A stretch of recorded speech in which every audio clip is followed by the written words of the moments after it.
All right. Looks like we're live. Cool. Um, Welcome back to another late night stream. Uh, if you haven't been here before, my name is Carlos, and I don't normally stream on this channel, but I thought it would be fun. I used to stream um, on Twitch, and I decided to try YouTube out for a little bit, and so far it's been fine. But that being said, I should probably say this at the top of the stream. Despite how fine it's been on YouTube. I'm decided to go back to streaming on Twitch. Had some pretty decent success there, which is, I don't know, it's a weird thing to say. Regardless, though, I decided that for this last YouTube stream and just kind of dedicate my YouTube channel back to uploading my weird, low effort, abstract dealies in future, maybe more narrative animations and shitposts. Like I said, I've been wanting to go back to doing animation again. But anyways, I guess the more important note is I will be returning to I will be going back to the Twitch. It seems like a weird thing to say, but yeah. So if you're, I'll probably put up a link in my what do you call it? I guess my description or my about on this channel to show if anybody's interested in continuing watching me stream. I'll be going there, so I'm switching over.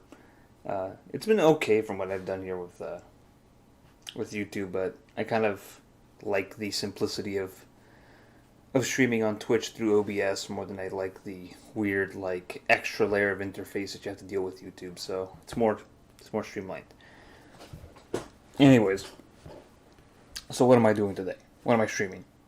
I've been asked by, well, there's no point in being coy about this, but I've been asked by my younger brother to make artwork for this podcast he's going to be starting up. I guess it's a reworking of I was going to say rehash, that's harsh.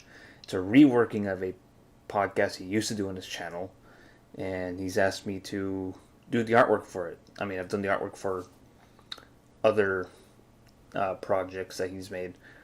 In fact, when we used to do a podcast together, I did the artwork for every single bit of art. Like every single episode, I did a new thumbnail or a new background. Like, I don't know, like just artwork for the video, because they were podcasts that would be uploaded to YouTube. Regardless, I'm back at it again. His podcast is called Big Fellas, and he wants me to make artwork that looks like the Goodfellas poster for it. And I kind of thought back and forth, should I make this in the actual like poster format? Should I make it like a tall poster thumbnail? Oh, excuse me, I have to yawn there for a bit. I've been trying to preserve my sleep schedule, which is weird because I think the last weekend when I streamed, I did a pretty good job of staying up at night and waking up in the afternoon to kind of preserve my sleep schedule. Lucky I got some iced coffee with me, so if you hear me take sips or something, it's because of that. Anyways, so I kind of I've been trying to figure out whether or not I should. That seems like a little too loud. Hold on. I've been trying to figure out whether or not I should make it like poster format, like the original thing, or if I should make it more like I guess more widescreen or whatever. Like it's the Goodfellas poster, you know. It's the classic poster with that's mostly black, and you have like Robert De Niro, Ray Liotta, and Joe Pesci in the top in like shadow, like kind of poking out, while there's like this where you have like this kind of scene underneath them with like a dead body underneath like these elevated train lines, which I've rewatched Goodfellas a few times. In fact, I showed it, like, the most recent watch was because my wife hadn't seen it, so I decided to like show it to her. And I this looking back at it now, this poster makes no sense. I don't remember there being any elevated lines in the movie. It's mostly like suburban, like, and it's mostly suburban. I mean, I think the closest to some elevated lines are like the scenes towards the end when Ray Liotta's wife, whose name I think it's Karen. I can't remember the actress' name, which is terrible because she does a good job. But she's goes to confront Robert De Niro's character, or she goes to meet him about like some kind of business dealy, and yeah, it's I don't remember, like, I think there's some elevated lines in the background, but it's like these kind of back alley, like these kind of sketchy back alleys. It seems like he's trying to offer because he kind of goes a little batshit towards the end. Anyways, so it's going to be difficult to adapt that kind of the verticality of that poster into a more horizontal image like you see before you. The other thing about this stream is that I'm trying out I'm trying out Krita. Normally, when I've done digital art, I've always I go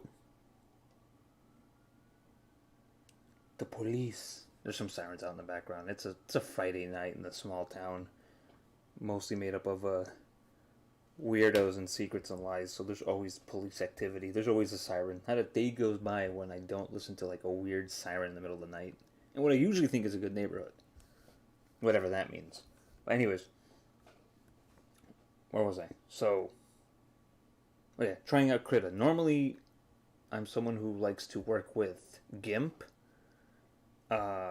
That's kind of like, I mean, I started off with Adobe Photoshop when I was in art school because we got it, and then obviously out of art school, license expires. It's up to me to decide if I want to continue it. I'm broke, so obviously that goes to pot, and not like I'm buying pot, but like that goes to waste.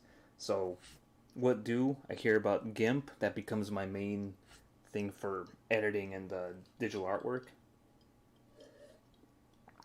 And then I pirate Corel Painter for a little bit, and I also get a hold of Paint Tool Sai. I don't know, I bounce around a lot, but mostly I end up always going back to GIMP. And then for a little while I had Manga Studio through because it fell off of a truck, and then I ended up switching towards MS Paint because it was my main thing. But I still had Manga Studio when I wanted to do more serious works. So, but I heard about Krita. I heard that it has like a pretty powerful, like, or not powerful, but pretty good like brush, like recreations of like like more traditional artworks, which is what I like to work in mostly. No matter how long I've like worked or used like digital,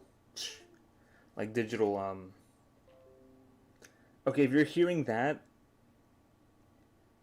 I'm gonna silence that. So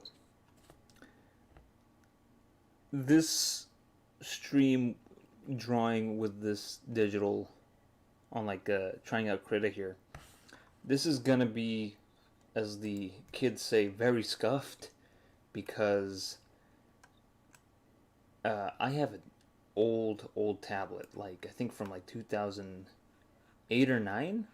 I think 2009, but it's very old. It's an old bamboo Wacom tablet, like the simplest thing possible.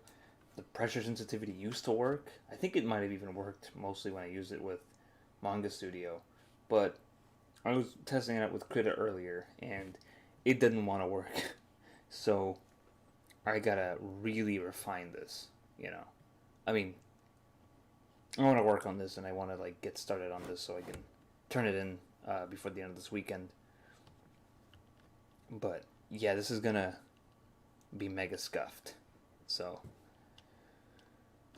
all right. So the way I like to work with is I always like to start with. Oh yeah, I went ahead and like just kind of favored a bunch of like random brushes that I thought would look cool. But I always like to go with a hard pencil because in real life I like a hard pencil. And then I always kind of go with a pinkish color. Normally I would like this, you know. Normally, what I like to do, I like to always kind of work small. I like have like a big canvas, but then like zoom it out so I have like the biggest picture. Because the problem I have working with in like in real life, as it were. I'm just gonna like make this real loose. Actually, let me look at my. Okay. Oops. Come on. All right, here we go. So. No, I don't want that. Come on. There we go. That's pretty good. So normally I like to work pretty loose, and kind of sketch it out a little bit. You know, like do. In a way, I almost like doing kind of like this weird kind of contour line thing. But I'm just kind of feeling out like the positions for the where like the main trio of the Goodfellas is, you know, like kind of get those positions correct. Actually, what direction is Joe Pesci facing? He's got a bit of a smug face. He's like looking up. So I always see other people do drawing streams or like speed paints or whatever, and I'm always impressed at how like just how much they kind of nail the underdrawing pretty quickly. Whereas with me, I am like a weird perfectionist. Oh, here's a cool thing you can do with this. Very nice. Actually, let me see if I can change the size. No, not that. Okay, right there. All right. Let me try a different one. Yeah. Oh, that's good. But yeah, so I will say working digitally at least lets me do a lot of like, it gives me a lot of freedom, I would say. I like the freedom of being able to make mistakes, but it's also why I kind of took a break from it and started playing with MS Paint for a long time. Because I like the idea of like not kind of just like treating everything like you would treat like if you had like a piece of paper, you know, like the idea that you could erase it, but there's no layers. You finish one layer, you can't go back and fix it. You just have to work with it. You know, I really enjoyed that. So that's kind of why I stuck to MS Paint. Also, I mean, you can also kind of really try to make things look pretty nice in MS Paint. I mean, you want to talk about some masterpieces in MS Paint? Look at anything Ringo Starr ever made. Don't look at anything Ringo Starr ever made in MS Paint. It's very silly and funny.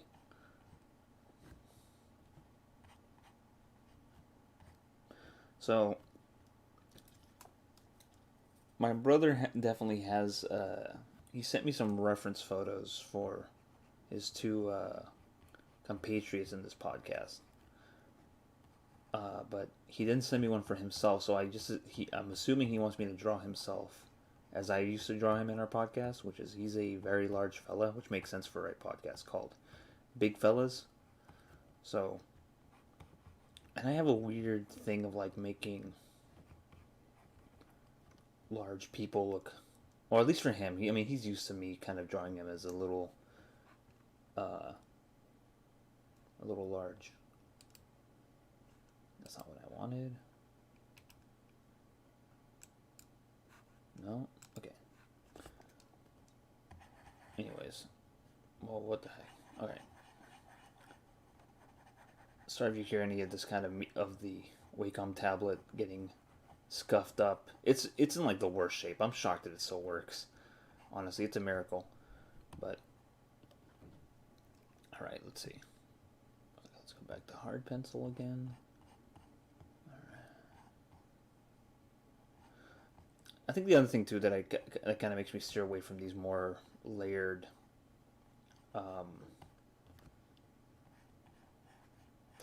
programs that rely on layers a lot is just the fact that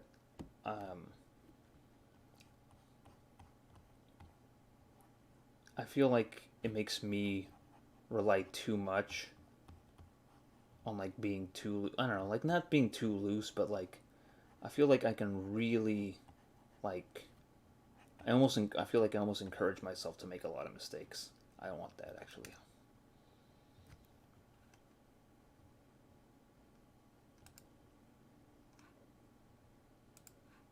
Okay. Oh, that's cool. We can just do it that way.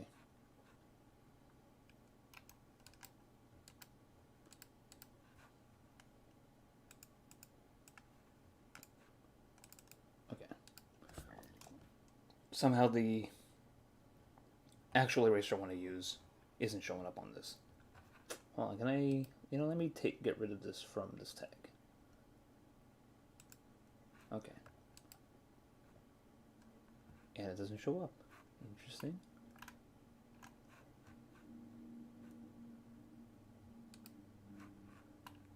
I want to get rid of this guy. Alright, now will you show up? Rudolph with your... No, I don't want to do that at all, actually. Hold on. Oh, no. Oh, no. There we go. 0, 0. Come on, give me the 0. There we go.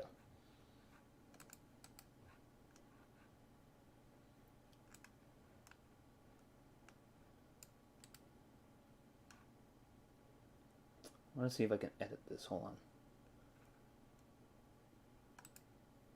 No, that's not what I wanted.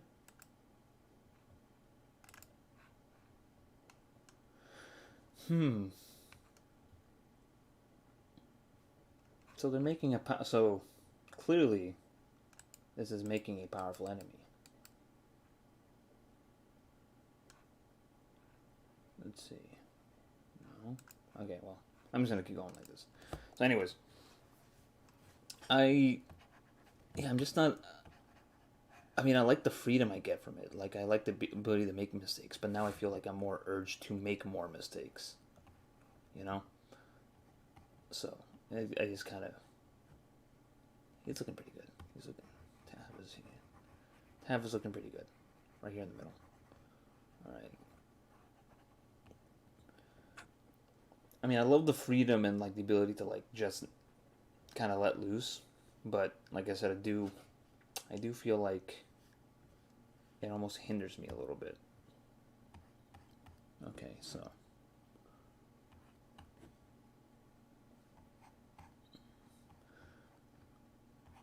I wish, like... I do really like the kind of artwork that a lot of these artists who mostly work digital do. But for me, I tried it for a long time to do digital. And for the most part, it was okay. I mean, there was a point where I felt like I got pretty good with it. But like I said, I just kind of like the simplicity of working with the actual... with, I don't know, the actual, like, physical material. Like, I like a good traditional... I just like a good traditional, like, working with traditional art, man. There's just nothing to it. Okay, here we go. Oh, nice. Move this a little bit more to the side here. Okay. That's a pretty good. Let's move a little bit down here because I want this area to essentially, I want to put... I guess I can't see the cursor. Let me see if I can't fix that for a second. I want to be able to show the cursor on this thing. Okay. So yeah, this right here. This area I want to be able to show what's going on. So, oh shoot, I just forgot something. Normally, that top chat box there is where I put my voice thingy, and I was a dum-dum. Okay, hold on a sec. Hold on a sec. God, I'm working with a different setup, so I don't know. I don't try to like make this thing look perfect. I should if I want to be taken seriously or whatever. But there we go. Nice. Okay, where was I? Cool.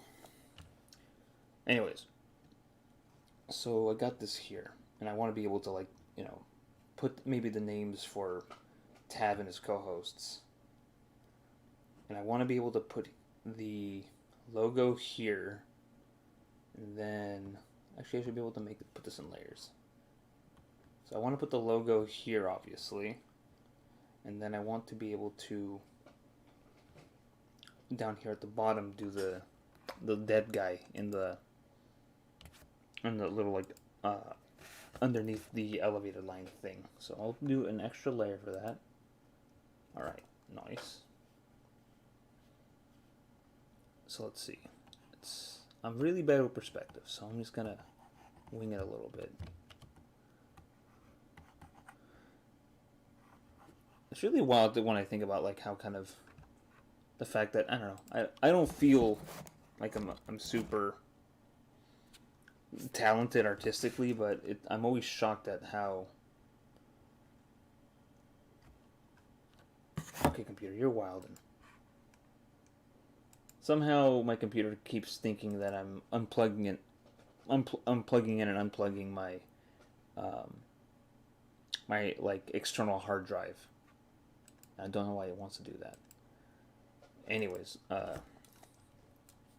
yeah. So roughly, there's a dead guy. So like the way the poster usually works, if you haven't seen it, there's essentially like this kind of, like I said, this little kind of almost like tunnel scene, like this whole everything above this part here is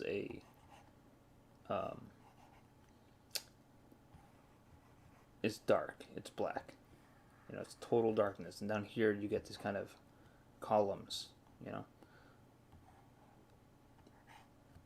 right. I think the worst part about doing it like this is that I'm working very small. No, that's not how I want to do it. Okay. And I have to really adjust myself here. The other thing too is like having to remember how to do this perspective thing right, Like I said, I'm not great. And I always think about like how I managed to even get through art school. And I can tell you right now, I did not. It was a pass-fail school despite being so prestigious. And there were definitely a lot of like, oh shoot, I'm trying to. Alright, here we go. I won't do the little thing here where, because in the actual poster, because of how tall it is, anyways, you get a little bit of a Bobby De Niro's like arms crossed in shadow. But because I'm not really going for that, so. Also, I don't know why I'm like doing the thing where I'm like, I used to not do this like whole like T thing here. Like I used to really rely on a lot of like really mapping out the faces, and I think when I started kind of getting into MS Paint and really freehanding everything and just kind of being more loose with it, that really kind of started going away, which I felt was like super freeing. So I don't know why I'm doing it like this now.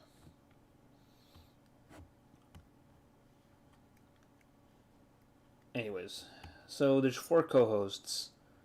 Let me look at this stupid poster again. That thing just keeps going on in the background, or it like turns. Wild. Alright, so normally, yeah, it's like a weird tunnel here. Not a weird tunnel, but like, alright, so let's say it's like this. Alright, let's do that.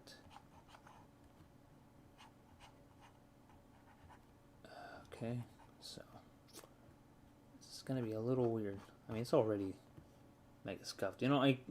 There's even a part of me that kind of wants to just not only do it free-handed, but like make it kind of abstract with the some of the paintbrush tools later. I might do that. So we'll see. And then I'm gonna go trails off here. So, anyways, all right, something like that. I don't know. Like I said, this is just very like I'm just doing it very messy. Sometimes you need like the messy underdrawing. And like I said, like anyways, what I was saying actually, let me get back on track here. The reason I don't do a lot of underdrawings is that I get so lost in it because the underdrawing then becomes like the top drawing for me. When I was in the Brony fandom, that was a thing I had to kind of like really deal with. And actually, I've really been thinking about like my time during it because it really changed my perspective of like how good I was and how good of an artist I consider myself. Because when I came out of art school, that's kind of when like I just mentioned during my puzzle stream, I had a total lack of like frequent friends, so I really needed to. It's a little rough here, but anyways, it's good enough.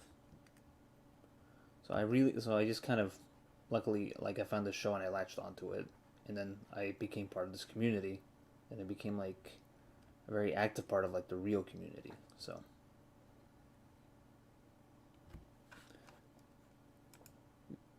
No, okay. So Robert De Niro's.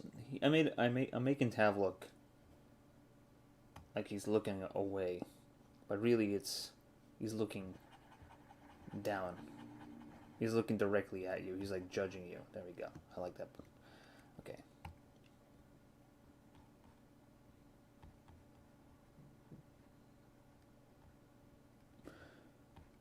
But yeah, like cause like the thing too is like it coincided with me having to, or not having to, but hopping on Tumblr and becoming part of that community through that way.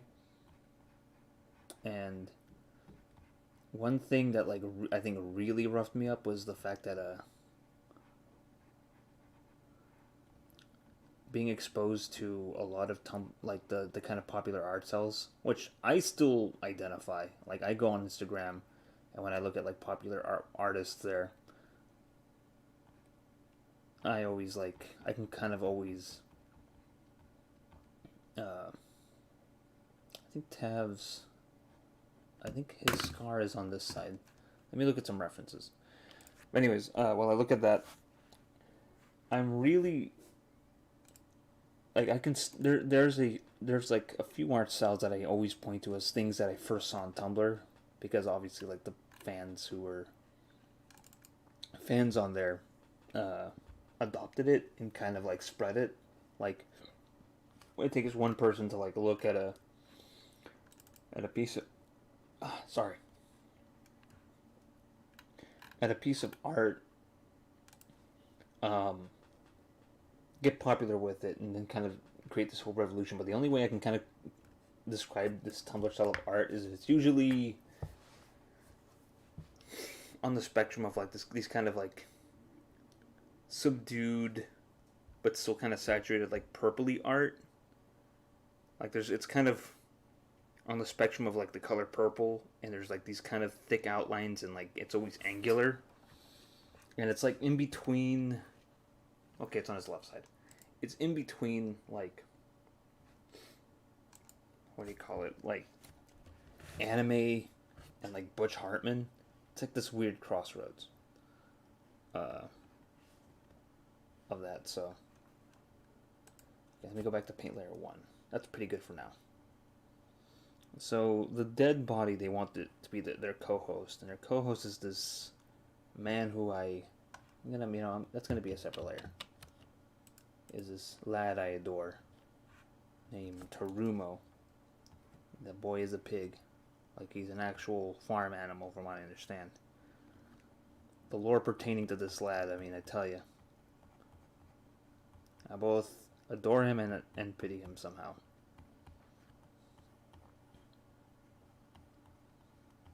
How do you drop it? Okay, I think that's a pretty good pig.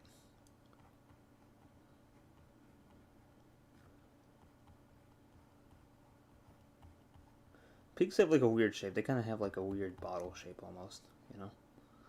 So, there we go.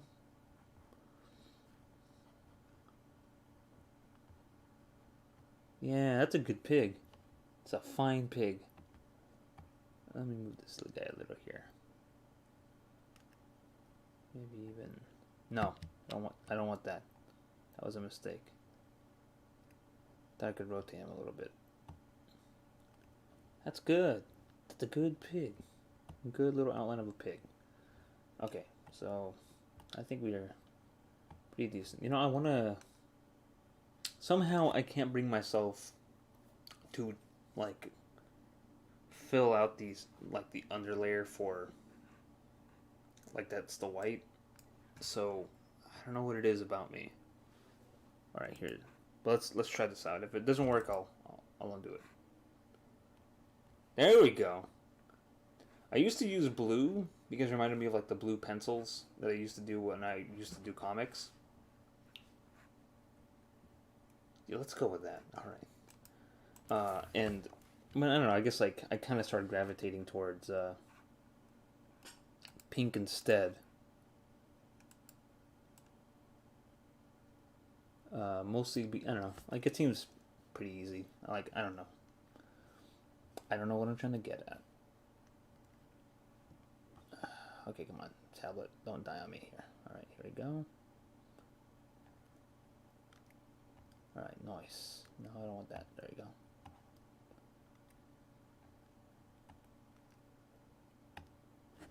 go. Okay, so it wants me to go back to free brush. B, gotcha. Okay, cool. So, oh, I like that this part's green, and this is like behind it. Layer 1. Okay, that's layer 1. Alright. So, why aren't you letting me... Alright, let's see. There we go. No, I don't want that one. There we go. A little lighter. Okay, so...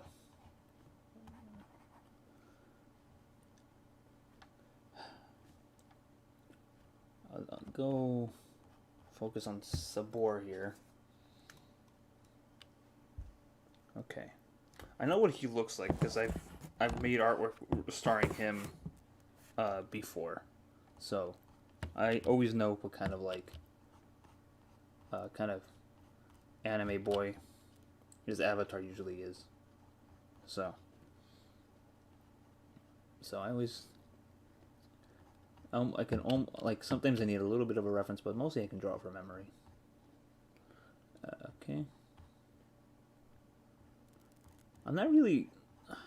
I'm surprised at how much I've kind of like adapted certain anime styles in like my other artwork before. It's kind of weird because I know when I first tried doing like drawing an anime style in high school, it was a complete disaster because it just, I don't know, it just didn't work for me. That's the best thing I can say. All right, cool. Alright, so maybe not that cowlick is a little too much, but this is how I know this boy. Alright. Nice. I like that a great deal. Okay. So I'm going to get rid of this little outline here, get rid of this cowlick. He has this hoodie, but his hoodie is probably going to be hidden by tabs. You know what? I think it's time to zoom in a little bit. There we go.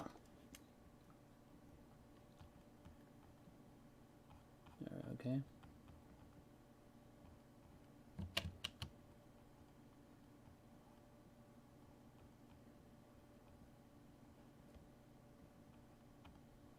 Okay.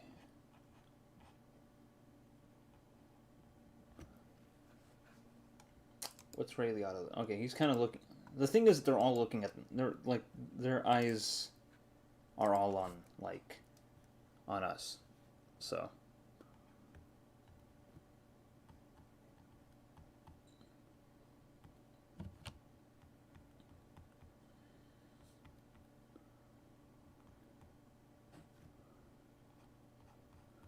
But I mostly like in terms of anime, adapting anime art styles. I mostly like. I think the thing that kind of like really made it click into place was kind of finding one that was closer to my weird obsessive. No, that's not what I want. Actually, it is. The thing is right there. Nice. All right, my weird obsessive.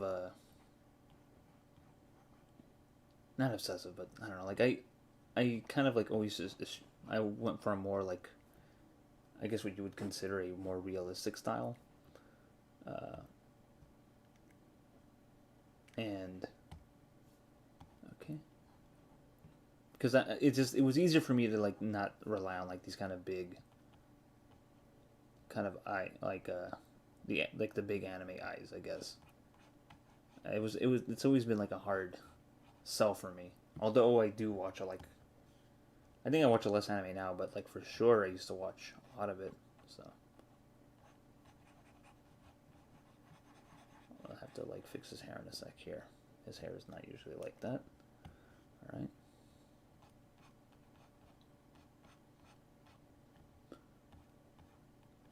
Let me see that reference photo. I have it on my phone. That's the thing. I have to look at it on my phone. Okay. But yeah, so like I have like this problem with this art style that I call it like the Tumblr art style. And it just mostly just comes from the fact that like that was too much. I wanted to put a nostril there, but I think this is actually pretty good. And it just mostly comes from like the fact that when I moved to Tumblr and was started making fan art seriously, or not like I wasn't being like actually no I would do drawing requests actually because I try to like go more like a cutesy route.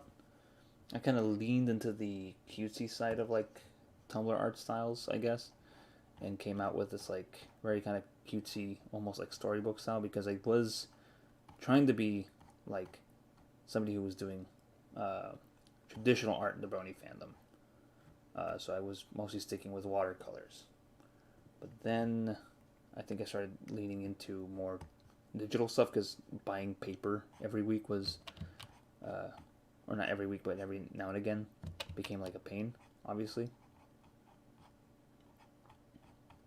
There we go. So. Oh, there we go. But yeah, so I started leading into this more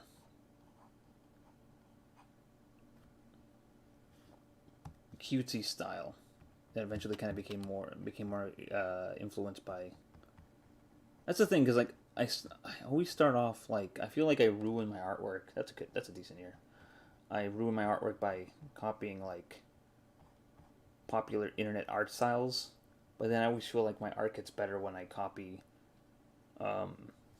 artists that like I like. That's a good saber. All right, now for Tav. How disparate are these friggin' art styles? Because Tav, I draw like a total Chad.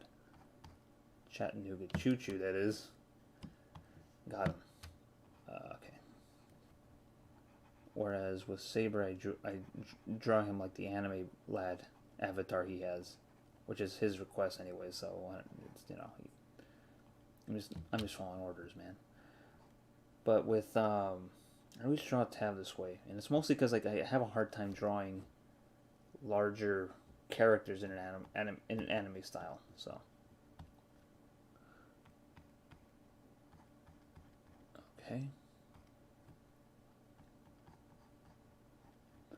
yeah, all right, so.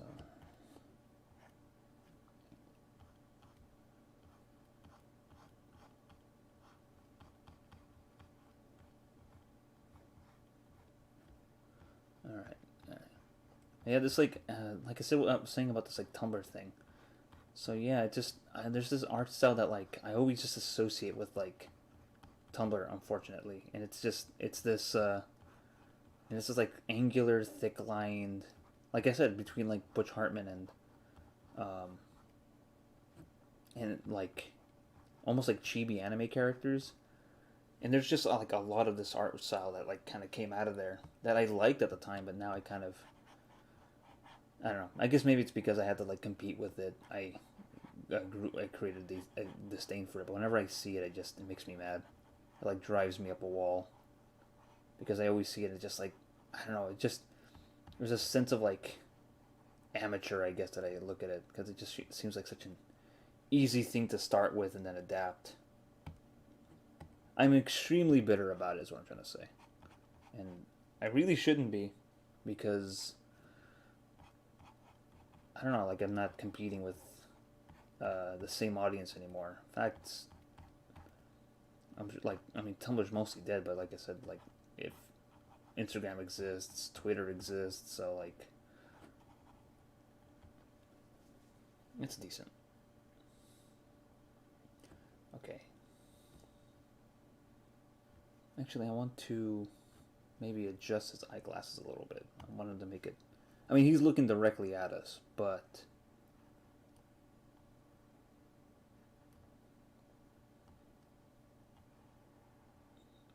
maybe if I tilt it downward a little bit.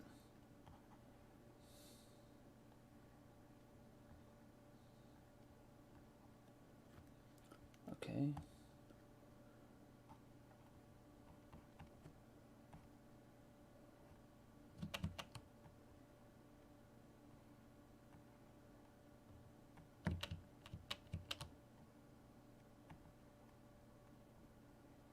These two scars on his face, by the way, are I feel a little guilty about because, like I said, Tav and I are brothers, and this scar came from when we were growing up. Tav is the host of this thing, and he's my brother. So, when we were growing up, we had this large century plant, like the things that they make tequila out of. I think they're mostly called century plants. I've called like in Spanish we call them magueyes, which sounds like magueyes.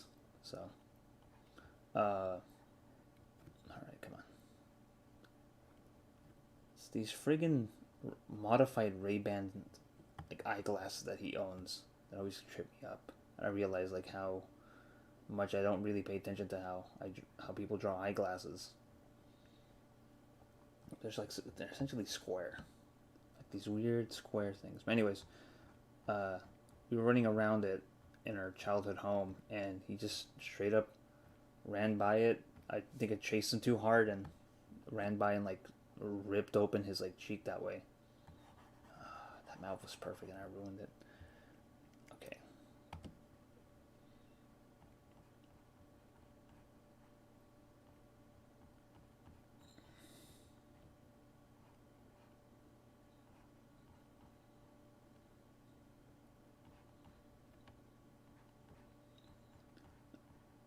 Normally, I don't like to draw his eyes with his glasses because he looks more intimidating when I blank them out instead. It's a thing that I've always done. So, okay. If the pen pressure worked on this thing, that would have looked much nicer, but it doesn't. So, anyways, where was I? So, okay. That looks pretty done for him. At least for an under drawing. I know for sure I'm going to ruin the hell out of this, but I'll work with what I got. But yeah, I was always self-conscious about my artwork. I think as soon as I discovered the work of like Tetsuo Ohata with Fist of the North Star, back when I used to make my Garfield parody series about that, that's when it really started to click in. Sometimes like my old one of my old art school buddies who I mentioned during my puzzle stream where I fell out with, got back together, and then also kind of fell out with again because, truth be told, as he said before, like if you don't keep into contact, if you don't keep the friendship up, he doesn't keep it up, which is very lousy if you think about it. But he said that like he always felt like, I don't know, I guess the way he said that he could draw or copy an artist's art style if he was like super into them and was like or and was seeing their artwork every day. So I think the same thing happened to me. There was a period where I was really enjoying a lot of the work of both Hirohiko Araki. I'm mostly known by his last name. That's the worst part. But anyways, Araki's artwork is one that I really enjoy. Hirohiko Araki. There we go. So yeah, and especially towards his current phase that he started the Steel Ball run, because my brain has a tendency to go to this style of artwork where I kind of enjoy the more finer detailed, more kind of almost hyper realist like style of artwork. Like my art, like that's where my art brain always goes to. But whereas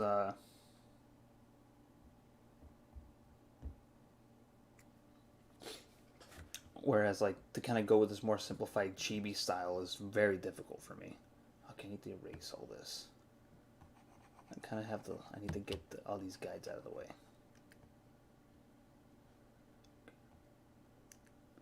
Maybe turn down the opacity a little bit. Okay, there we go. Now it's like not so. Maybe that's two. Okay. There we go. There we go. I like that. There we go. It's not too harsh now. Okay. Where was it? Okay. So.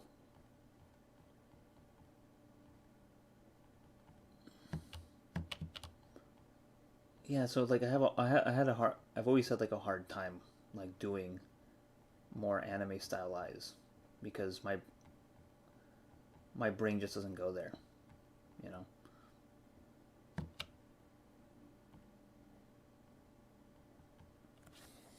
Like even then I wouldn't call that anime style. Like the big traditional anime style eyes I cannot do for the life of me. I have to do it like, which is not bad because at least with when I looked at Tetsuo Hara's work, it kind of made me feel better about like not having to rely on the big eye thing. Although he does do big eyes with his female characters, he makes them very obviously cute. And it's weird to adapt other people's art styles to yours because in your head you want to like keep you want to preserve that art, like that art style, you know. For me, it's like they're trying to take some of those things that you enjoy in like their art style, but like not copy it. It's hard, you know. All right, let's see how. Because for this thing, for this artwork,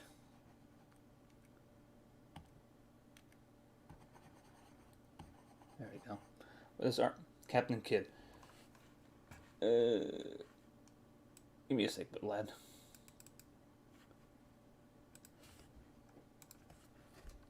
Were you ever a victim of the high school art teacher disregarding the anime style? No, I never was because it never happened. It never happened.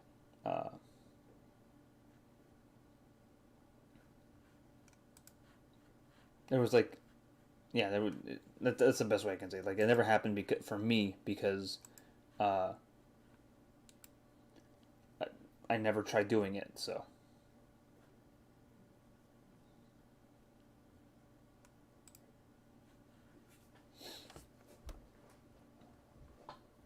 because mostly I was into like the kind of more traditional comic book art styles, or even well, initially that, but I preferred like more simplified art styles that were easier for me to draw.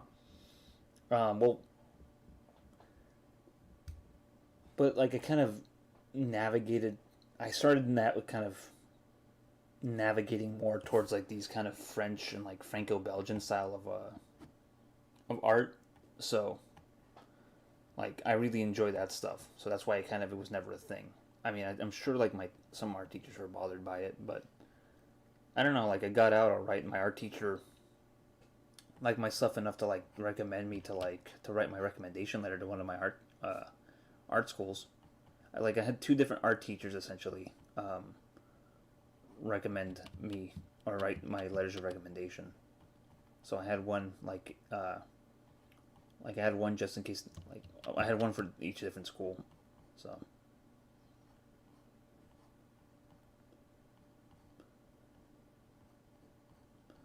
sometimes I like doing a nose a little bit first because it feels like it's sort of like for me it feels like the magnetic north for like a face. It's like a good dividing line.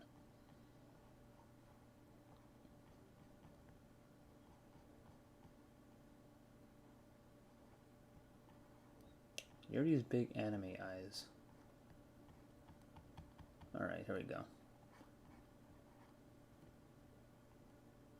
Month. Normally it's never been this bad for me in terms of but also I'm trying not to like buy extra art materials I'm not going to use either. So it's a really absurd habit that I have.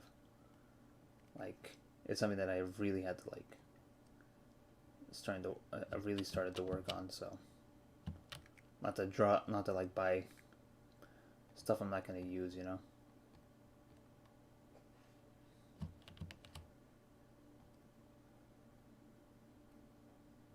There you go. I don't know. Maybe I don't like that. Like the way that looks too much. Okay. She's supposed to be looking at us. They're all three of them are. While this pig is taking a nap in the middle of the streets, I can't even believe this. He's not even dead. He's like taking a nap. That's my headcanon. Alright. Okay. I mean, I don't know why. Like I said, I really shouldn't be focusing too much on the underpainting because it's a nasty tendency of mine. Okay, that feels good.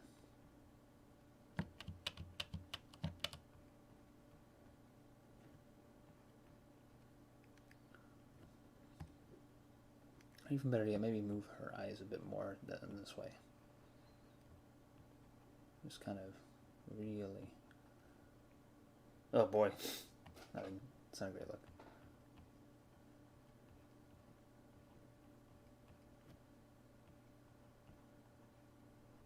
There we go. That looks better. Okay. Now to look at that reference art. Captain Kidd, I like how you draw the pig first. I didn't draw him first. I drew you guys first, but this pig is here now. Look at him. He take a nap in the street. He's taking a nap in the street. Like the true Terumo. Based on the stories that I've heard, it's a very strong Terumo move. For him to take a nap like that in the middle of the street. You know, I can imagine like a police officer going up and saying, "Sir, you realize you're in blocking traffic?" He's like, "You realize you're interrupting my nap?" We all can get what we want, man. It's a deep Terumo move, that one. I think the other thing that kind of bothers me from like wanting to go into embracing like a full anime style artwork, I'm gonna turn up the softness on this a little bit, is the fact that I don't get anime noses. My brain needs to default, like I need to see the whole structure of the whole bridge of the nose. That's why I like Tetsuo Hara's work, because he just draws the whole details of it. But like for the life of me, if I see an anime nose that is just like the very tip, the point, like the tiniest inkling of where the nose is supposed to be, I admire it, but also my brain cannot replicate it. I need the guide. Let's see. Alright. The other thing too is okay. That's gonna be a weird looking lady. I keep quoting that. Oh, that's perfect. That's good. I like that. Nice.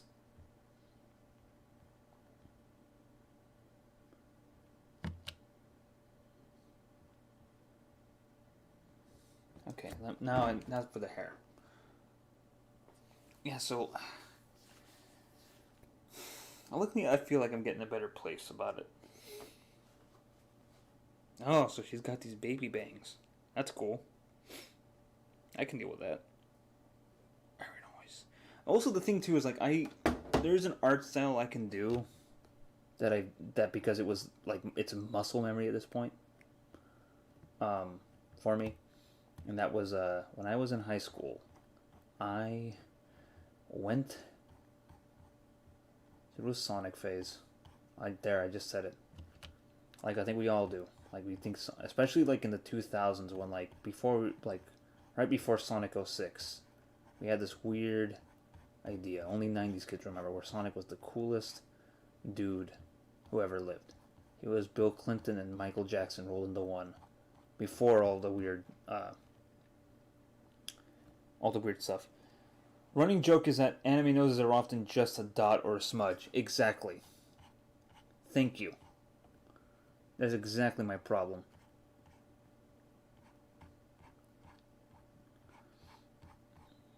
I watch a few VTubers, and I think the one that like perfectly illustrates it because it became a joke with her. I think chat was Kiryu Coco has like it was a joke that she had no nose until like I think when she got like an updated model finally gave her one, which I thought was funny because now you can see the nose, but also I can kind of see how like the rigging works on it, and it's kind of funny to me.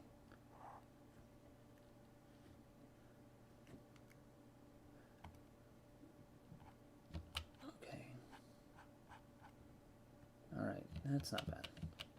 The thing is, I think the worst part is that like I don't nothing against Krita, but like I said, I'm using this old bamboo thing. Captain Kid, how am I supposed to take an anime girl seriously when she can't even freaking sneeze? Yeah, I would agree with you. I would be inclined to agree with you if it weren't for the fact that some anime girls sneeze their way to a million subscribers on YouTube sometimes. Okay, so what do I got? So there are definitely ears and those like. Okay.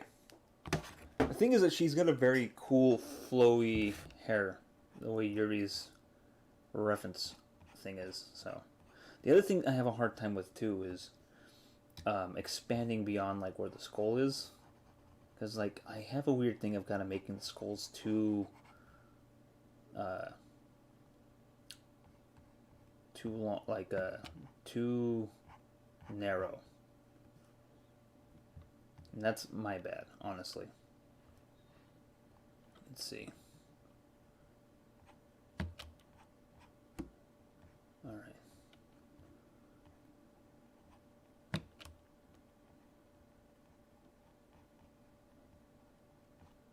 Speaking of YouTubers, don't. It's never gonna happen, but don't expect me to ever become a producer. Like I barely draw as it is. I think if I was still living in my. No, that seems a little too. No, that seems even not even facetious, but um, she looks like Zelda. Uh, Not even during my like Garfield anime shit posting days would I have maybe like been popular enough to like warrant uh, even the question of whether or not I would become a VTuber mama or whatever. It's just not a that would have never happened. Especially since like when I did have a Twitter under my old name or my alternate self, uh, I didn't even I would post artwork and even then like it was not as popular as like my actual shit posts, like my videos. And I think it just, for me, confirmed, like, the fact that I'm a better art, like, I think I'm just like I'm a better, like, person who can compose scenes for artwork, or not for artwork, for like videos, than I am like an actual illustrator. Because I like, the thing is, I don't really have, like, I see things in a, like, the way I guess a director would see things, and it makes sense because I am somebody who went to, like, art school to study film. But even when I would make comics, I would, like, make it in the, like, I would kind of plan out panels to look kind of like movie scenes, Like, I borrowed a lot, like, my art style really borrowed a lot from that. So, Saber just subscribed. Saber, I should warn you, you fool, because I'm drawing you right now. This is actually my last YouTube stream. I'll be going to the Twitch soon after this. So, same name though. Like, you can look me up under CF Enriquez on Twitch, but it was a foolish subscription. Regardless, though, thanks for that. I really appreciate it. Okay, so, oh man, like, it'll all look better when I actually start doing the actual painting portion of this, but I wish you guys could see my hand gestures, but I don't. I think my voice in the corner should suffice. But as I'm trying so hard to replicate, or like I said earlier, to adapt Yuri's avatar she wants me to go with. But it just looks. I think as soon as I give it color, it'll look less like Zelda. What if Zelda were a boy? Wait, no, that doesn't make sense. That's not the meme, isn't it? What if Zelda were a girl? Oh man, do actual, like, Legend of Zelda fans get mad at that? Because if they do, I'm kind of, that would make me upset. I feel I'd be more upset at the fact that Zelda fans get upset at somebody trolling them for, like, a little bit, Although there are times where, like, I felt like I've gotten. Huh. Seems like the pen pressure isn't that bad. Anyways, let me get rid of that. Alright. I'm gonna set this back to 100. Okay, there we go. So, where was I? Okay, so Saber's there. Yuri looks pretty good. Captain Kidd. Saber, just giving you my support. Captain Kidd. Hand cam? I think veteran Zelda fans are just not offended anymore by it. Nah, they get mad at $60 HD ports their least favorite game, Skyward Sword. Do they really? I didn't even play Skyward Sword because I didn't have a Wii U. Was Skyward Sword on the Wii or the Wii U? Because I don't remember anymore. I do remember it being on the Wii U. I don't know. This is what it looks like so far, fellas. So I gotta draw this pig now. Let's focus on this wonderful lad here. This man who just took a nap in the street. He took a nap in the street and he never woke up. That's how I want to go one day. I want to take a nap in the street because I'm too kawaii in the sheets. Disgusting. Send me to jail. Alright. There we go. I'll say this though. I really am liking Krita so far. So maybe one day I'll have enough money. Oh, Wii. Okay, so it was for the Wii. Thank you, Captain Kidd. Took a nap after watching his musical. Right in front of the theater, no less. That musical might be one of the greatest things I've ever made. I will forever be proud of that. I... Man. I keep thinking of that Think Mark Think. Have you had a nickel for every pig you've ever drawn? I think I would have... how many nickels would I have? Ryan Manjan. Clip Studio Paint X is better. So I've heard... But doesn't that count, like, doesn't that cost money? Of which I have none. Robert IRL. I've spent too much money on traditional art supplies, which I will be getting to once I switch over to Twitch after this. You'll be able to see me like smash paint onto a light box and call it animation. That's a good looking pig. $200 though. See, I knew it. If I weren't too busy paying off the disgusting amount of money I paid to go to art school, I would definitely would spend it on that. In fact, I always think about like the things I could buy if I didn't have my my student loan debt. Man, it just makes me feel like I could definitely just like, I don't know, I could live in a house first off instead of an apartment. And second off, like, that's a huge pig. Now that okay, let me zoom this out. If you this is like a Peter Gigantus style like size pig here. That's pretty wild. Anyways, I think that's pretty good. I might want to erase some of these finer details. Tomorrow is going to be pretty abstract looking, so.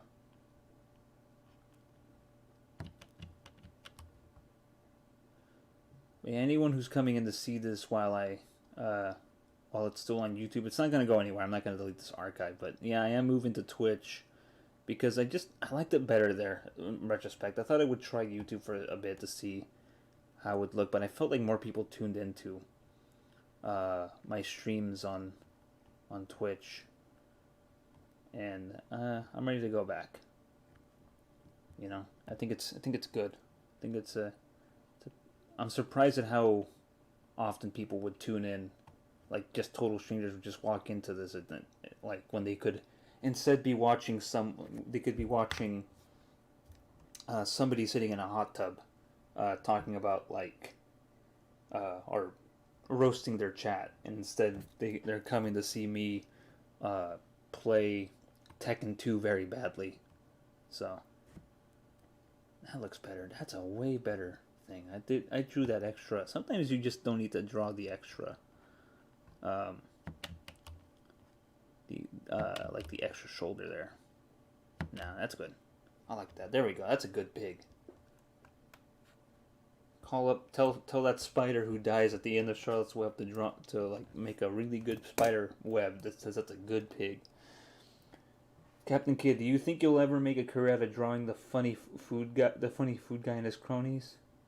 The funny food guy and his cronies.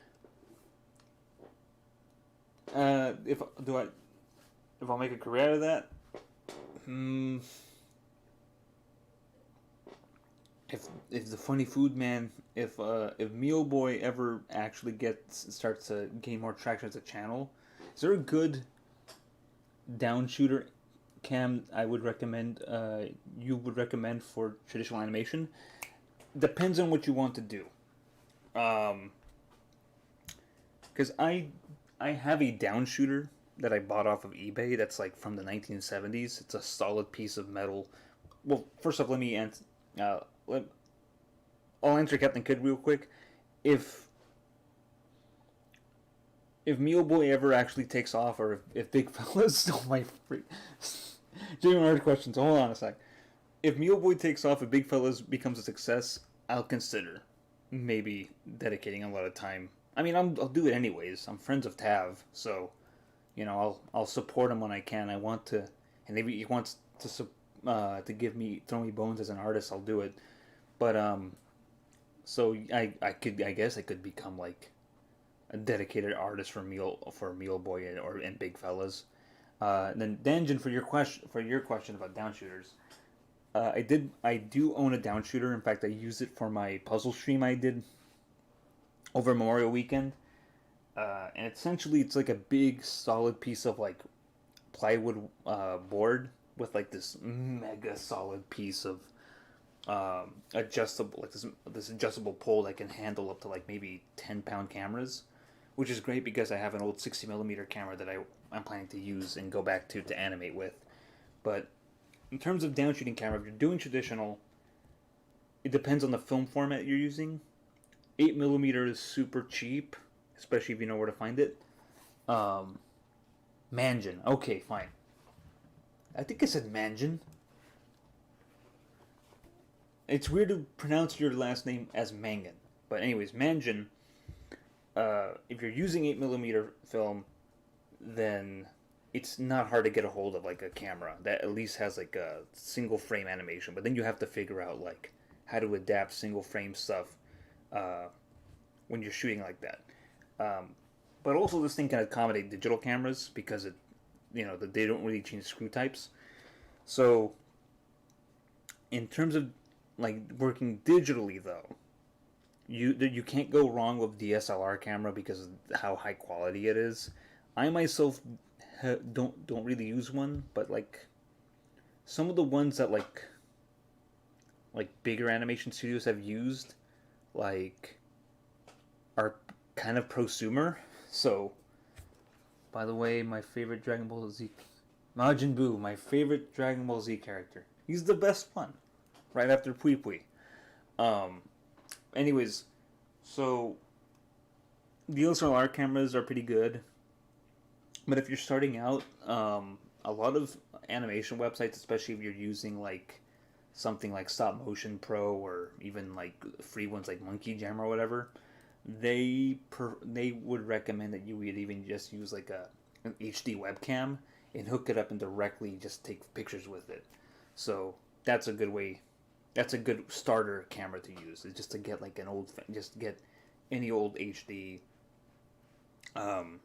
webcam and hook it up and just have like, even like, I mean, especially with how light cameras are, you can get like a very simple down shooter. You can even build one. You can get like a piece of plywood, get some piping from like a lead or iron pipe, not a lead, iron pipe from Home Depot. Screw it in, and then just like, there's even like these kind of tripod, like camera clamps that you could use, or even Gorilla Pod it if you have like a very light starter camera. So try that out. But DSLR cameras work pretty well. From my experience, a lot of the animators that I knew in art school were like pretty much switched over to like digital cameras. I mean, I have like a little point and click one that I'm planning on using for my upcoming animation projects. I mean, honestly, like as long like you can use any old point and shoot camera, this like digital ones. But if you're going for HD stuff, you can honestly like whatever looks good, because I mean you're starting out.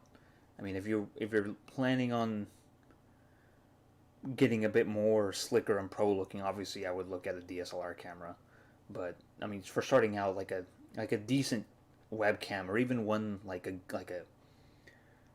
what do you like an action cam that could double as like a webcam is a good alternative. But for down shooting, honestly, like I said, you can either like find the really cheap down shooter on like eBay or whatever, or you could build one out of like wood and iron pipe. There's just so many DIYs to do it. Like there are a lot, and I would have gone with that, but I, considering the kind of weight of the cameras that I'm using, I went for this heavy duty one that was actually fairly like nicely priced and in nice condition. In fact, I lucked out on getting the one I used.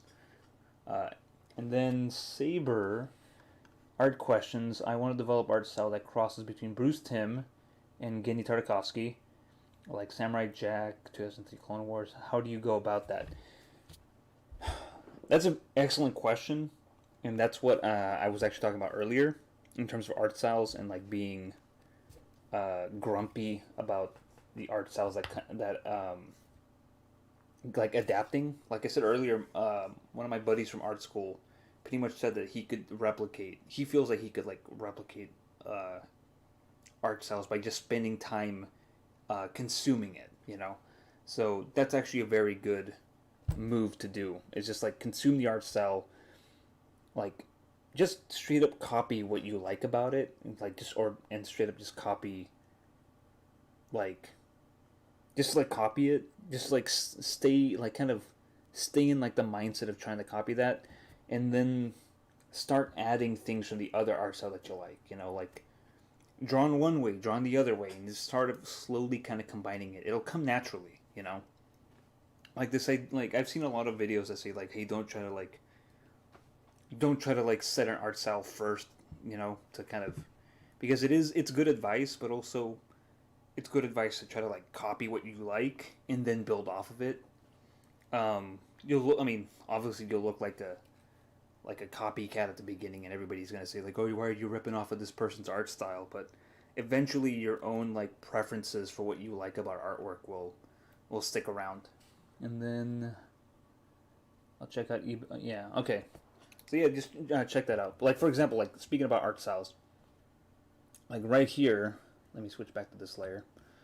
Like this, the way I draw collars came about from like this weird preference of drawing like this kind of weird like huge arcing collar, like arching collars. Like I don't know why this came about, but like it was like a thing, and it most actually no, I do know where it came about. It came about from like this tendency of like there's this artist I really liked in art school named Al Hirschfeld, and he worked in a lot of like smooth lines, like smooth, continuous, like almost contour lines. Like if he drew like a sleeve, he would draw it like this, and then like just like almost like continue, right? And then like he would also kind of like have this like weird like kind of curly Q like folds in his artwork like that, you know. So I think the way he drew collars was like kind of like this is the way he did it.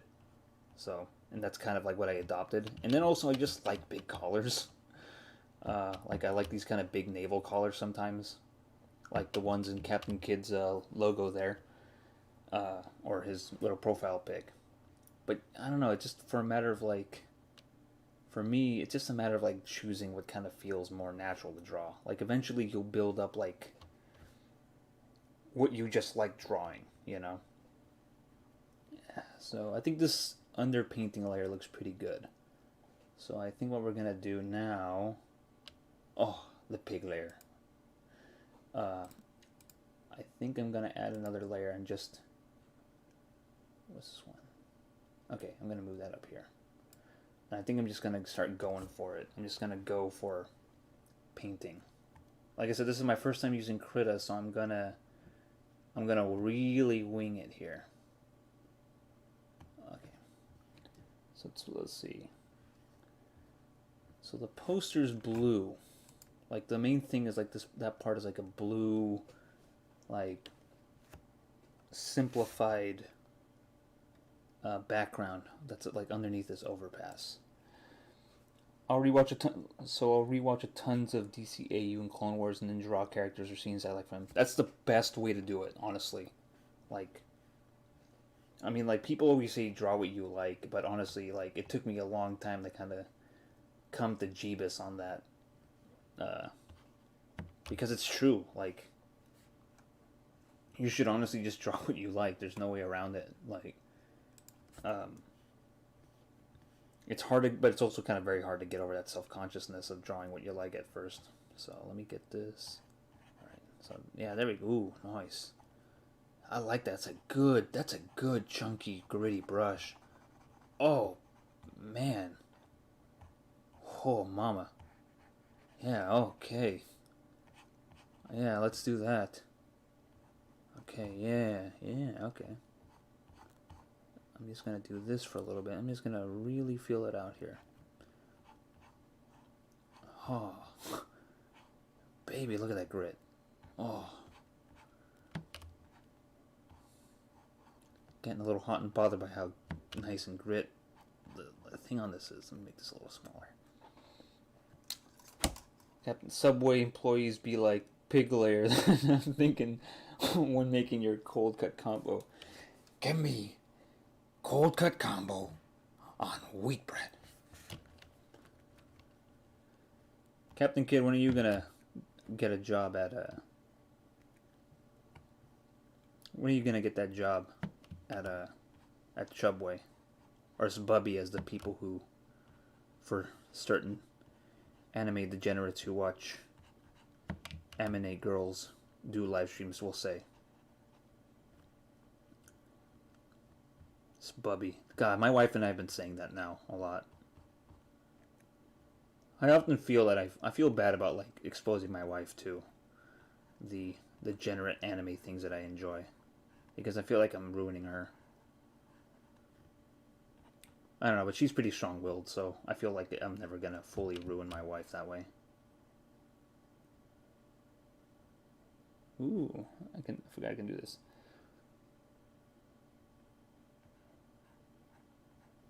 All right, where am I? Okay, it's not gonna be perfect. It's gonna be pretty sloppy, but oh, that's too big. Yeah, that's way too big. Okay, there we go. Nice, nice, like that. Yeah, okay. I tried, I tried a little hard with the preserving the kind of column thing, so I'm just gonna abstract this a little bit. There we go. It's not perfect. So let me go back a little bit. I'm gonna erase this middle portion here. When I've given up on life, okay, I can't use Wacom Intuos anymore and sold it off. I've grown into use display tabs. I've grown too used to display tabs. Yeah, I mean, I've been rocking the same, if you can call it rocking. I've been rocking the same Intuos thing for a long time. Oh God, what did I use? Oh no, what was my last one? Was it this one? Or was this? No, I think it was that Sumi one. Oh, let me. All right. There it was. Nice. I've been using the same cruddy bamboo, like Wacom bamboo tablet for like the last year, or not year, but like for the last 10 years now, 10 plus years maybe, and it's never really failed me except for like the little wire problem it has. So, you work with what you got. Like I mean, even then, sometimes like people don't really like the way a certain tablet will feel, and they'll just get rid of it. So okay,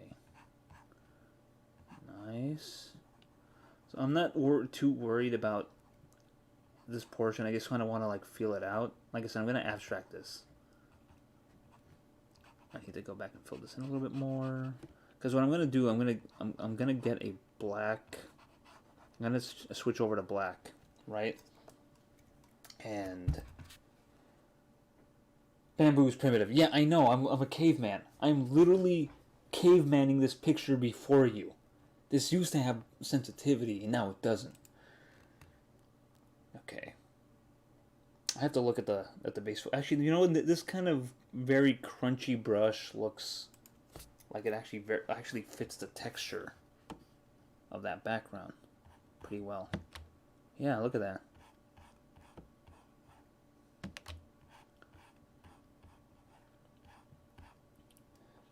Yeah, I am. Manjin, I'm a 30-year-old boomer. I'll be the first to admit. I'm so old-timey that it's like watching a live cave painting. You're 100% correct, sir. I am 100% like me and my Neanderthal brothers. We saw mammoth today, and we say, we're eating tonight, fellas. We're eating tonight. This mammoth will feed my cave family for years to come. I mean, I can tell you how I met my wife. We were in the same cave district, and I just said, she'll be my woman. So I grabbed my I grabbed my club and bonked her on the head and dragged her back to my cave. That's how you meet. That's how we used to meet girls back then. Nowadays, with all this like internet stuff of like sending each other DMs and sliding into DMs, you could have just bonked that girl on the head. He wakes up early, blasting early. Yes. I do not deny what that accusation. It's 100% what I do. Okay, what's his name? Alright, nice. There we go. This is where I'm just kind of smoothing it out now. So, yeah, look at that.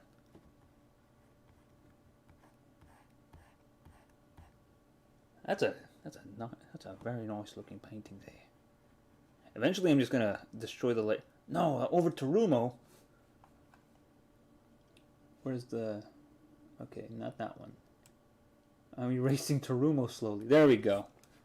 My beautiful pig boy is back on track. Alright. Let's switch back to blue here.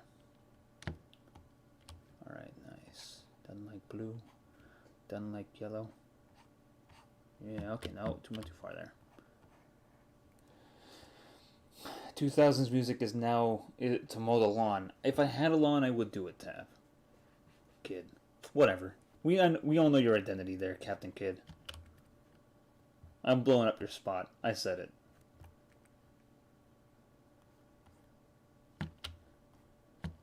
You haven't said whether or not you like the way I drew you, kid.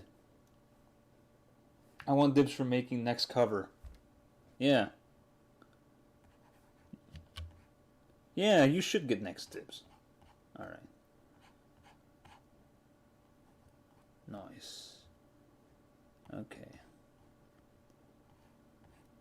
I'm very lucky my wife is a heavy sleeper, because otherwise I'd be in mega trouble if she wakes up.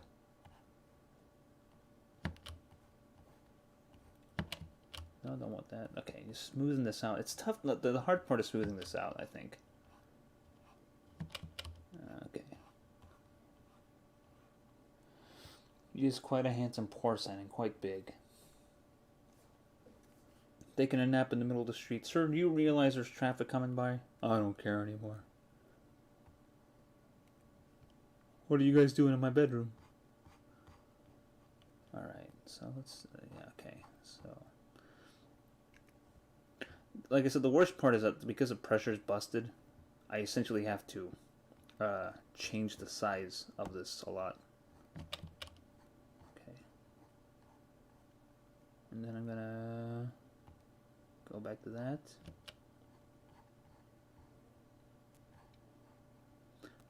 What I'm gonna do is I'm gonna essentially create more lines here.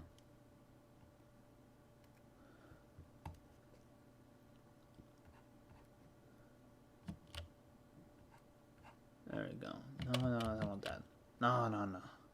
You know, I was talking to Tav earlier about like, hey, did you want me to make this in MS Paint, or do you want me to make this in like an actual like a more legit drawing program? He said like just kind of, you know, do whatever makes me feel comfortable. And I thought like, you know what? He's trying to go a little bit more legit with this enterprise.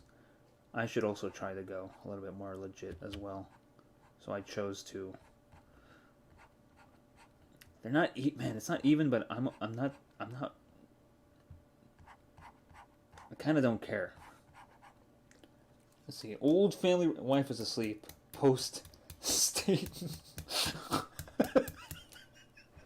God damn it, Saber. Everyone knows I'm a pirate on YouTube. Now everyone knows I'm a pirate on YouTube. Wife is asleep. Post steak to make steamed hams. Whole family recipe. I'm glad my wife doesn't watch my streams, because then she would know that I do. Here's the thing. When my wife is asleep, I pretty much just rewatch steamed hams the whole time. I'm planning on printing out every single screenshot from steamed hams and just making a huge image board out of it, like a vision board of steamed hams. That one day steamed hams will be unbanned in this house. I don't know if whether or not I should blame myself for it or Tav whenever he comes over, and like that brief period when steamed hams was a thing, but I sort of feel responsible. There we go. Nice. You know, this background reminds me a lot of like a certain scene from the movie Dead Presidents, which I really want Tav to watch because I think he would appreciate it. I think it's like a kind of like a better version of the movie the Deer Hunter, which is a very controversial take, I would say, because a lot of people tend to like that movie. But if you've seen that movie recently, you would know that there's a lot of weird. It's like barely a Vietnam movie. It isn't. It isn't. I don't know. I don't know what I'm trying to go with.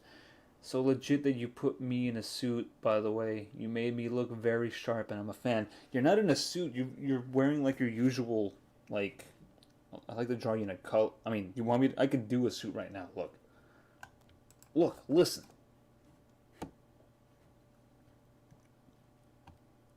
Alright. I could do like a kind of an unbuttoned suit right here. Like, watch this. I'll make this into a suit right real quick.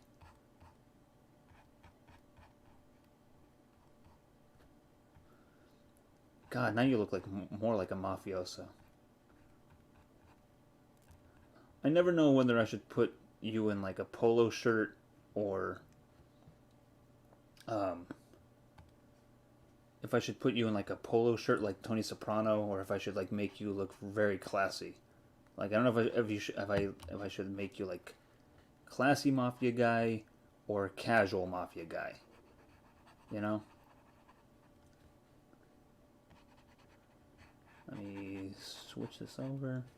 Now that you said put you in a suit, I kind of like that idea more. I try to avoid it to make it more casual, but like if Yuri's in like her like cool gothic Lolita and Saber's in his classic uniform, I don't see why not. Let's see, there we go. Tab, how do you feel if I put a gold chain on you? Like right here, like a nice slick gold chain. Man, I feel like Tab would buy his suits at like a big and tall man store. Alright. Tony wears bowling shirts. He wears polos sometimes. I made you the Joker, Tab. That's the sharpest you'll get. Yeah. I think going back a little bit, like about moving back to Twitch though. One thing I do like about Twitch is that like I feel like I have to try extra hard to make things friggin' work for YouTube on like OBS. I don't use Streamlabs OBS. I use like vanilla, like the regular OBS because I like the control over it. And plus, I like being able to control the interface a bit more. And like, man, I don't know how some streamers do their OBS tomfoolery on there, but like, man, God bless them, because it is a friggin' nightmare for me to like get this to work. Like the chat alone that you're looking at is like I have to put like an extra code, like an extra cheat code just to make that work. I have to hook up my Game Genie to my PC to get this to work. Captain Kidd, hell yeah, he just wears one step closer to. That's just one step closer to me auditioning for the Sopranos reboot. You could be Big Puss, Tav. You know, you should maybe start considering switching over to maybe getting those kind of like velour tracksuits, you know? That's a good look for you, I think. No, I don't want that. There you go. There's something, I don't know, there's like a little extra thing about like classiness for like a velour tracksuit, I think.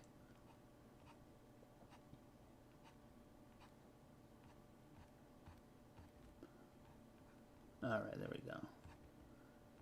The artistic processes can either be very easy for someone, which makes me upset, or it can be very hard for someone, which makes me less upset. Makes it more relatable to me.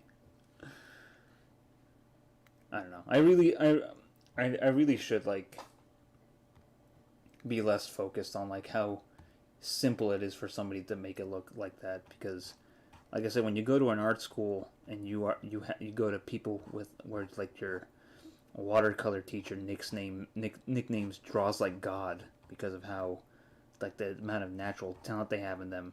It does like put things in perspective, you know.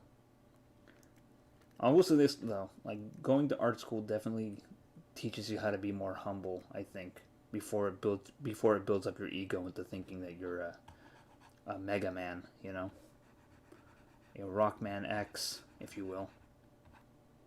Because that's what happened to me. Like I really thought I was like I don't know, like not a superstar, but I definitely considered myself like once I graduated, I'm like, oh yes, any artistic community I join will be happy to have me. I have the education, and you realize like, oh no, these are teenagers who are just naturally talented, and like and like I guess at the time would have been what was that meme? Want to go for a late night gabagool run? Man, I got sick from eating salami earlier, so I'm a little bit off of of salted meats for right now. No, but what I'm saying is, it's very humbling to encounter uh, teenagers online who are just more artistically gifted than you are in your all 4.5 years of art school that you put yourself through. You know, like more power to them though. Like, damn, I wish I were that good when I was in high school. Like, I would say like the main thing for me is that like I just know how to power through artwork. You know, like I don't know what's the word I'm looking for. Like I guess it's easier for me to like put in this extra work and kind of get more comfortable with what I'm doing. I don't know. Anyways, no, actually, no. That wasn't what I was trying to say. Grandpa's having an episode again. No, what I was trying to say is, God, what was that one? What's that one animation school everybody was mad at for, like, like when Steven Universe was like a thing and everybody cared, and like dedicated, like, 2-hour videos to dissecting why Rebecca Sugar was secretly, like, turning the frogs gay or something. What was it? Cal Arts. I kept thinking Cal Poly, but it's Cal Arts. Everyone was like complaining about the Cal Art style of like artwork, and I've seen some very bad versions of that actually. There was for a hot minute when I used to cruise uh, degenerate forums online. Uh, there was a brief period where like people brought up this one artist who was on like Instagram and Tumblr who was uh, took essentially the nicest way to put it is that she took all the like the worst parts that people didn't like about the Steven Universe style, and clearly did not know how to use it properly. They just thought like I don't know. It kind of came out ugly. John K. coined the term, I think. Yes, thank you, CalArts. Yeah, you guys got it. John K. coined the term, but also I used to follow John K. on his blog back before we all. Okay, here's the thing: back before we all realized that he was a weird monster. Um, that's a good example where like we should have really been paying attention to the stuff he was putting in his animation, especially since like um, when he came back with Adult Party Cartoon, that was pretty much John K. unhinged. And I remember when I was in like post college, my one of my closest friends from art school was super excited about his like first graphic novel that he put out, and I remember reading it and just thinking like this is some like really edgy bullshit. Like this is I don't know why why so and so is so excited about it. Like this is like I'm really starting to like have my doubts about John Kay here.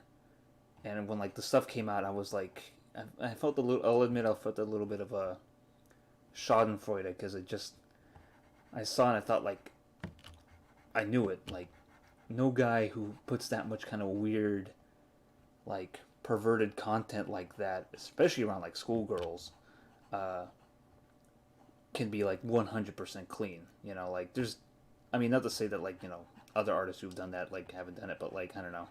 I felt kind of vindicated when it came out like that when that came out, especially when I remember like following an artist who was kind of one of his proteges who came out against them.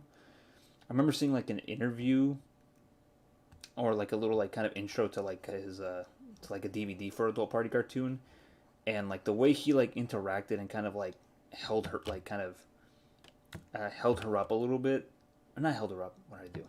No, I didn't want that. No, I don't want that. What did I do? Oh God, Lord, what do I do?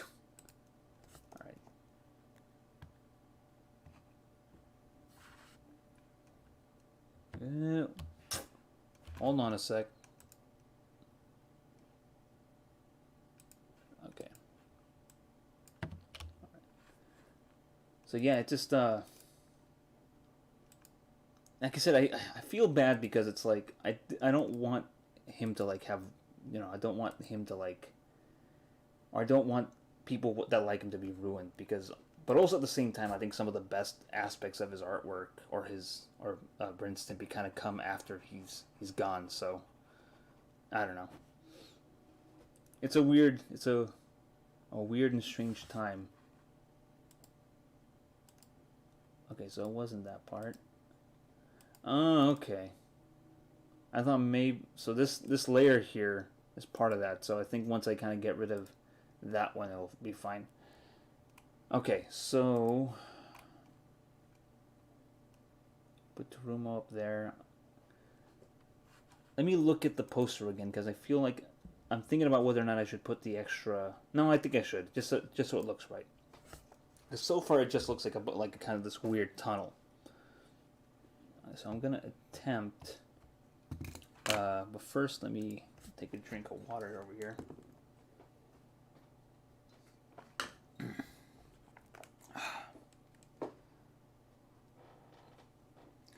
I think I'll say one thing though, like whether or not you are care about who John Kay was as an art like as an artist, um, or is it like how his work reflects on him? For me, it kind of does. Uh, there are plenty of great artists who have kind of taken his art style and inspiration, and have like kind of continued that line of style. So like, there's plenty of people you can enjoy who draw that style now. Without considering whether or not he was inviting young girls to sleepovers at his house. Which reminds me of a. You can always separate the art from the artist. Yes, you can. You can. But it's also up to like people's discretion too. Like I feel weird about it. I don't blame anyone who does it. Um, like I don't feel bad for anybody. Like I don't feel like I need to police anybody for for not separating the art from the artist. There are plenty of people who enjoy the work of Roman Polanski, but I feel like I can't because Roman Polanski being a weird, abusive weirdo, I think that bleeds into his artwork sometimes, which is why I have a hard time enjoying it because it just like, for me, it just feels like, no man who knows how to like.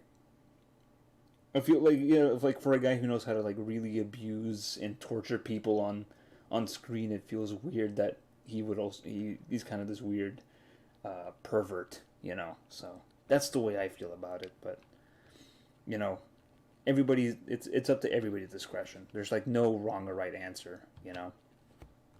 Like people are perfectly willing to separate the art from the artist, and that's perfectly fine. Like especially if like certain pieces of art have been important to you in your life. You know, like Rosemary's Baby is a very important piece of art.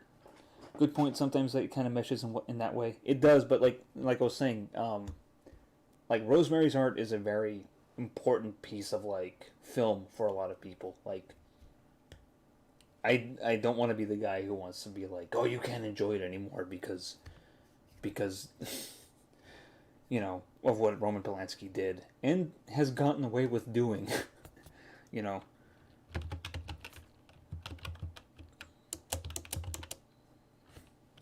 so it's kind of weird, but like I said, like I don't want to be the guy who says no, you can't do it. You know, so it's you know it's just a thing that we all kind of have to kind of accept and move on. You know,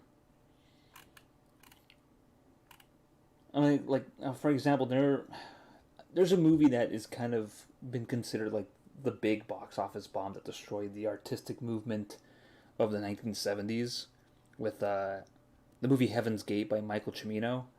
And Michael Cimino already had like a bad reputation as a dude who's really hard to work with and he has an enormous ego. But and like that movie kind of definitely points to that direction, but I don't know what it is. When I first watched the full uncut version of it on like Netflix when they had it on there for like a little bit, I like how long it is and how much time we spend with these characters. But also that movie has a scene where some like leaves in scenes where a stuntman got his legs broken and a scene where they blow up a horse during the big climactic battle. Like those scenes are still in there and for everybody to enjoy essentially. And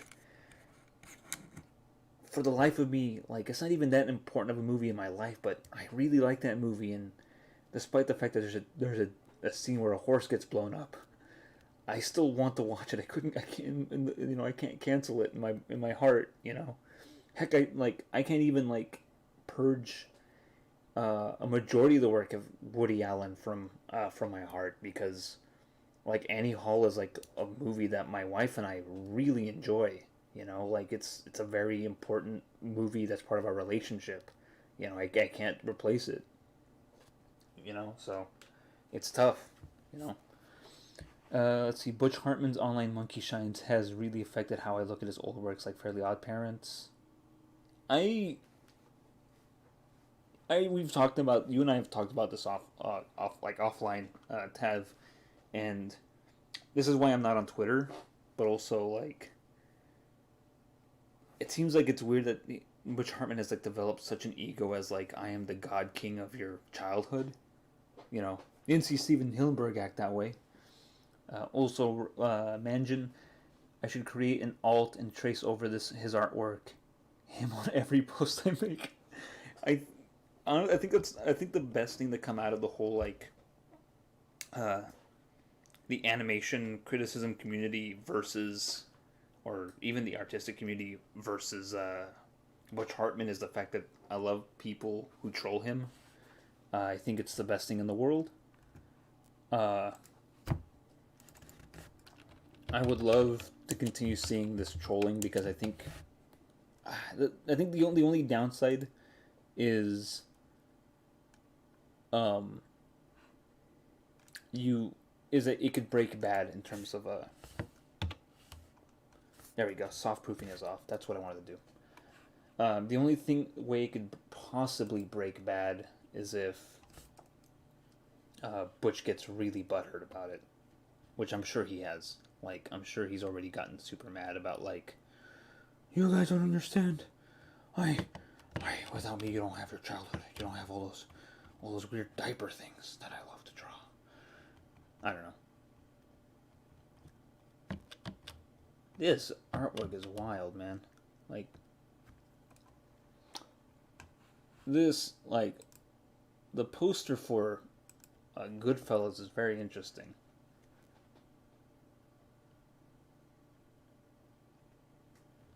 Because I honestly only care about the top part. I always forget what the bottom half looks like, and that's like the most complex part that I have to essentially witness now. Is now I have to essentially draw like a whole street scene like this. Yeah, there we go. There, that's a good thing. It's a good thing.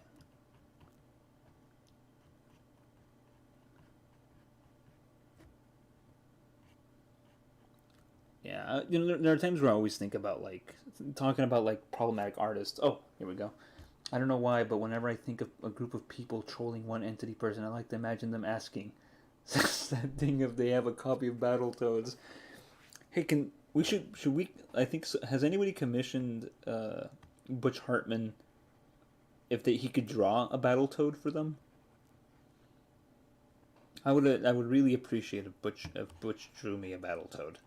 If he found a picture of a Battletoad and just traced it in his art style. Actually, one thing that there is one strong opinion I have about the whole Butch Hartman thing, and that's it makes me sad to see what he's become, because his influences I thought were like really cool. Like the man is a Jack Kirby fan. Like he uses a lot of Kirby dots and like things like artistic flourishes and like and design choices that Kirby had, because like he loves to use those big stupid like flat horns. Like he loves these weird stupid hair like helmets and like headpieces that Kirby uses. That should be the new thing. Why are most huge animators egocentric? I want to point to most artists are egocentric. like if you are making a lot of like I don't know, like I think most creative people have like will like there's it's harder to find an artist who isn't an egocentric uh because like I don't know, there's something about it. Like I think it's harder to find an artist who is like actually humble, and people really gravitate to the cool humble artists because because of that. Like I think more people will move towards artists who are nice and cool over like artists who aren't.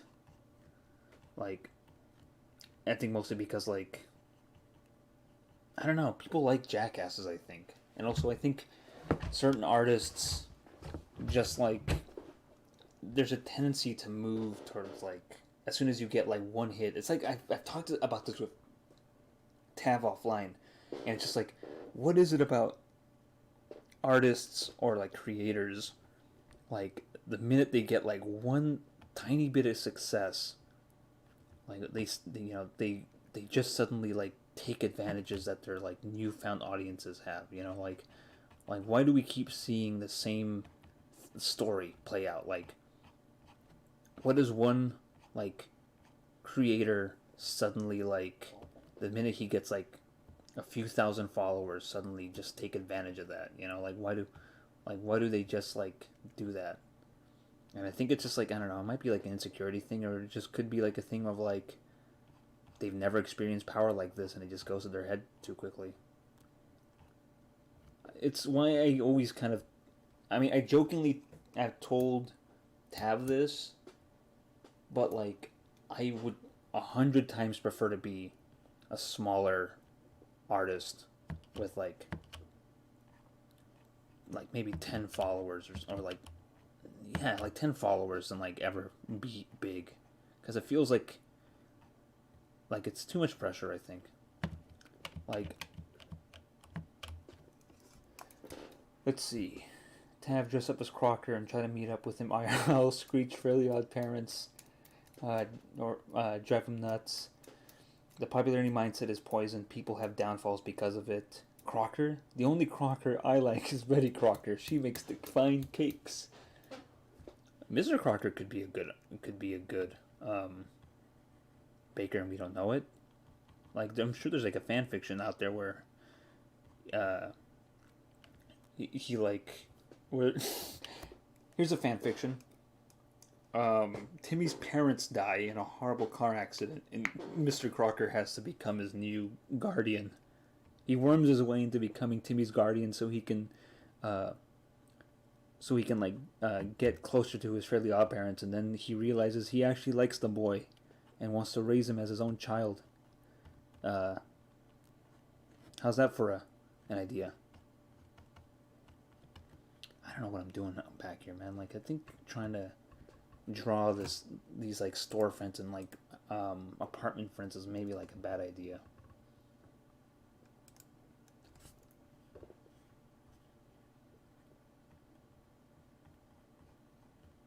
Let me see.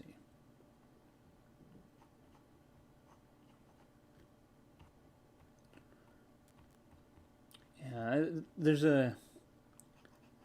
I think it's like I said. I think it's just it's for the best to like stay small. I think. I mean, you can't control growth. Won't he still go crazy over the fairies though? Yes, he would. I don't know. Maybe he maybe he learns to accept it. Maybe there's like a moment where like he realizes the thing he was missing in his life is the love of a parent child relationship or something. Maybe he needed someone to show him how to love again. You know, that's I don't know. My fan fictions always go the same way. It's always like the love of a good person redeems them. You know,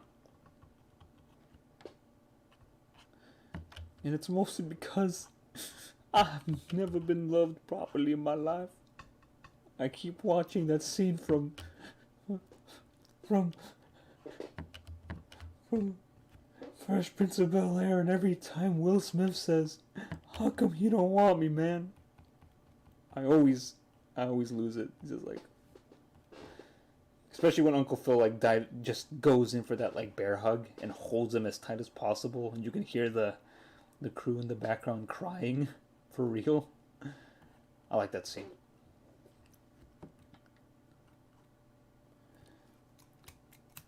The unanswered question is, why the hell is his ear on his neck? Chernobyl. I watched that show.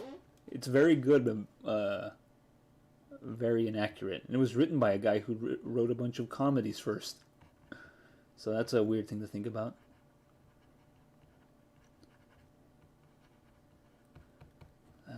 You know what? I think I'm going to just abstract this thing in the background here.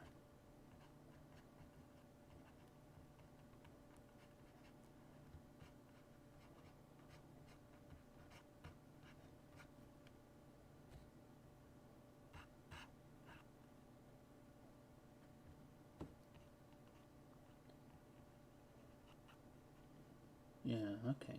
I like that here. Also, some of these cars in the background of like the original poster like don't make sense like from like a time period. You know, I need to really see like what the thought behind that poster was. You know, it's a little heavy on that side. Maybe I'll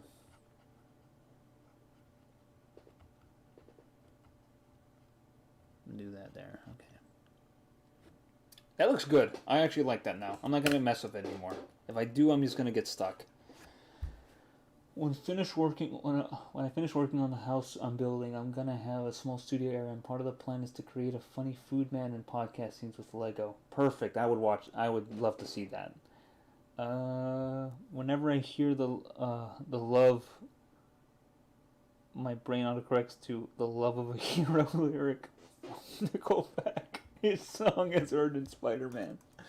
You know what's really wild? There are like one weird opinion that I've come across, because during this pandemic, one thing that kind of helped me keep my sanity was watching people reacting um, to movies that they've never seen for the first time.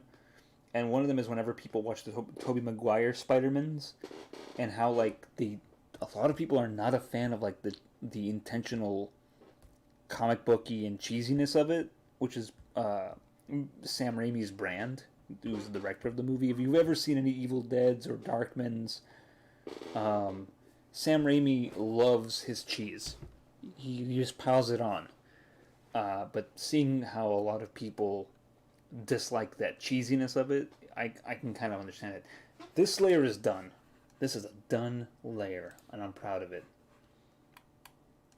So, let's see. Next layer. Also a paint layer.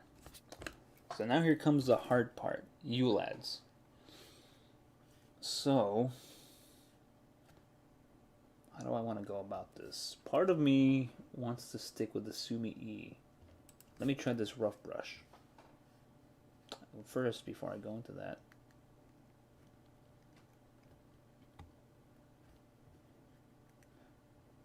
I really dig how you can kind of mess with it right here. You know? There we go. Very nice. Maybe a little bit more to this spectrum, a little orangey. There we go. Alright. Let me see how that looks. No. The comic book cheese gives it charm. I agree. That's the biggest thing that I really enjoy about about those movies. I mean, mind you, I did grow up when they were like huge, and I cared a great deal about them. But like a lot of people, like I said, it's weird how a lot of these youngs have like essentially have turned, or not turned on them, but like yeah, have essentially like don't really care for the cheesiness of it. I find it very odd. Gonna change the angle on it a little bit. There you go. That's fine. Yeah, there we go. Isn't the love of a hero? That's what I fear it won't do.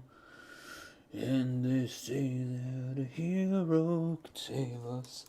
Not gonna stand here and wait. Let's see. People taking comic book movies seriously always makes me laugh. The medium will always have a level of cheese. Imagine asking for lasagna with no cheese in it. Yeah, I don't. Yeah, I don't know. People just like their serious work. They would rather have some of those things kind of be, I guess, be taken a bit more seriously. Which, I mean, more power to them, I guess. But I don't know. It's not for me. Like, I feel like there's like a weird shame in like in the cheese fact in like the fact that the cheese factor exists. You know, it's like don't be ashamed of it. Like like I'm all like I would say even go as far to say embrace it. Like people didn't invent cheese just so I don't know, like just so like you could remove it. It's like the people who buy a quarter pounder with cheese and then spend time removing the cheese from it. I'll kill you, Saber. The LA Saga. Thank you. Actually, hold on. I'm gonna zoom in a little bit here.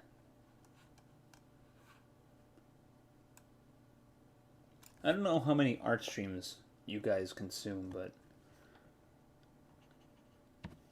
maybe I'll stick with this. I do like the crunchiness of it.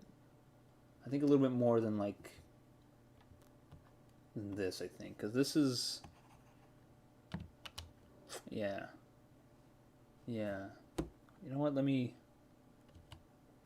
try that out. No, that's too much. Oh, they got a Copic pen option here. People who use Copic pens, I think, are pretty cool. I myself have never considered getting one, but I know it's a very popular thing amongst people who still make traditional art that way, especially like on Instagram and whatnot. It's very popular amongst like. No, you know what? I think the crunchiness won't work for that layer. I think it will go with something more smooth. Thanos going from a serious villain to being reduced to meme quotes will never not be funny. Agreed. So many movies I thought were good or okay as a kid are suddenly awful films in the eyes of reviewers and critics. Thanos is our generation's Heath Ledger Joker. Yes. On what you said about your Copic pens or cancer, they're too expensive. First off, and the people who are good at them are too good. But hey, more power to you. Um, when I watch movies now, I start to think like they do and internally criticize it in my mind. I think it's a good way to think about it, but like I don't know, like it's like what I've always kind of like what I've talked about with Tav when we talk about movies offline. Um, the idea of trying to be like objective about a movie, I think, is a lost cause. I think you just should just accept the fact that it's ultimately a subjective thing and embrace the fact that this is me and how I feel about it. So, like that's the way I look at it. Like there are truly awful movies that I think are like some of the best bits of entertainment I've ever seen in my life. Like there are some truly awful B movies out there that I just think are absolute treasures that I think should be celebrated. But hey, that's just me. What the frick is going on with this? This watercolor pen is wild, man. Let me see if I can jack up. No, that's the size. Opacity's at 100. Wow. Let me see this one. I don't know if I like that one too much. Let's see. The thing is deciding whether or not how graphic I want to get with this, because this watercolor one's not bad, but also because I like texture in it, but also yeah, maybe it's dry bristle, smooth, flat rough, dry marker. What is this doing here? I'm removing this. Let's see. Let me try like a regular basic one. Saber, have you seen Adawan's cut of Star Wars? I've learned to turn off this part of my brain now. I've not. I think I'll link it on the big fellas later, but it's a different version of the special editions of Star Wars. Are those like? Are you? Actually, speaking of Star Wars, is that at all tied to the despecialized editions of Star Wars? Like, because I know there's a lot of people who are actually doing a lot of good work by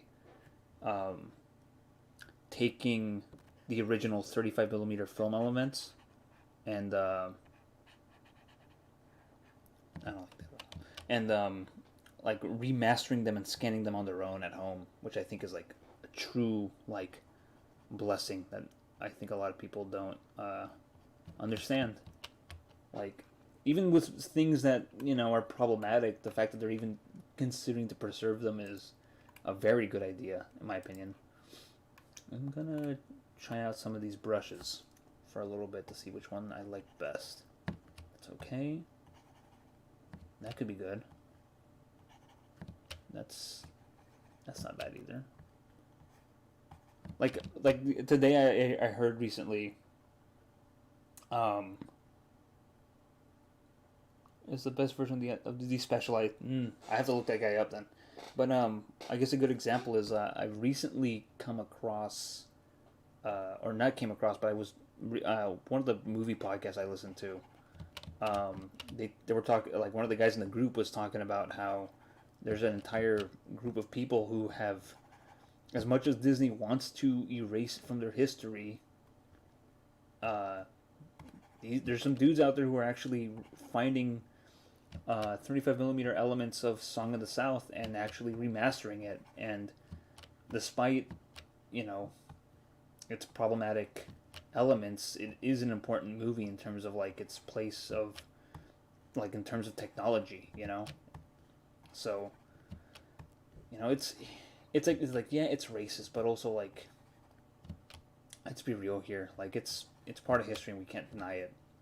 I mean, it's not like Birth of a Nation where, like, we were taught that it was an important movie and actually, instead, it might actually not, as like it might not actually not be like the movie we all thought it was, because it turns out there are actually more.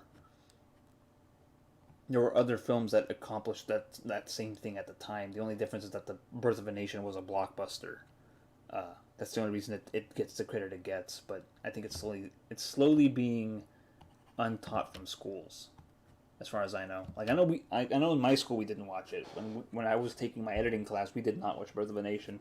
In fact, our teacher pointed to a lot of earlier works that did the exact same things Birth of a Nation did. So, like the work of Edwin S. Porter, for example. Let's see. I understand the criticisms of the special editions and trying to preserve the original theatrical versions, but I also see some of the edits being part of Lucas's original vision. It's a mixed bag. Turkish Star Wars is a more canon to this to the saga than the sequel movies. Song of the South has amazing special effects similar to that of racism aside. That's what I'm talking about. Its special effects and how it integrates animation with live action, I think it undersells it. I think like just boiling it down to the racism movie is, I think, definitely undersells it, and I think Disney should not wuss out. I think they should, I think they should be not the Virgin Disney. Oh, Song of the South is problematic. We have to erase it. It never happened, and be more the Chad Warner Brothers. Yeah, we made racist cartoons. Here's a disclaimer. But it's part of history, and we don't want to pretend like racism never happened, you know. So someone should do that. Someone should make that the Chad Warner Brothers versus the Virgin Disney. Let's see. That's all right. Hey, a sponge. No, I don't like that. The hard thing about picking the right thing. Oh man, that is a weird thing that it does. The watercolor ones, I don't like how they work on this. Thick paint. Extra thick. There are some weird things in here. Gonna be a weird looking old man. It's hard to choose a good one here. I don't know.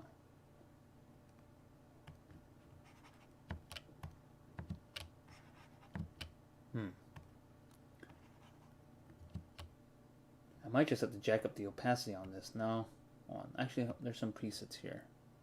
Flow, angle, spacing. No.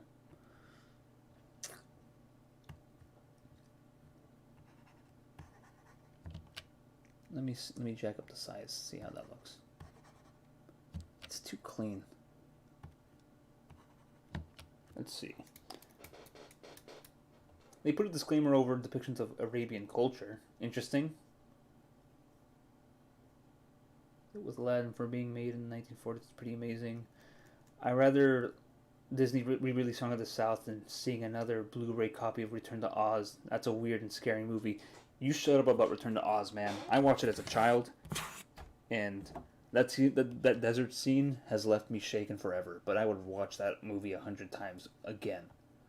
I would rather have the 80s nightmare fuel that was children's movies during that time period than the weird soft boy stuff that came out in the 90s. No offense. Like, I mean, we all have our nostalgia for Lion King and all that, but like, you know, I think what I'm gonna do here, weird side tangent. I think I'm gonna just take this brush here and then adjust the. I think I'll just adjust the opacity on it. I think to preserve some of this, I think I'm gonna have to move this paint layer underneath this main layer here, so I can at least preserve the shape. I don't want to lose Saber's face. I'm sure Saber doesn't want to lose it either. Let me look at that reference photo again. See how much shadow. Okay. Saber, you're lucky I've drawn you 100 times, because your avatar design is has become very muscle memory to me. I really appreciate it. Thanks for the opportunities.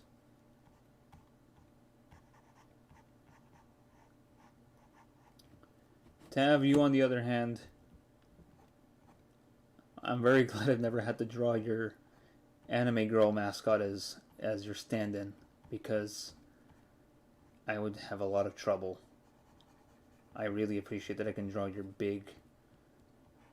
your enormous, intimidating mug, because I feel every time I draw you, you just become more and more intimidating. You know?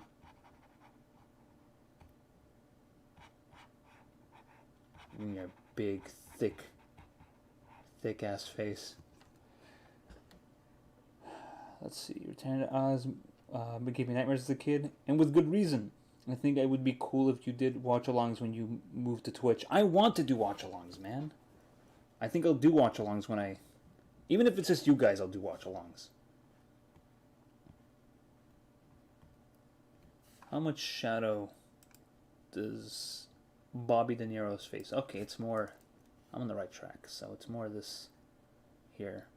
Because Robert De Niro's face, there's like a good shadow portion here. You know? So I'm going to do that here. Do that there.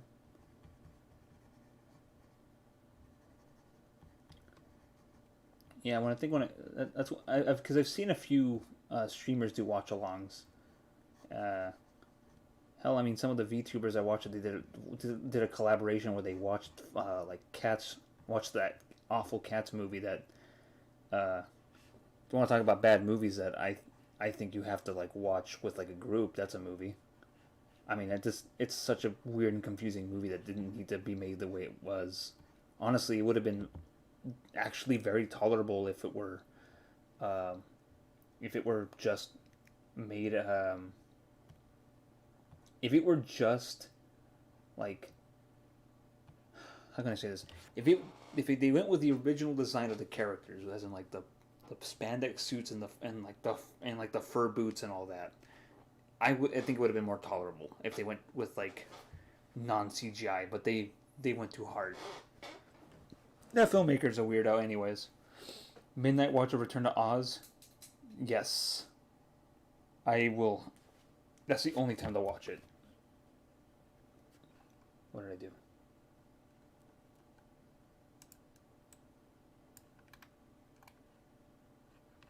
No, well, it doesn't look at it like it affected much. Let's see.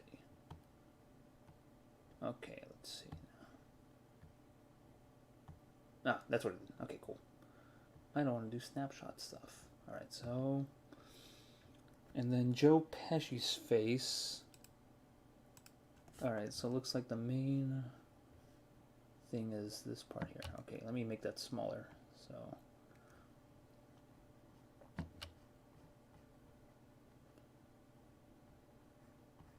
I'll do your guys' hair in a second, but mostly I want to get the main shadows in place.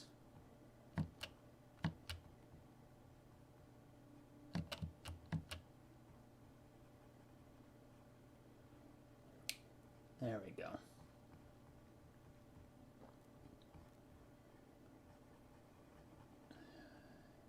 I'll fill in the shadows proper later. If I just kind of get the main basic part of it, it should be fine. Yeah, like that. There we go. There, that's what I'm talking about. Why does the way that I've drawn her look familiar to me?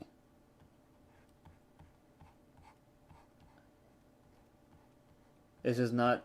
I'm not besmirching Yuri's artwork. I'm just saying that for me, my own art, trying to adapt her art style has made her look like a certain... look kind of familiar.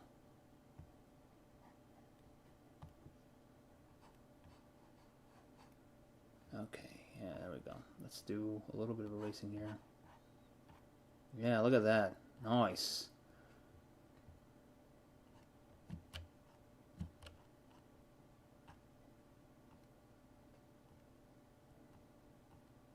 There. That's how I like to kind of block out the shadows a little bit.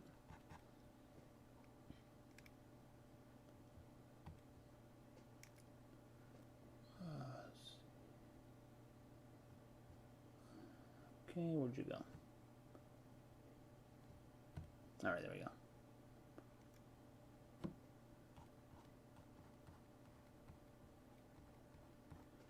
Alright, that's a pretty good move. I need to watch Kentucky Bourbon again. Buy Kentucky Bourbon again so I can take a full experience of Oz Danjin, I get it when we all when we all meet up, we can slap a GoPro on you. Get it when we all meet up so we can slap a GoPro. Are you? Also, you mentioned we watched any art streams. I used to be a guest on Yuri's art streams, and the only way I was able to keep up with art talk is through memorizing what you told / shown me. The structure will be hysterical. I should probably watch some of Yuri's art stream because I think her artwork is pretty good. It reminds me of the stuff that I wanted to attempt when I was young and trying to compete with these tumble kids. But her stuff I think is way better than that. Sometimes sometimes it might actually be more useful to like stay in your lane. Sometimes I think like sometimes it's good to know what your limitations are, and just like I said earlier, draw what's more comfortable to you. I wish I could go back and tell my younger self that it's like, hey man, it's okay to like find what you're good at, you know. All right, so Tav, your hair is pretty much gonna be black, I think. So I think what I'm gonna do with you is do that. Or maybe.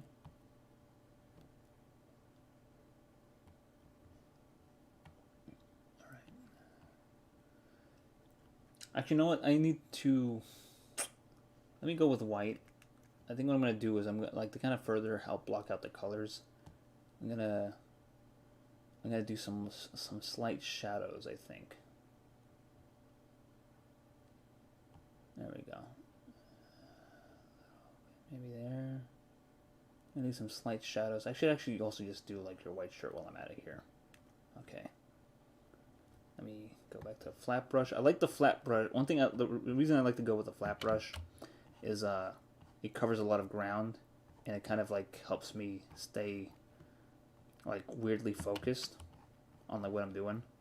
Like I like to do very big kind of like feel like I think one thing I've kind of slowly begun to enjoy about making art again is just kind of realizing that I rather than doing like this kind of big under painting like this under drawing for this painting, I have learned to really enjoy just kind of blocking out big chunks of areas through art or like through like paint tools. There we go. That's a good. Okay. Then Sabor, my favorite Disney villain. Fight me on that. You can't tell me Sabor isn't the greatest Disney villain of all time. He ate he ate that baby. You tried to eat that baby, I mean.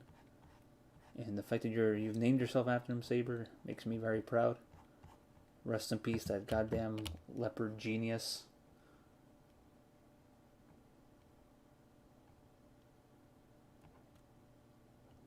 Sabor is part of that great segment of true hero legends like Pui Pui from Dragon Ball Z who go unappreciated for the rest of their lives. So, there we go. I'm gonna just block you out like that for a minute, Saber. And then, there we go. Cool. Nice. Very nice. And then, let me do some white for your eyes here.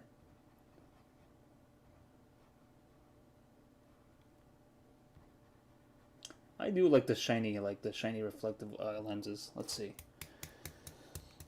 But Goku, we said go beyond your limits. Goku, you've gone too far beyond. Get the hell out of my office.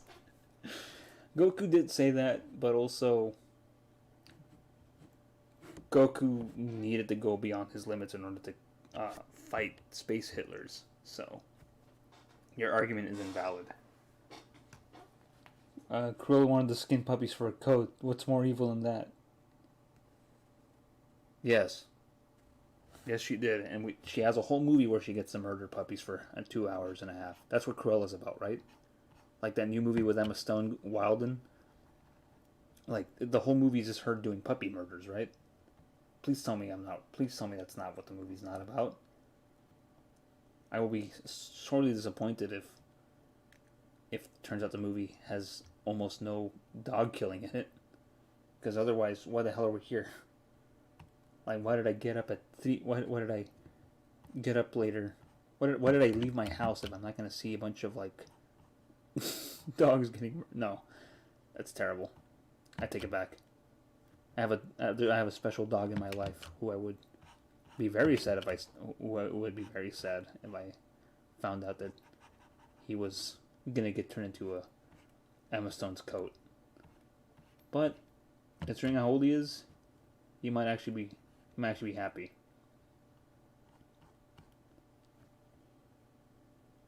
Let's see. I'm gonna go back to this one, and then how big will this look like if I jack it up to a huger size? No, doesn't look right.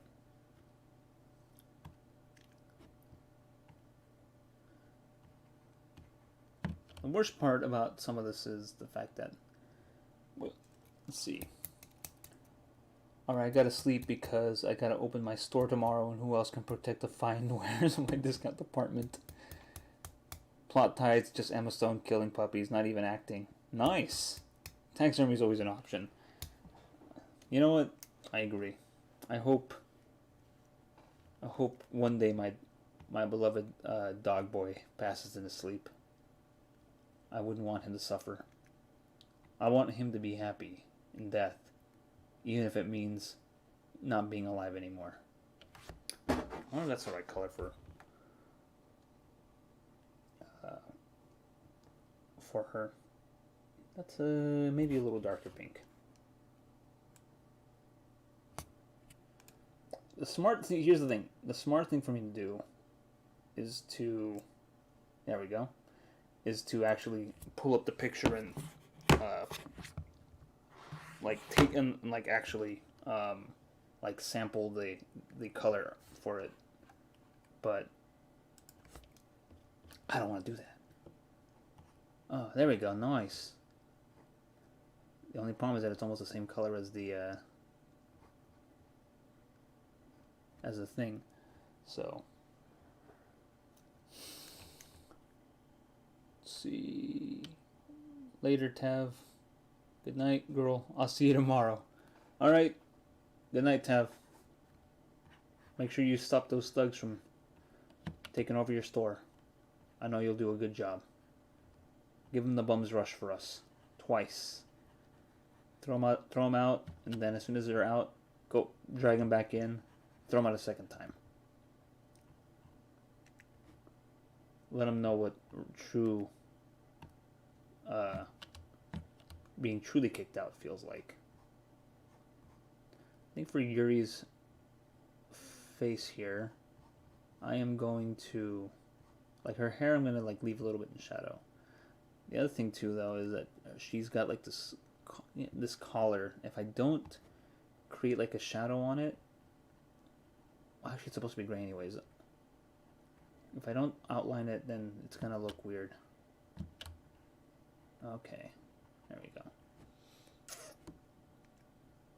Cool. Alright, now maybe put her ear here a little bit. Okay, and then go back to this.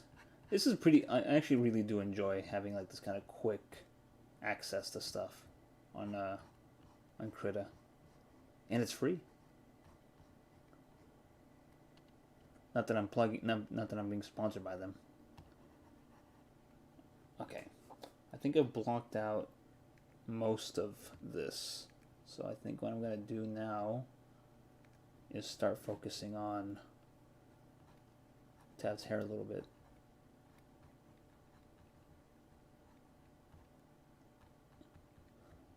Oh, you know what, lighting, no, actually I got the lighting right, correct. I got the lighting actually a little correct there.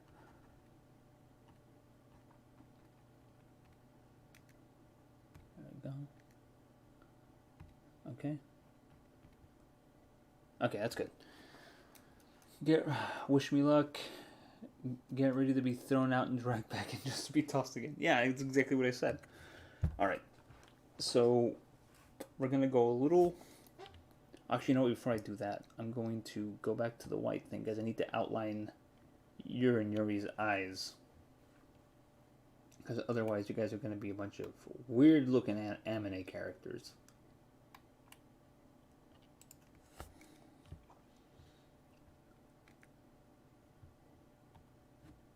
Okay.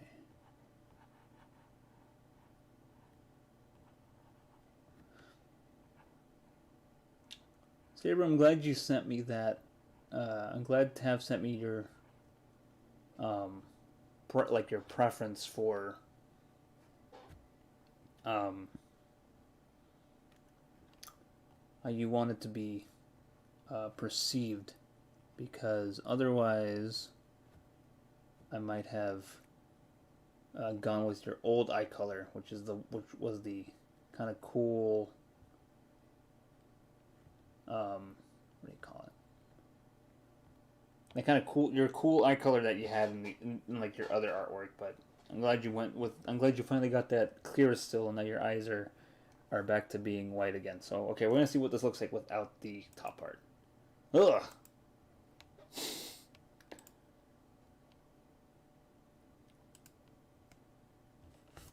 I think I'll keep this on for a second. All right. So let's do some of this. Let's do some of these shadows. Kind of build this up.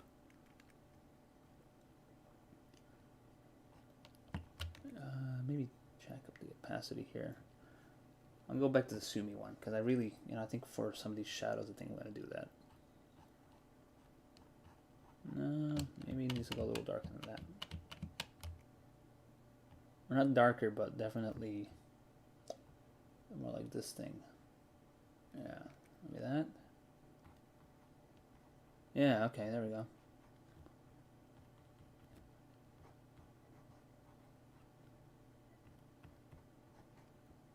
There we go. How's that look? Oh, nope, that's not what I wanted. No. I think I'm going to do... I think I'm going to give you guys like a slight outline. I think going with a more painterly thing like is a little rough. I'll see what giving you guys like preserving your outline looks like, and then we'll go from there. Gotta check off too because it's late for me and I gotta be productive somehow. Thanks for the art advice. Oh, you're welcome. Have a good night, Saber. I'll stick around because my sleep schedule's effed up anyway, so I gotta stay up. I gotta preserve it. This is what happens when having a night job.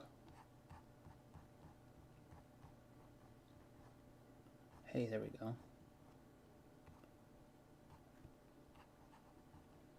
There we go. Okay. Yeah, actually, this might work.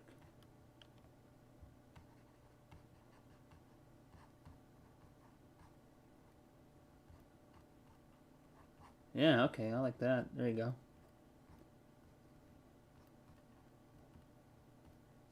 And then turn the white here. Nice, yeah, look. This is actually going pretty well now. I like this a great deal.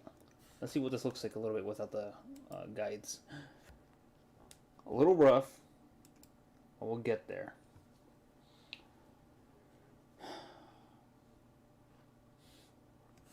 Yeah, you know what, I'm going to try with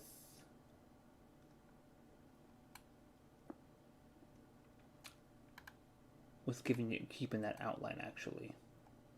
Now that I think about it, I think it'd be very useful, especially with this dry brush here. Maybe not so dark. Make it smaller. All right, that's good.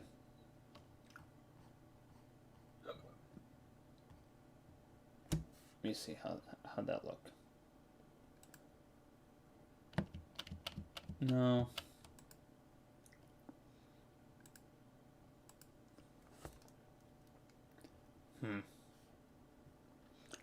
This is definitely the hard part because, like, in my head I have this plan, but sometimes these plans do not go as well, especially when like you've kind of established this kind of rough design here. That's the problem. Alright, here we go. Nice. Nice, okay. I think I'm gonna outline. I'll start with Saber because I'll just kind of make my way towards the middle. So what I'm gonna do is I'm gonna get this a little darker, and then just gonna go see what the Sumi pen looks like with that size. Okay, there we go. So let's see. Actually, that color of hair looks a little better on Saber. Now that I look at it. Yeah. Okay. That's a way better color. But I think I'll use that other color for like a highlight. Highlights for kids, that is. Let's see. Maybe brighten that up a little bit.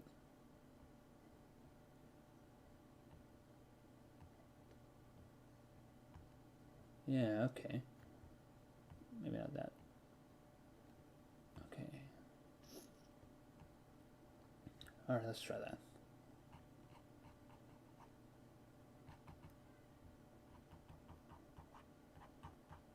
Alright.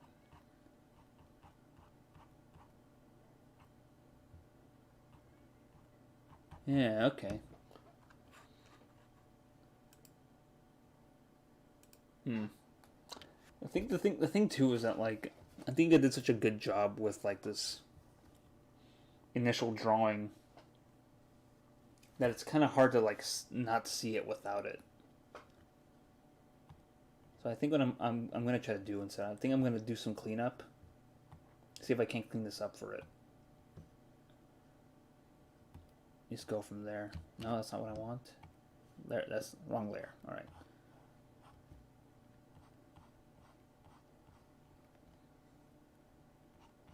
It's really tough when like you do such a good job with like an underdrawing. I mean, it's like what I said at the beginning, because it just feels like you're letting it down almost.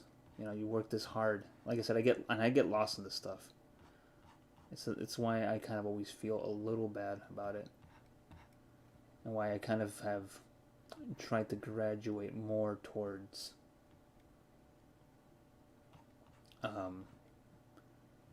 kind of feeling it out with like big blobby shapes instead.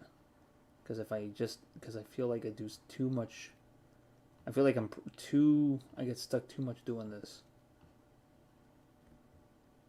Yeah, there we go. No, that's not what I want. There we go. Yeah. The other thing too is that like I have to realize that a lot of this is gonna go away because of how much they're in the shadows. So.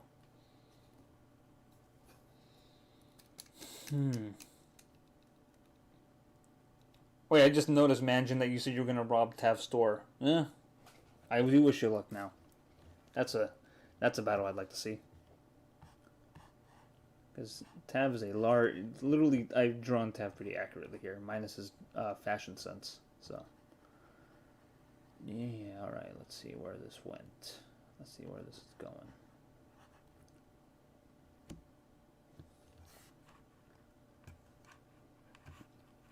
You know, I wonder, like, if I select it. I want to select this layer, actually. I want to change the color of it. Or at the very least, like, let me lasso this, actually. Where's the lasso? Freehand, there we go.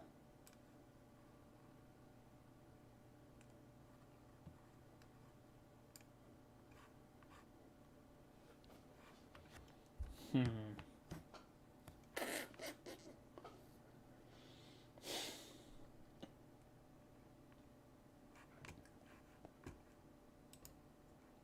gonna cut this.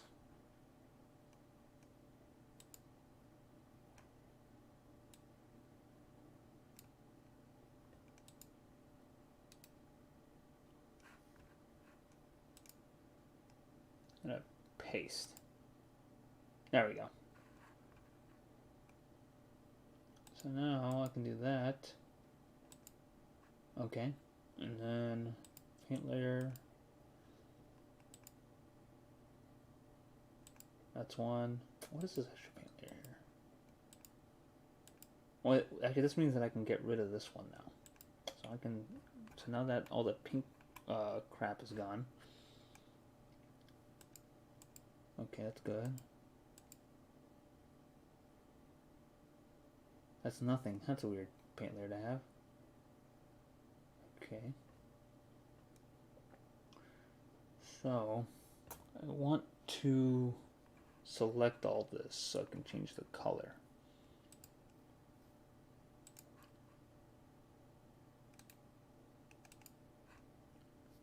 There we go. Select from color range, okay.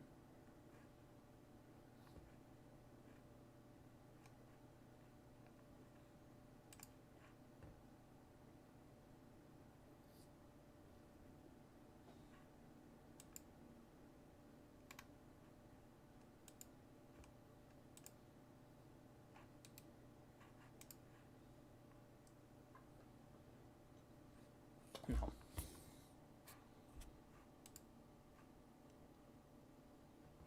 Not what I wanted.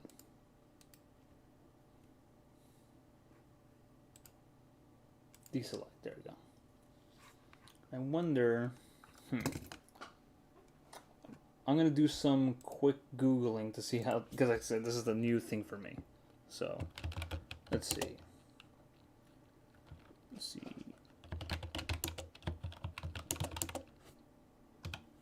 There we go. Of a layer. There we go.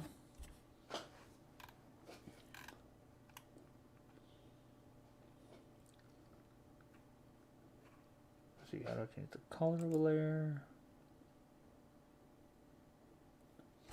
Some of these use the spelling of color with a U in it, which I think is interesting.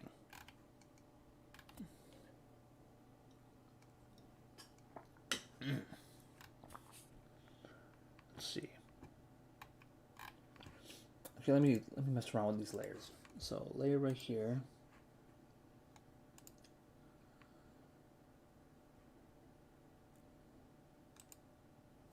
Nah, that's not what I wanted. Color. That doesn't look that bad. I think what I'm gonna do.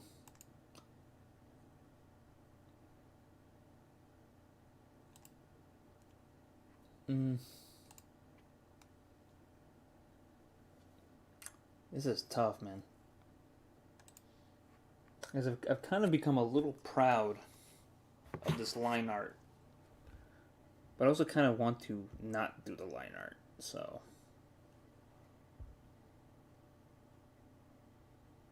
Let me. This is a tough option here, because part of me, like I said, I don't want to do line art, but also it looks good with the line art. It feels more defined.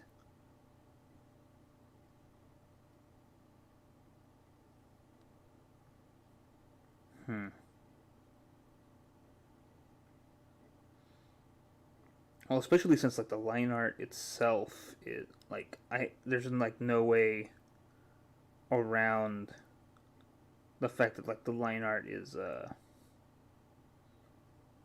I can't control the pressure points on the line art. You know, like the tablet sensitivity is so primitive, like we were saying earlier in the stream, that like there's just no way I can essentially make it look good, or at least control it. Like it would have to be so uniform. Maybe I just have to do that. You know what? I'm gonna try here.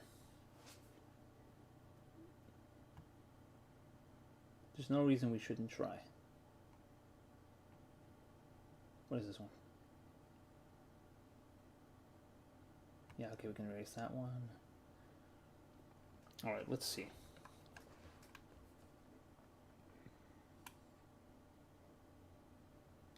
Fine liner pen. G pen. Ooh, they got a G pen here. It won't hurt to just go with black. So, no, it's too small.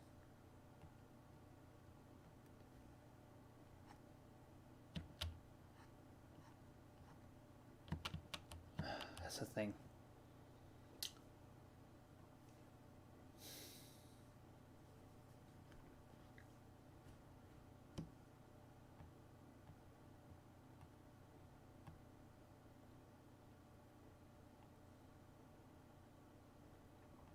You know what? I think I will go with this. Let's just do it.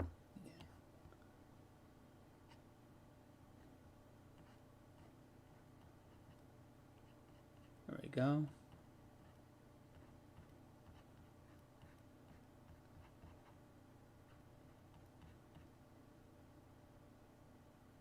Then white here. All right.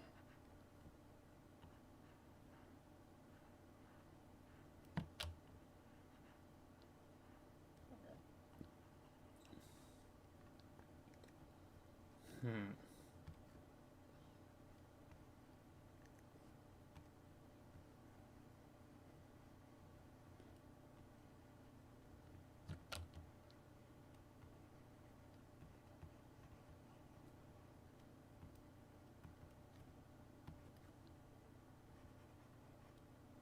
Hmm.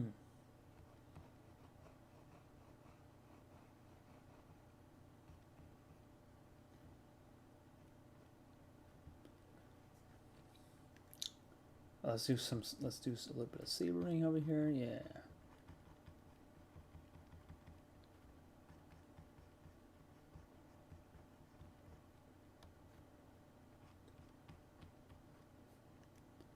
Yeah. Okay. I'm liking this now. I think something you just kind of need to maybe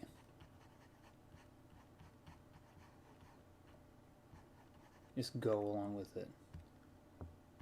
Just kind of ignore a little bit of like your intentions. I don't know. Sometimes you got, like I said, you gotta know your limits. That's the wrong color of blue. There we go.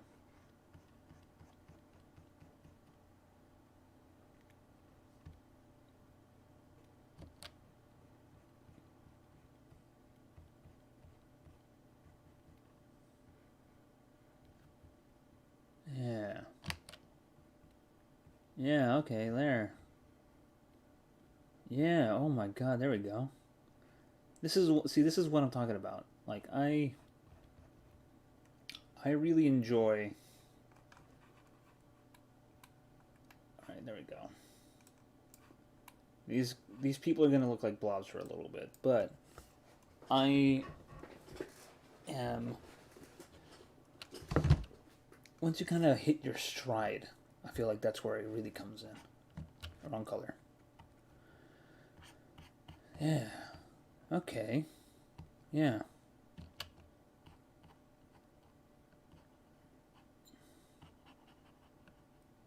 Yeah, okay, nice. No, let's try this one. A little smaller.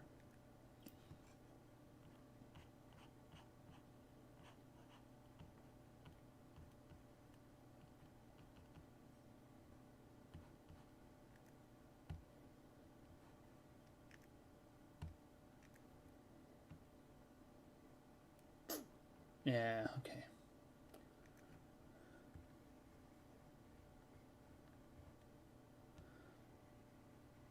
My favorite, see, this is what I like working with, like, big, kind of like feeling it out sometimes, is that it feels like yeah, it feels like you can just kind of like wing it and then like kind of like fix it, like you're kind of like over painting it almost. And I like a good kind of like worked over canvas, honestly. I know like when I used to, that was like kind of my one of my things that I used to like to do in like art school was like I just kind of like worked the hell out of a canvas until I was like happy with it.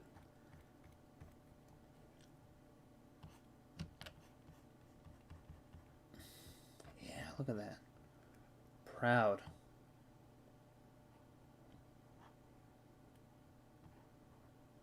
Yeah, okay, nice.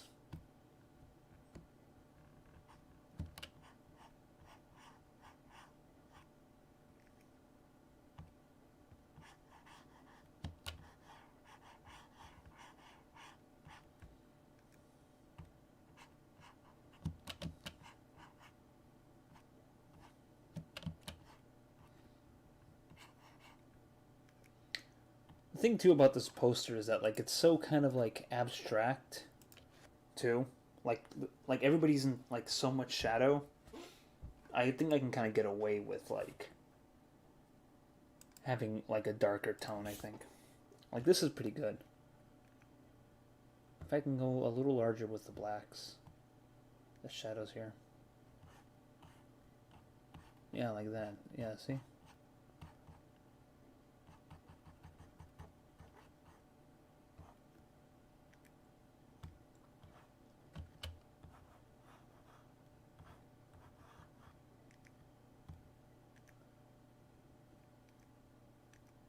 Oops, I just realized I'm going to mark there. The only bummer is, I guess, like I said, how overworked this can look.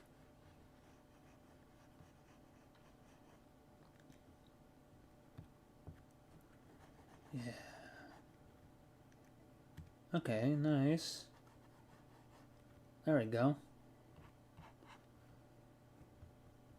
Maybe it looks a little too, like I reduced Saber's head here a little too much. So I think what I'm going to do is build him out a little bit more. Yeah.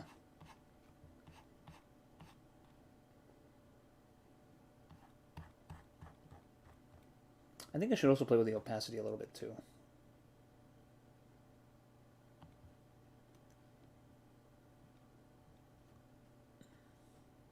Oh, that's the size. But I do want the size a little bit. There we go. It doesn't look like it shows up a little too much.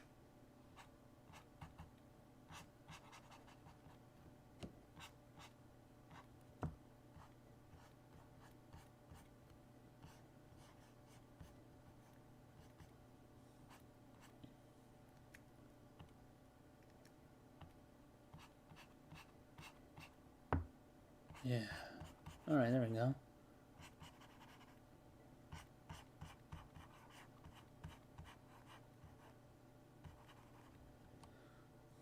Yeah, okay. That's not bad at all. There we go.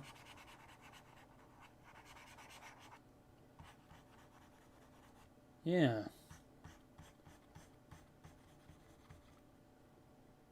Let me just kind of straighten out some of these edges over here. No, there we go. Yeah.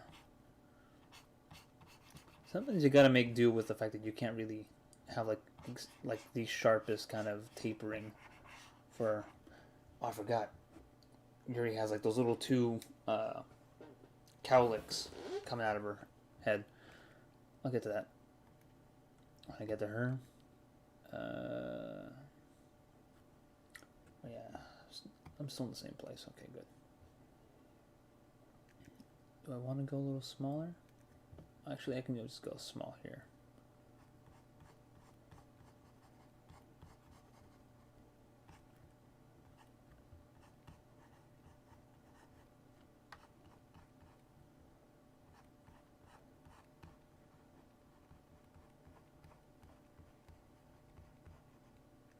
I think what I'll do here is then like...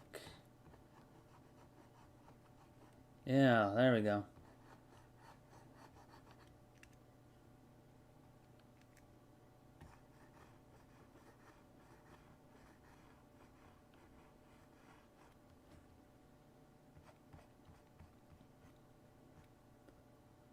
I think what I want to define this area here a little bit more. There we go. Yeah.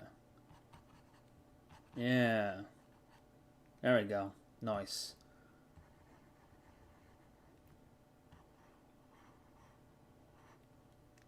Then his eyebrows. Make them a little smaller. Use that one instead.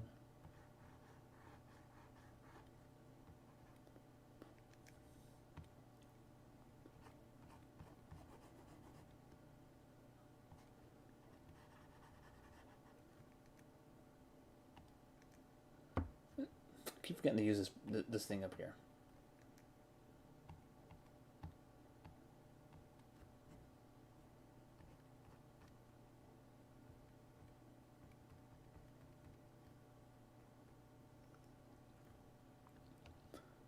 Yeah, okay. There we go. Might be too bright. No, actually, that's a pretty good color.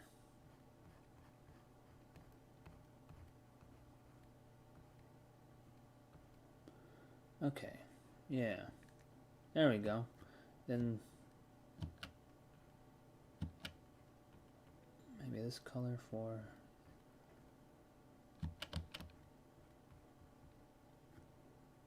Alright, yeah, okay. Looks kind of... Saber looking kind of beachy there. Well, I won't lie.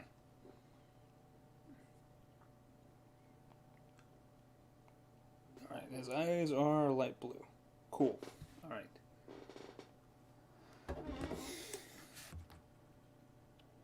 He looks a little too kind of like smug. I think I'm gonna make him a little bit sadder. There we go.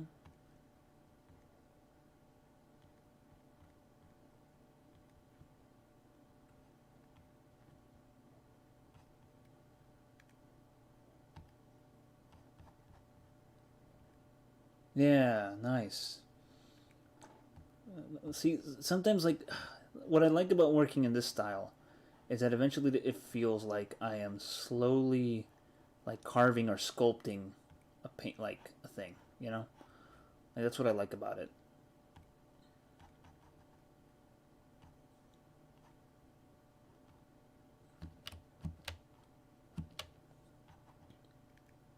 Okay, maybe it might be too much there. There you are, you otaku son of a bitch. I don't know. I keep that phrase has stayed in my mind a lot lately because it's from one of the podcasts that I listen to. I think that's the perfect color for his eyes too.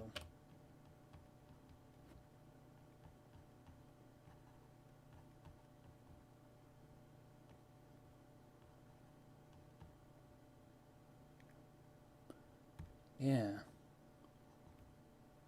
Look at that, yeah. I think I'll have to fix his eye over here. Make it look like he's looking a bit more towards us. Yeah. Sometimes it's amazing how like a certain like you can kind of make just like a slight angle can make it look like something is looking at you. That's pretty good. All right, nice.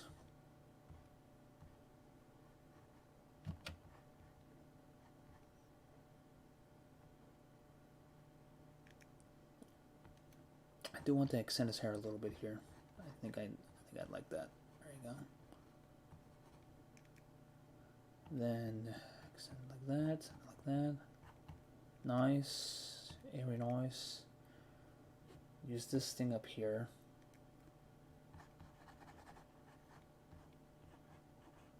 Yeah. Then do that. Start getting into the habit.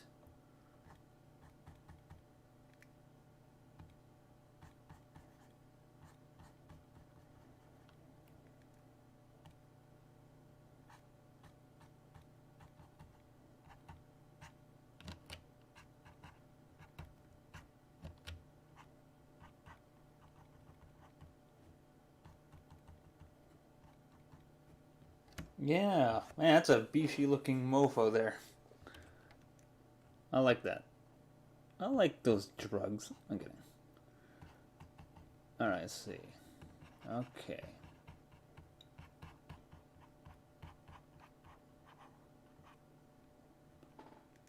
Nice. That's actually pretty good. But I feel like we could define it more. No, that's too defined. Hi, yeah, let's try this brush actually. Maybe that's too much.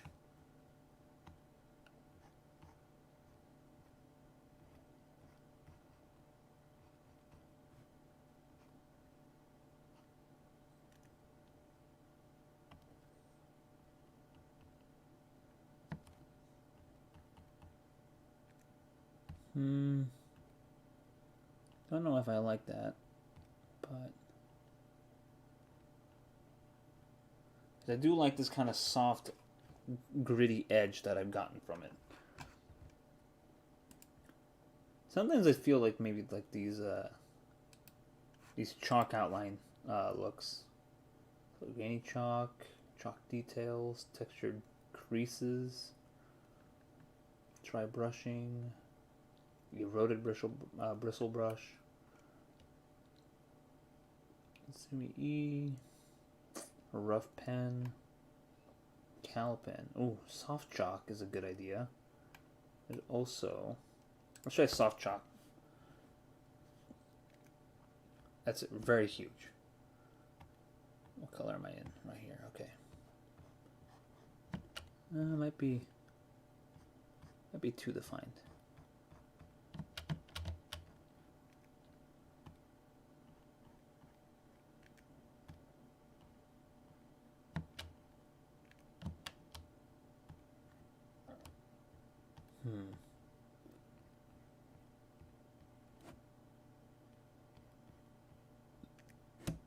All right. Yeah.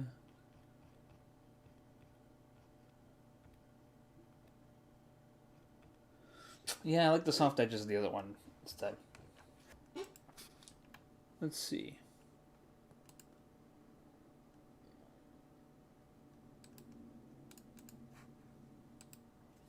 Okay.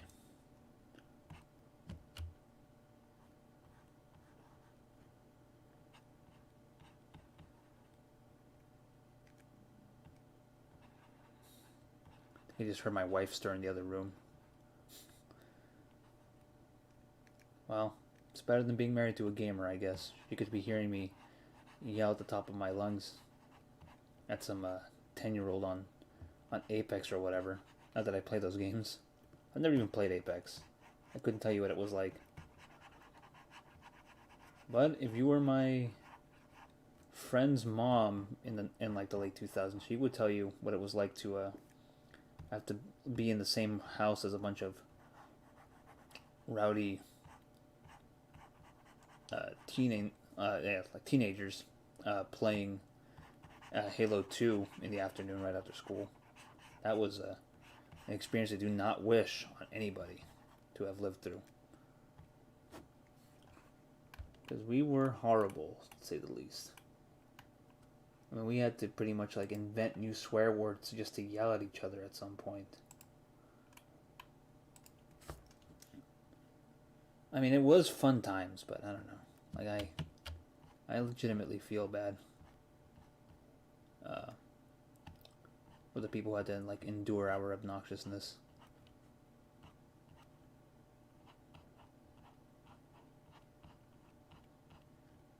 Okay, that's not bad.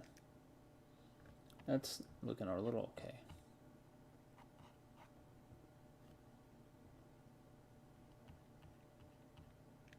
Yeah, okay, that's not bad at all.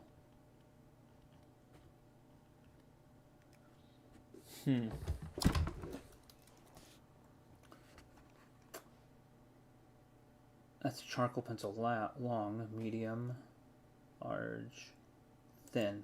Let's show the thin one.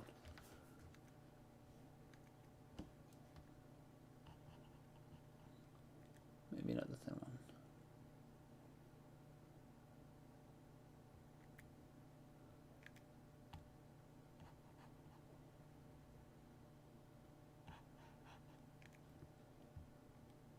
Maybe the thin one. Yeah, actually, you know, that might work.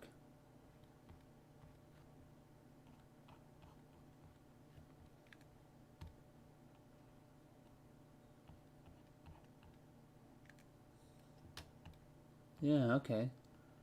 Yeah. It looks a little wonky now, though. That's the thing. I might have to redo the eyes a little bit. There we go.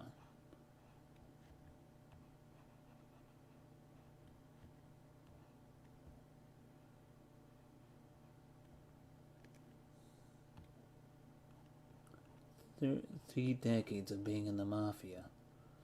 That's what the tagline for this movie says. Can't even spend less than 3 years in the same job. They expect me to be in the mafia for that long? I mean, geez. Gotta really love your job to do that, or owe a lot of money. That is a problem I know I have. I definitely need to get better at like this staying in the same job game. Because I know when I've like stayed consistent with the same job, I've ultimately have, well, not succeeded, but definitely have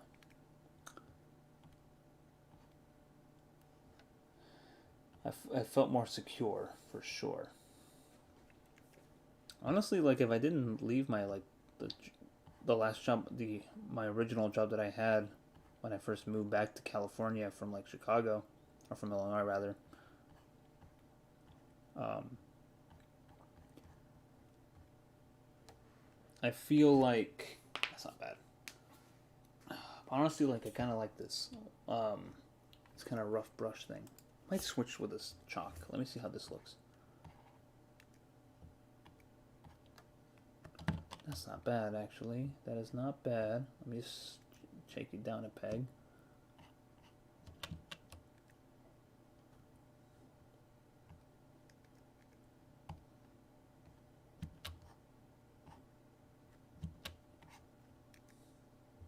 Maybe cut the opacity down a little bit.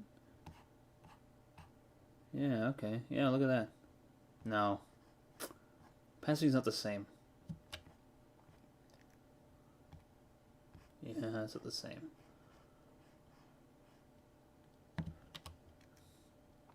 Yeah, check up the opacity back to 100.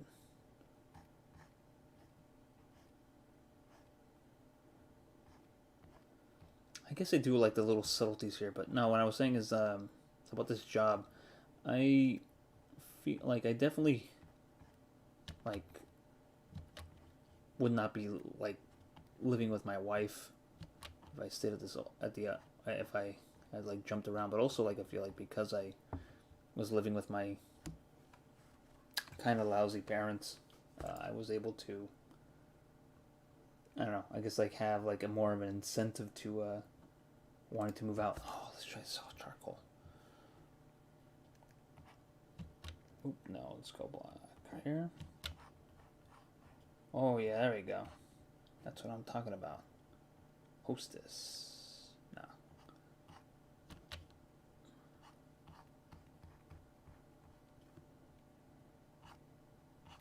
I have that song from I have the theme song from Community stuck in my head for some reason. Well, not for some reason. It's because I've been watching it a lot lately. I've been meaning to watch it for like years, and I finally started watching with my wife, and we both really like it. But it's a thing where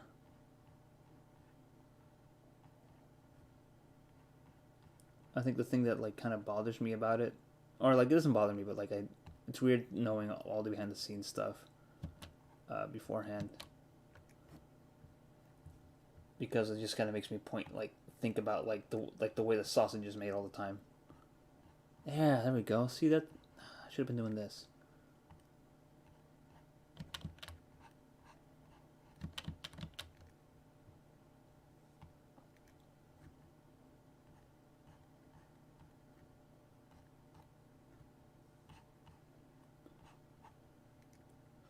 I'm glad I started off with Saber first, because now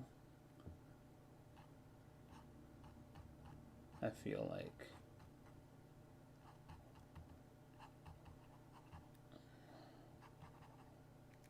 like it's a little better. There we go. I feel like I can kind of get into like a good work groove. Like I said, the one thing I don't like about it is how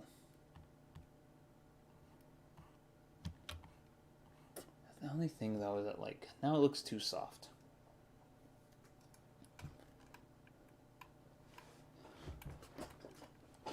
You know what? I think I'll switch back to my Suni E1. Honestly, like as much as I really enjoy, oh, what's this one?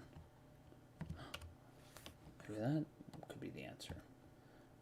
Like I was saying, as much as I like the texture option, oh god, see this is, there we go.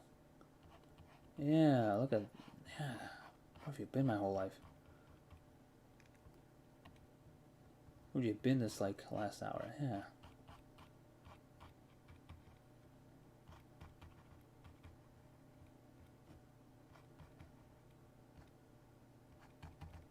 Yeah, okay. Then...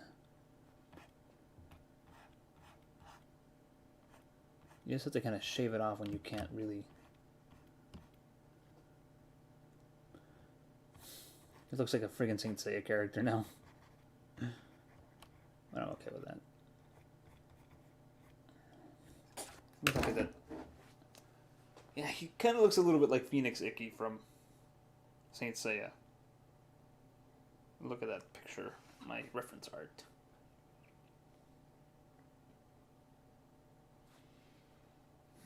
Okay.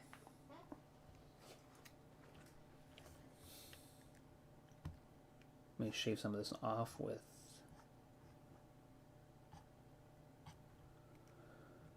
that, and okay.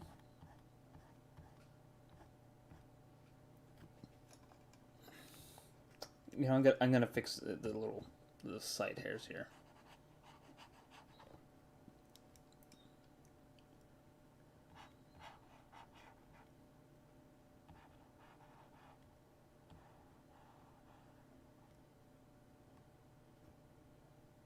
Yeah, it's not looking bad at all now.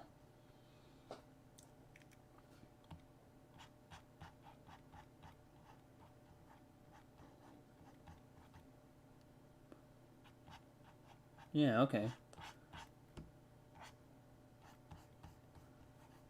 Yeah, okay, there we go.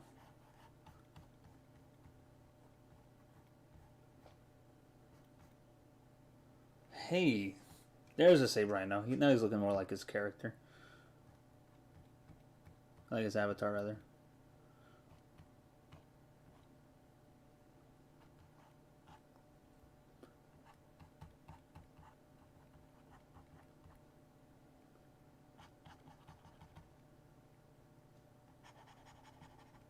Alright. Go switch this. Okay. There we go.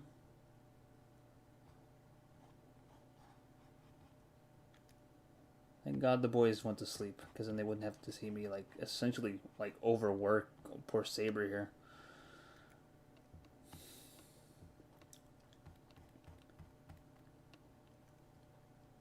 There we go.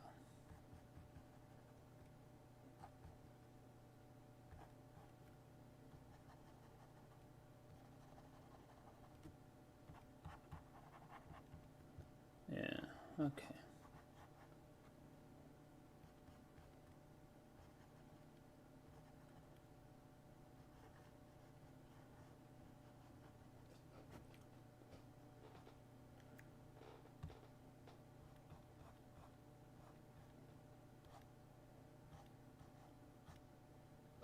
I gotta draw that eyebrow again. Let me get smaller.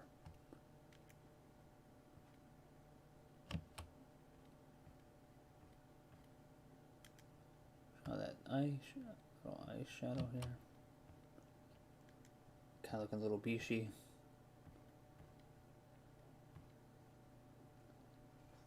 Yeah. I don't know if it's quite done yet, but I want to move on.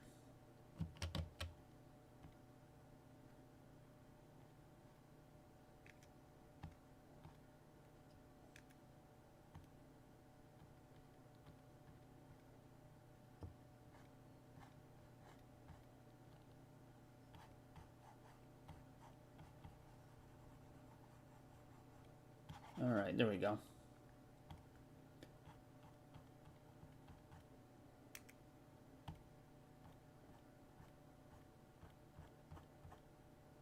Yeah, let's do this here.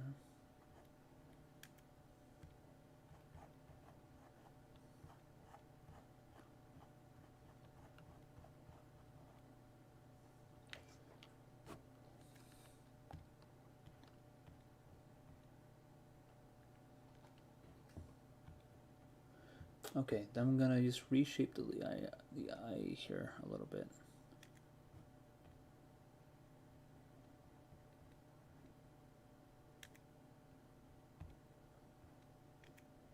Let me fill this out a little bit here. Gonna make Saber look a little soulless for a second.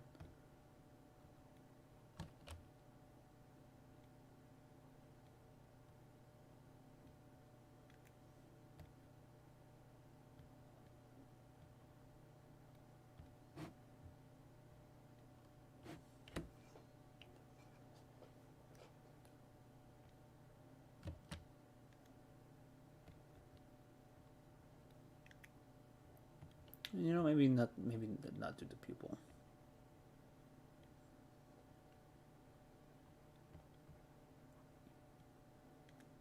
Actually, maybe the pupil did help.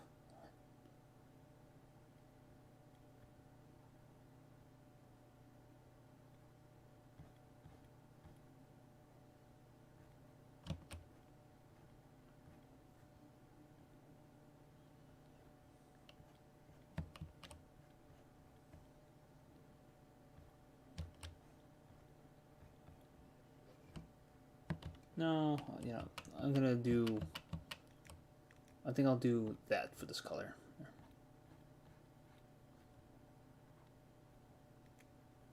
And then just overpaint it here. Over that way here.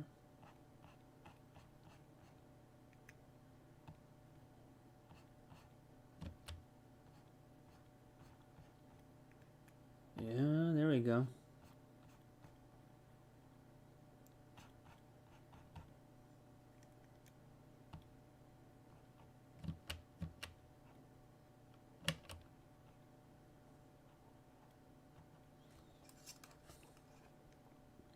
And then fix Saber's other eyelid over there.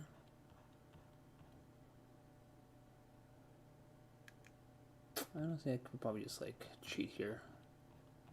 Yeah, I'm gonna cheat there a little bit. That looks kind of done to me. Just smooth some of this out here.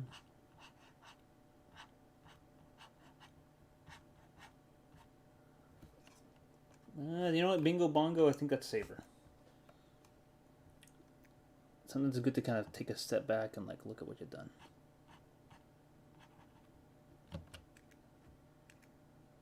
Quit doing that. All right.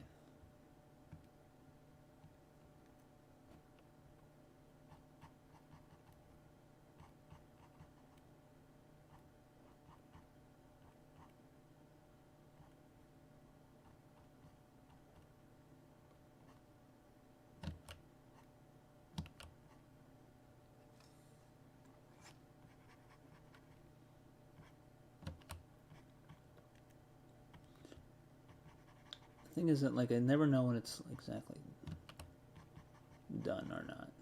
Yeah, you know what? That looks pretty good. No?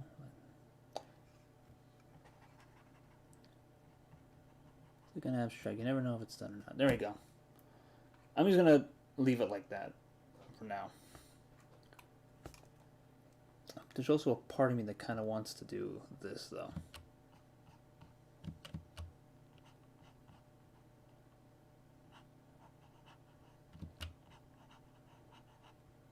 Which actually doesn't look that bad now that I'm doing it. Nope. Go to the size thing up here.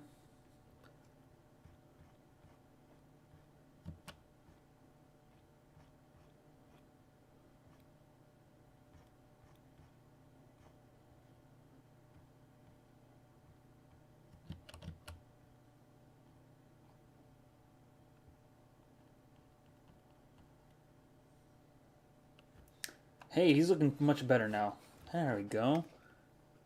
Sometimes you just kind of have to go with it. You have to get the confidence.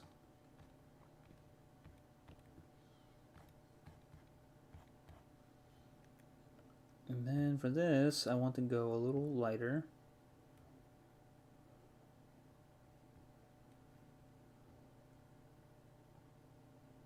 It's still shadowy, but still. Make that smaller up here.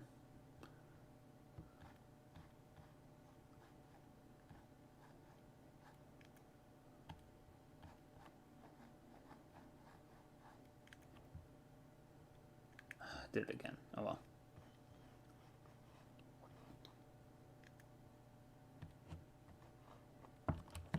Come on, there we go.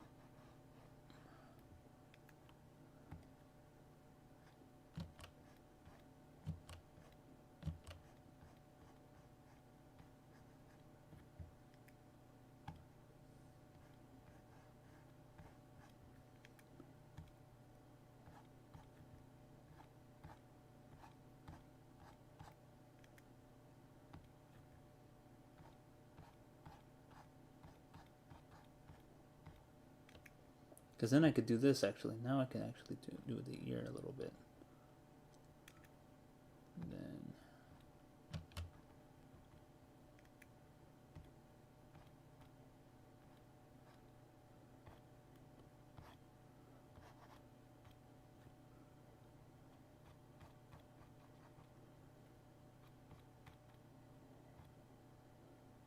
No. Too much. Too much.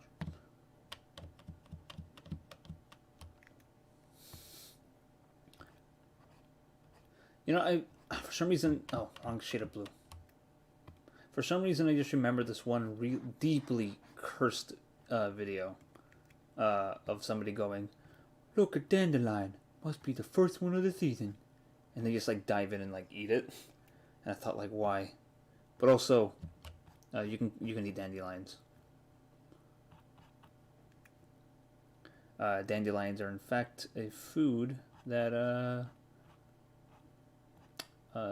I guess, like, I think it was Italy. They used to eat that, like, they would make dandelion salads. That would be a good, decent salad green, apparently. So, next time you're hunging for some greens and you don't have a lettuce, you can always go outside and pick yourself a couple dandelions and eat the green parts of it. Okay, I went too far there.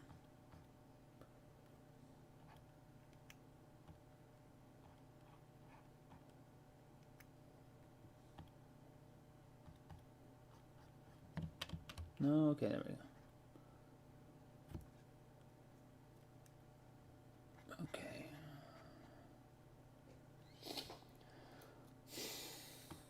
Oh, shoot. All right.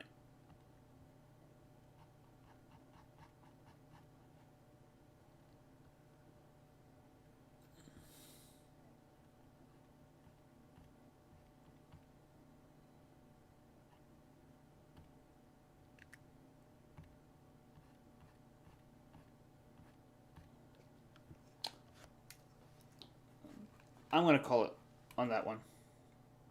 I need to move on the tab. Saber is Bishi.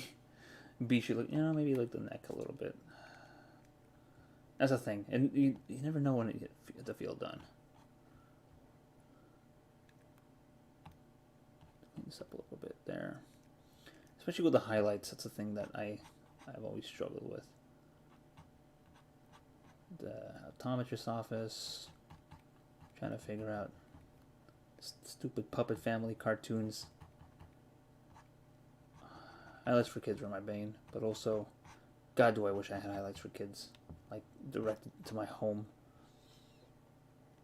Sometimes. Goofus and Gallant. I heard someone once pronounce it. I think it was on that Clerks TV show. They called it Goofus and Gallant.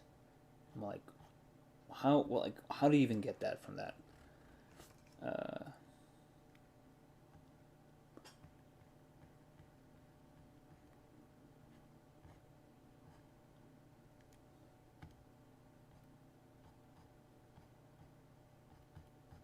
There we go. Okay, I'm calling it there.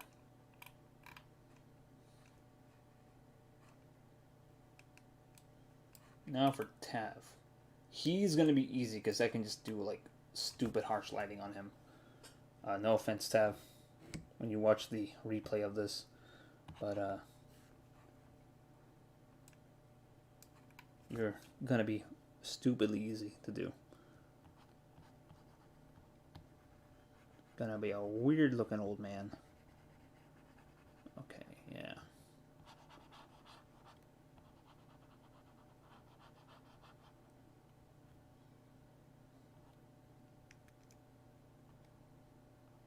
a little bit there for old Sabor.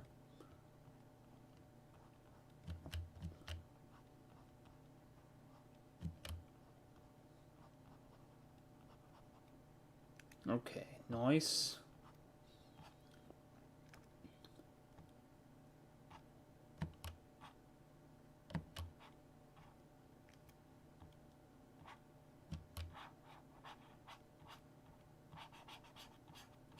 Okay, yeah, so now I can do this.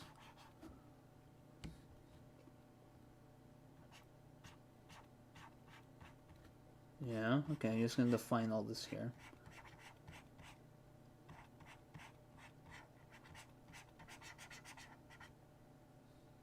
I'm gonna go a little big here.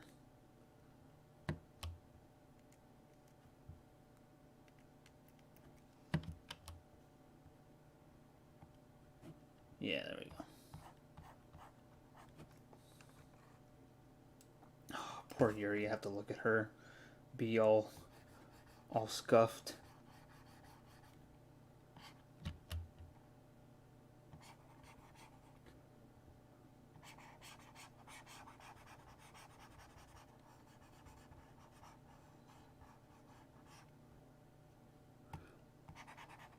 Don't worry, I'll fix it soon.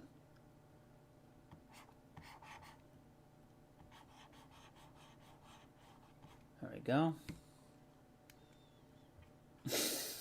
He looks kind of smug in that pose I gave him.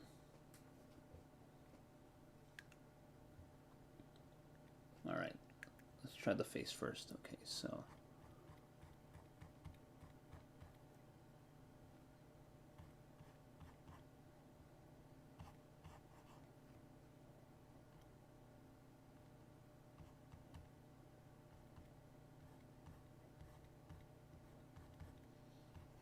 just gonna feel it out here. There we go. So... he's gotta feel it out. Okay, so then...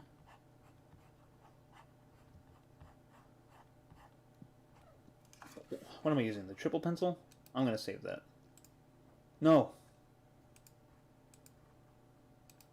Add to sketch, and then add to favorites.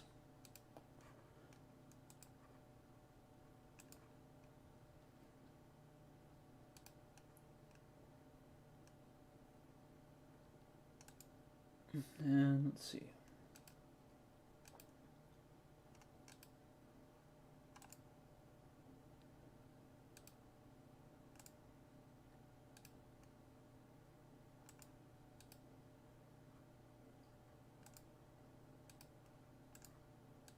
Doing some house cleaning here.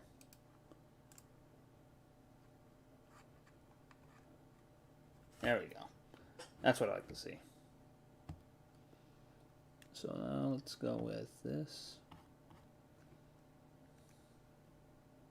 Wrong one. All right. So now we're just going to sculpt away this dude. This large fella. This big fella, if you will.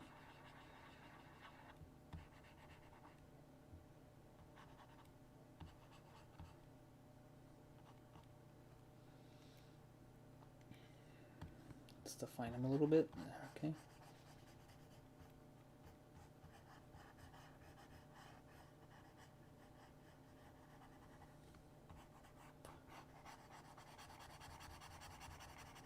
Okay, let me make you all big.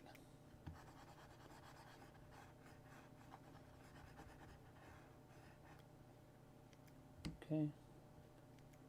Let's make it small here.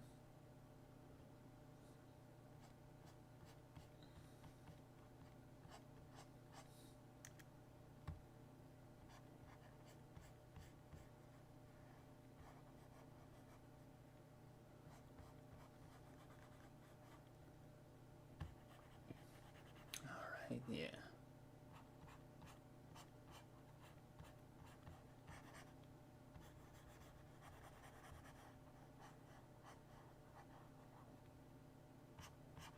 Okay, yeah. Okay, so now I'm going to do this. Actually, you know what? I should probably do a little like do like a light white, like or a lighter version of this gray. There we go.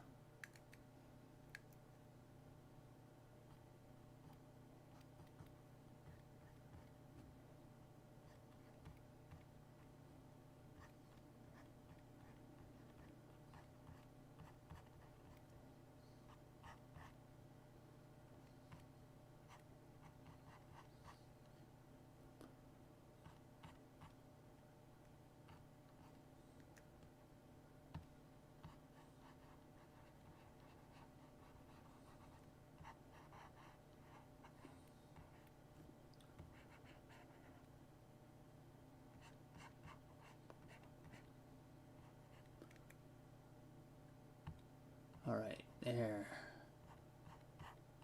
Oh man, I kind of made Tav's whole thing over here, his like collar, a little too big. So I'm gonna erase that. Oops. Come on, there we go.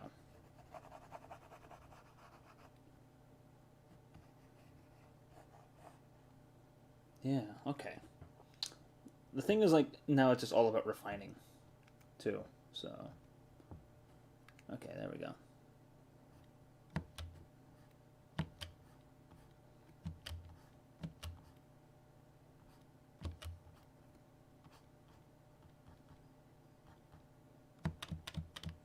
Okay, let me go down here a little bit more.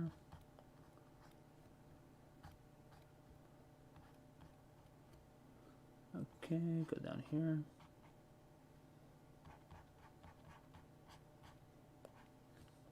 Saber's looking really good, I'm not gonna lie.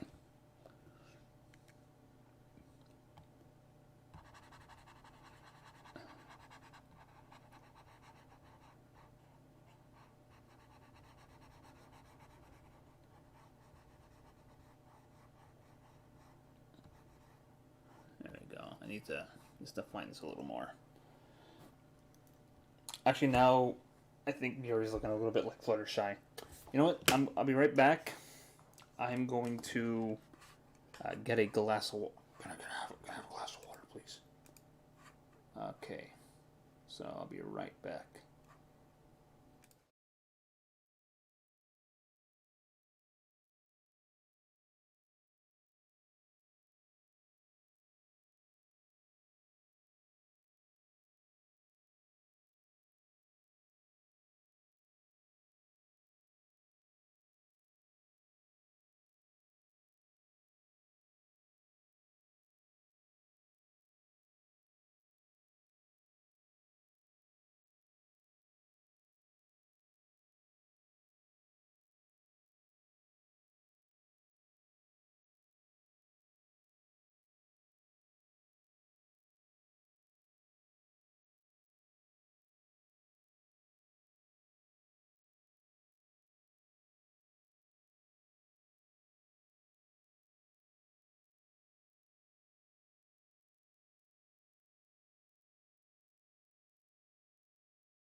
All right.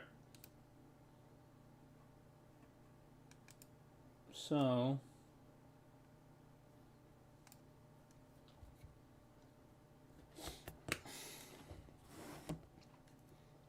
let's do this. Where was I? Okay, so what color am I at? Black. All right, so let's define this a little bit.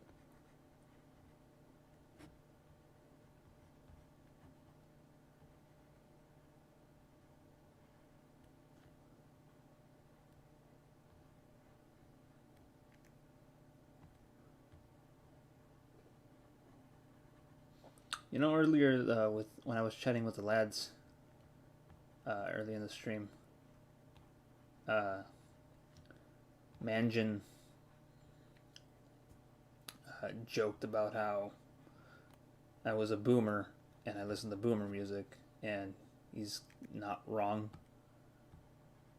I have a Kenny Loggins song stuck in my head. I have that song that goes, "I'm alright. Something, something, care about something." You know, like that's the dude who sings that Danger Zone song. I'm sure most people only know it from Vice City, but or those like I said earlier, those people who are watch like first time reactions to like whatever, like I think there's a few people who've like watched Caddyshack. Uh, Probably only know it from that too now. You know, that's something I actually kind of do appreciate though. I like that that there's an entire market for people who just want to watch a movie for the first time. You know, like somehow uh,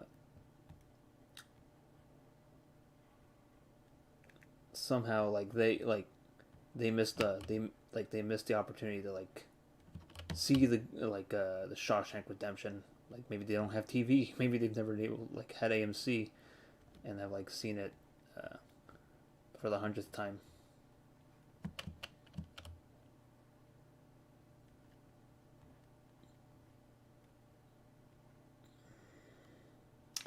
Tav's eyebrows are tricky.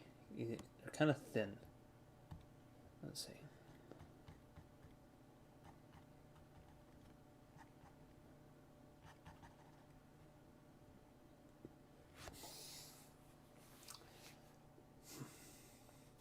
His eyebrows are going to be tricky. Or his hair is going to be tricky, rather. Yeah, I'll save his hair. Save his hair for last.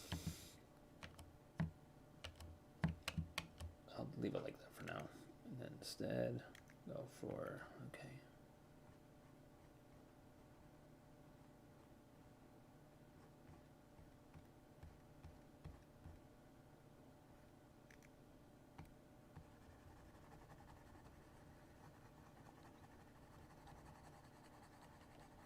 He has no math yet. He must scream.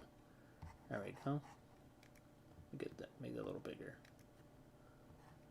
You know, I could just go up here and do it, but I kind of like the idea of just doing this because it just feels, honestly, it does feel a little like more intuitive now that I've done it a few hundred times. There we go.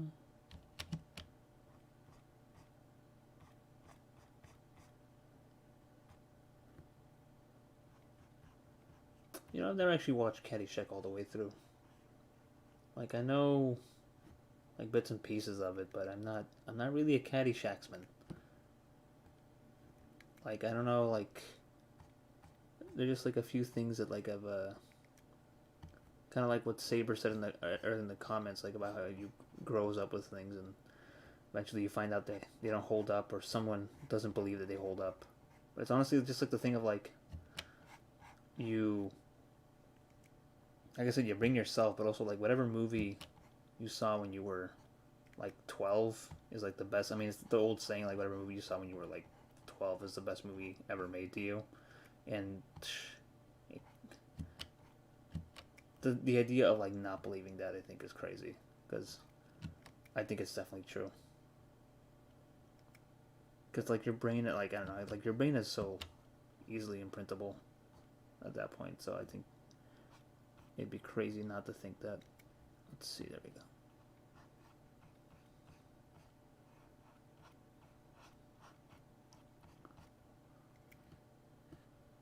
Got a little bit bigger here. Okay. There we go. Find that a little bit here.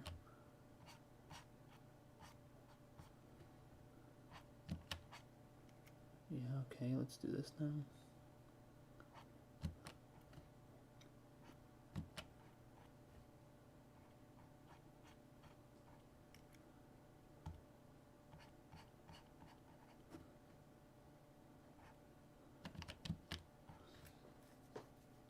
I'm trying to think the way. Okay, so I think they close more like this. There we go.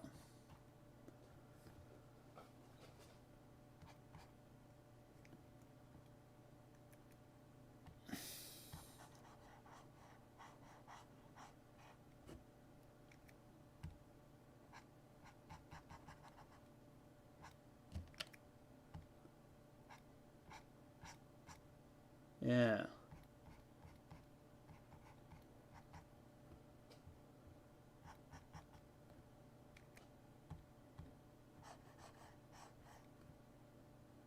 Yeah, okay, there we go. Yeah. I noticed it a lot, but yeah. I really love it when things start coming together a little bit, when you can smooth it out.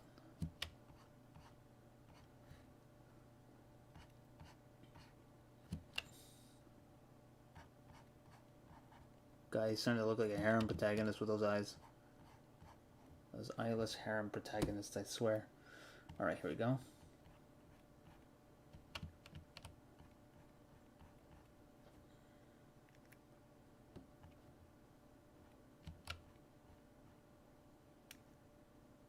Actually, no.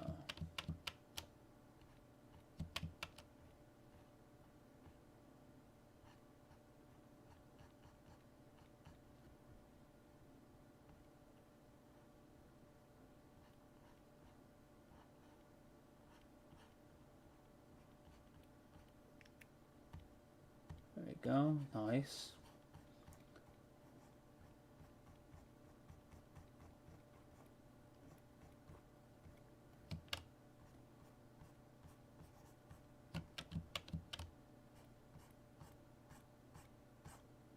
Yeah, okay.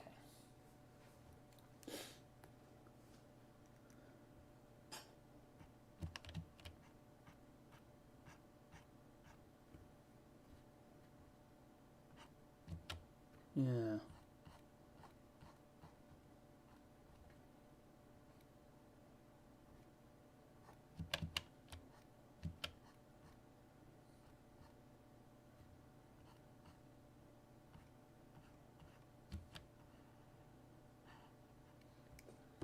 Let me zoom in. Sometimes I feel like zooming in is a good move. Although, like I said, like I can't zoom in too much because then, like I said earlier, I feel like I get lost.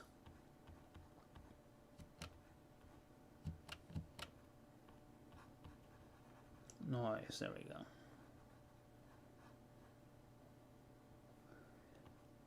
Yeah. All right. Now let's do these shadows.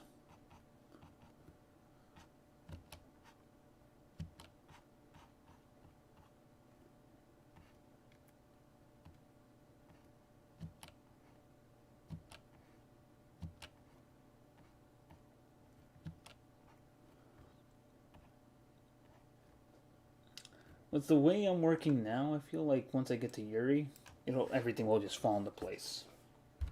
That's the feeling I get.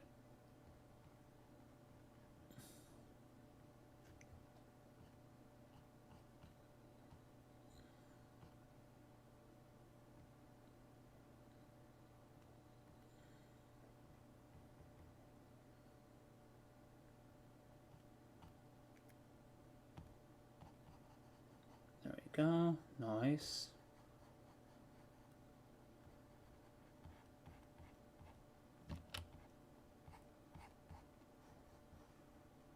Yeah.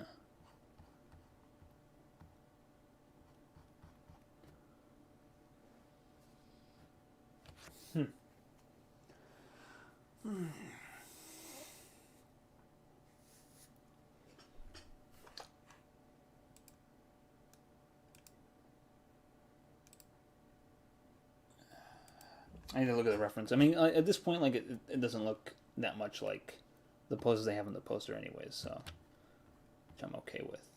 I want to smooth this out a little bit.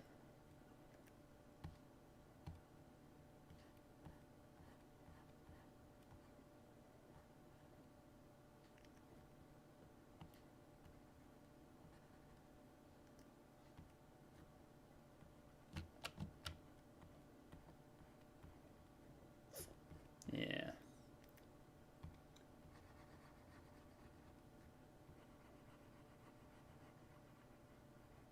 Yeah. Okay. There we go. Glasses are a little weird. Need to make this taper a little bit less.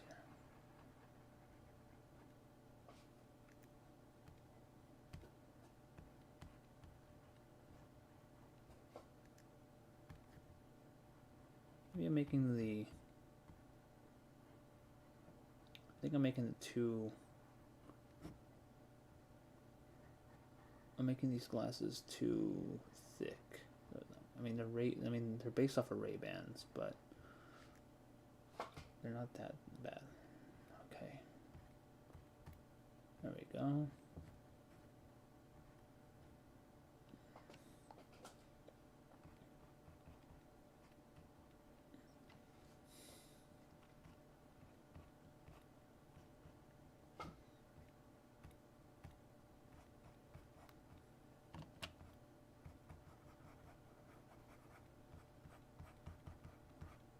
Yeah, okay.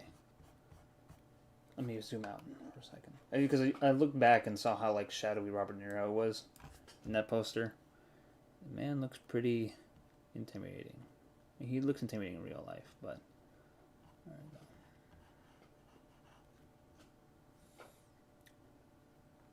I think the best option for the hair might be just to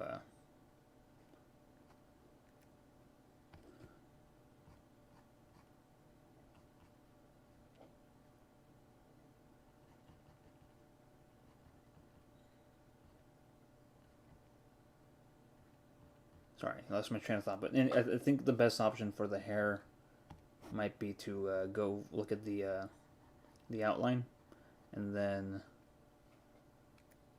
go from there.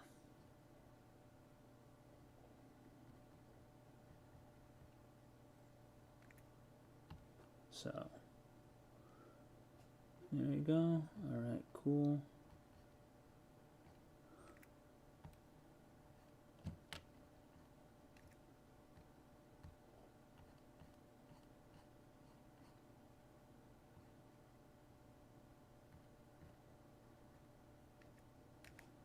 Okay.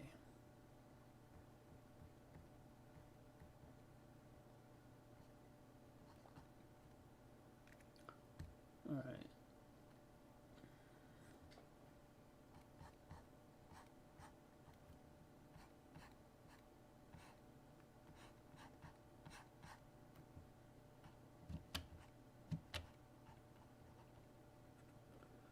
Yeah, I think that's coming along very nicely, actually.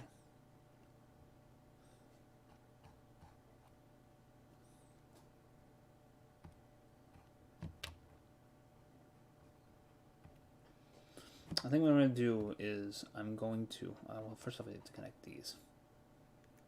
So I think I should round this out a little bit more.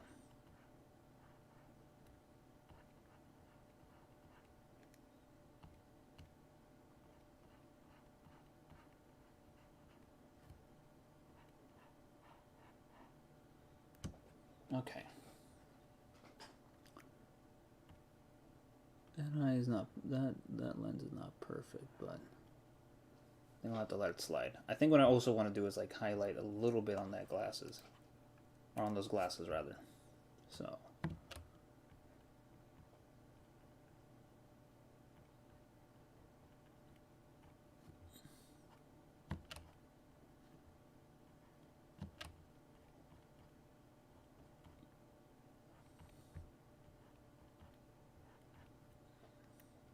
Maybe actually just erase this part.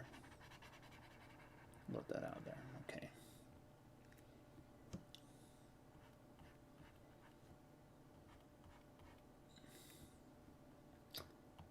It's weird how much I have to like pay attention to Tav's face here, because I've seen it in real life and have to go from like memory.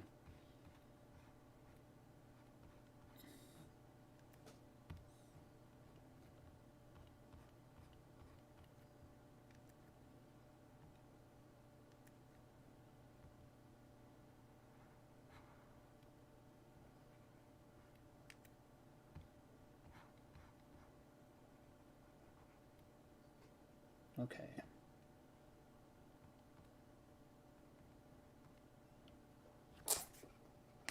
I think that's.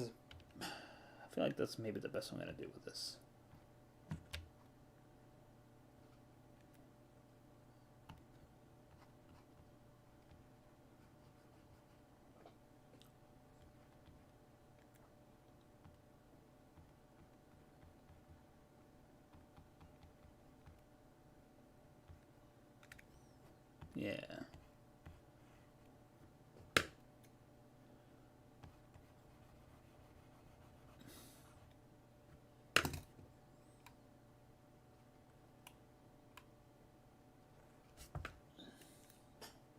Maybe more shadow. A little bit more shadow, I think I'm going to do.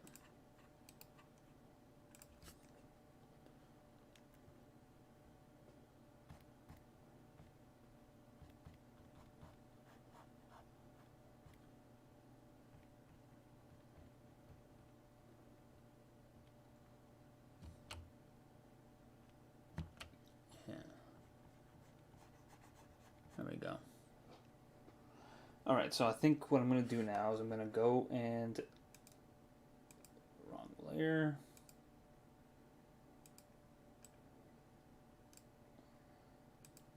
I'm going to... Wow, Saber looks pretty on model. I'm going to get just where the highlights are for Tav's head. And then I'm gonna, let's see. Oh, sorry about that if you heard my weird gurgling sounds.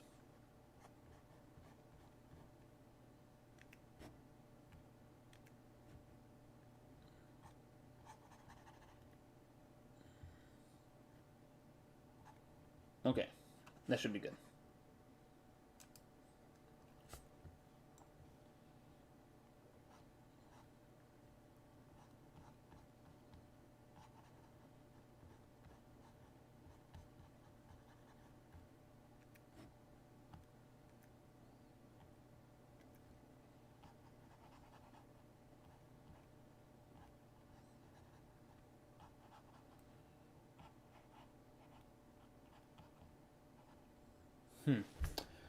Okay, so now I feel like I know where I should go with this. So...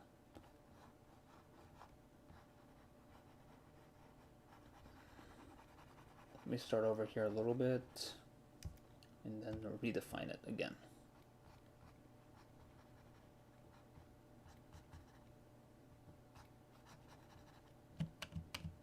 No, that's not what I want to do.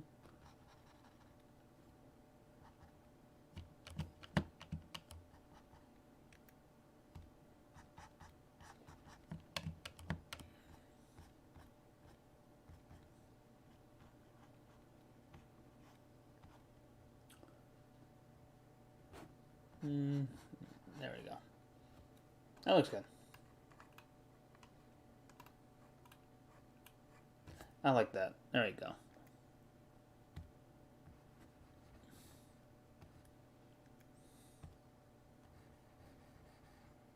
Alright, so... Here comes the hardest part. So... Let's see. Defining Yuri is going to be very hard. Mostly because... Actually, no. You know what? I shouldn't say that. I felt like I've done a lot of progress here.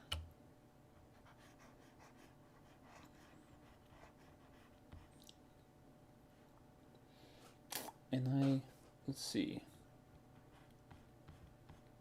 I'm going to really define her. Alright, so let's go into the definition mode. Now that we have like an actual tool down for how we should do this, it's going to be very good. This will go by a lot easier now.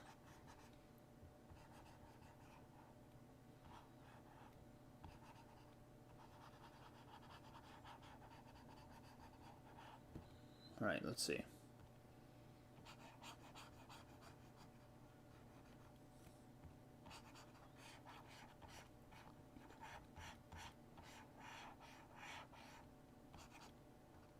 Sorry for all the weird scratching sounds you're hearing. Like I said earlier, this is a caveman. This is just the cavemaniest tablet I have, and it served me good. It served me well. That's what I meant to say.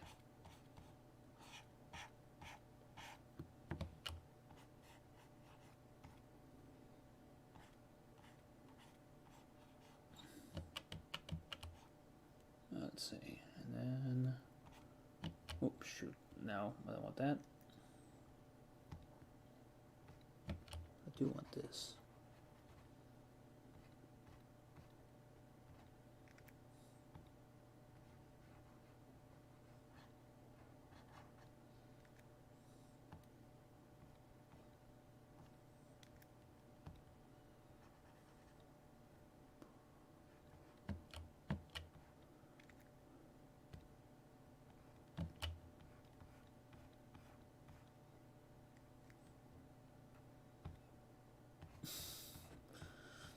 All right.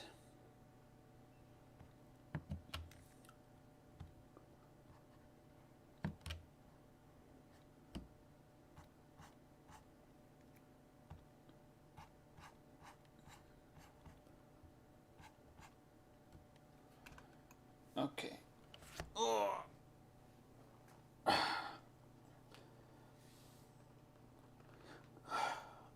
Oh, I really gotta stretch it out. It's hard to work in this position sometimes, but I mean, people make jokes about the weird positions artists like to work in, and they're not wrong. It is very.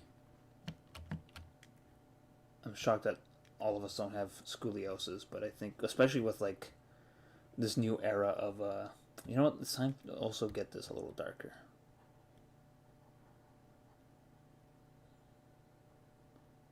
Yeah, that's a good color.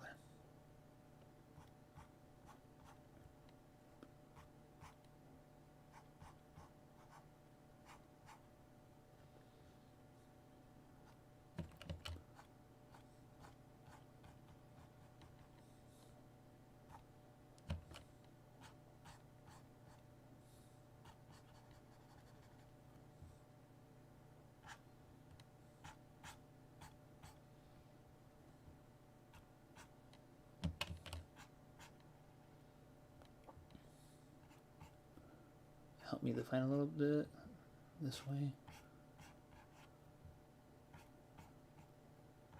All right.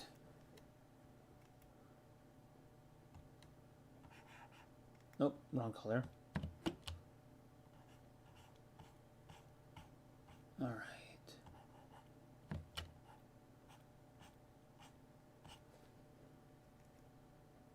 Too much.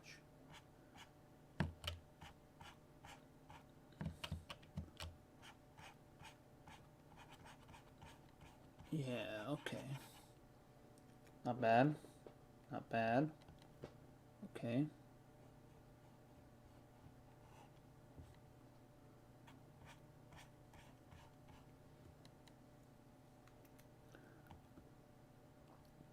Pesci's face is the one I think that's like it's gonna be hard to do because he also this kind of top lighting. I think I just realized I fouled up, but I kind of like what I've been doing because it's mostly you don't see neck and you just see like. I might go back and fix to make the color more. Um, the lighting harder and shadowier. Alright, let's see. Okay.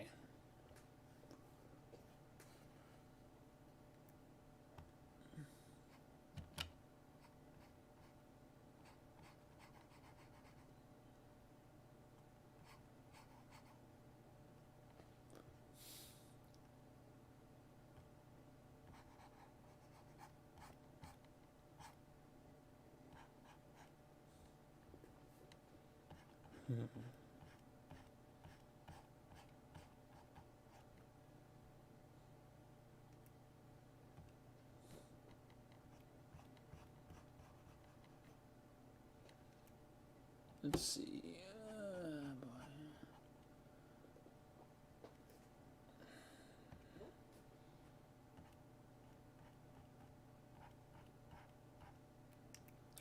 Get those big eyes in there. There we go.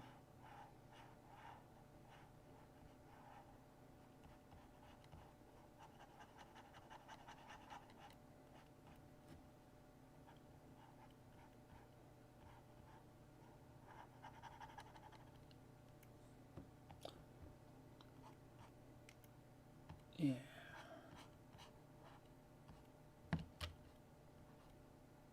Yeah, okay. There we go.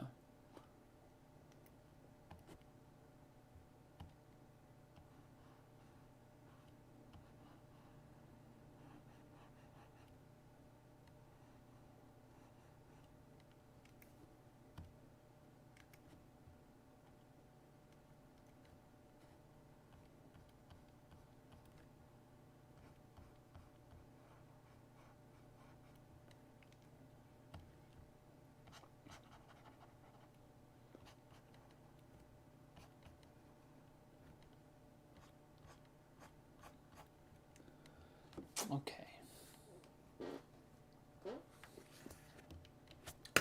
I'm gonna look at one. I'm gonna look at her reference thing. I want to get the. Oh, here we go.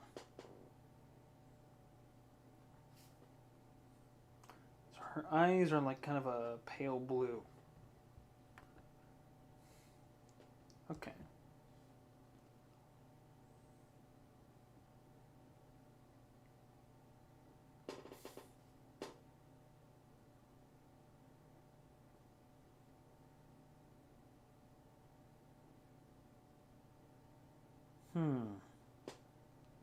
Okay.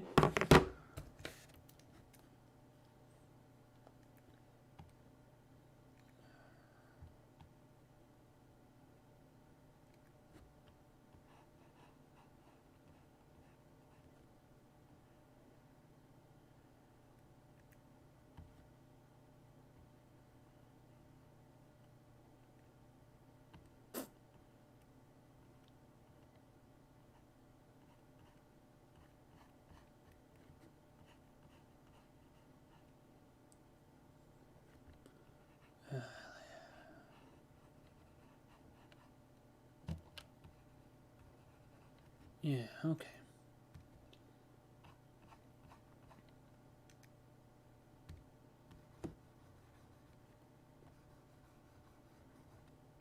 Yeah, okay.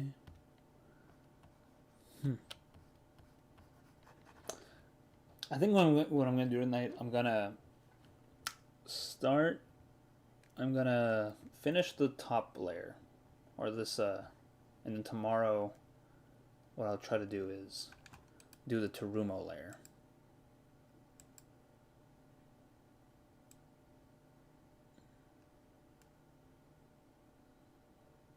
Okay, that's a good one.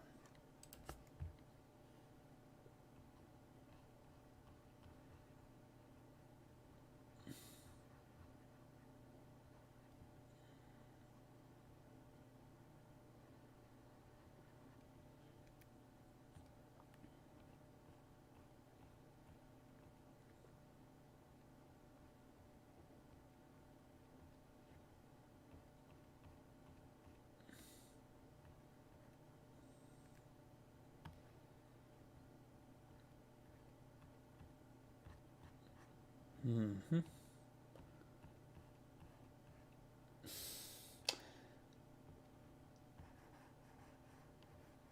Man, the more I look at this, the more it just makes me think it looks like a certain, minus the eyes, it looks like a certain person from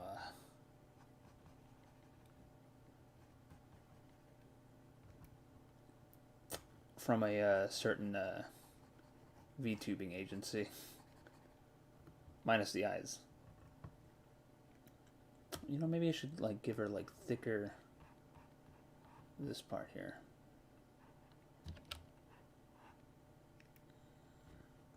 And then here,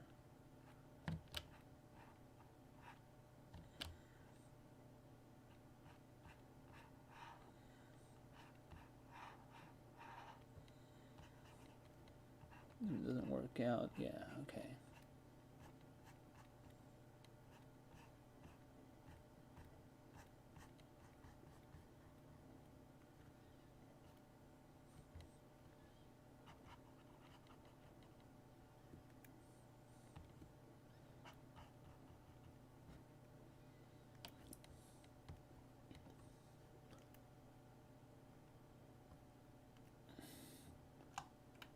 Let's see. No, I'm gonna make that smaller.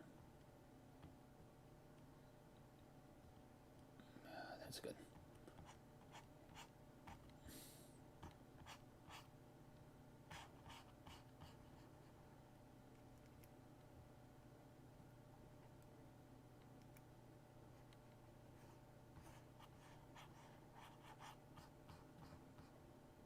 Okay.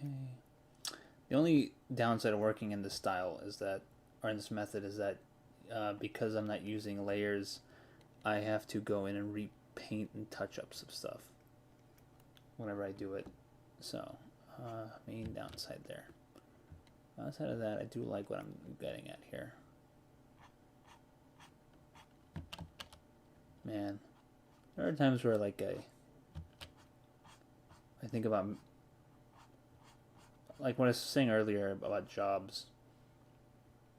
There are times where I do think about like whether or not it was a great idea, because I like last year I had a really good high paying job at a warehouse in town, and I threw it all away because I got very bad. I kind of threw my, well, not threw on my back, but I like definitely exhausted uh, my back during a very intense unloading session at work, and it was not a great moment for me, nor was it a great sight, because I like essentially like when I left I was sore, but not like I think I could have come back to work, or I felt like I could have come back to work, but it's tough sometimes. It's tough sometimes to kind of realize like if you're like in the right shape to like make it back to work or not next day. But I know like I thought like maybe if I took some time off, I would have like recovered.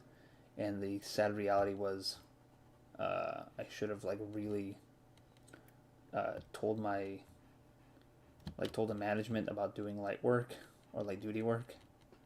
So I don't know, there are times where like I feel like that was on me, but also like I don't know. There are times where I also feel like I shouldn't have to say anything. Like it should be obvious that a person is in not great shape.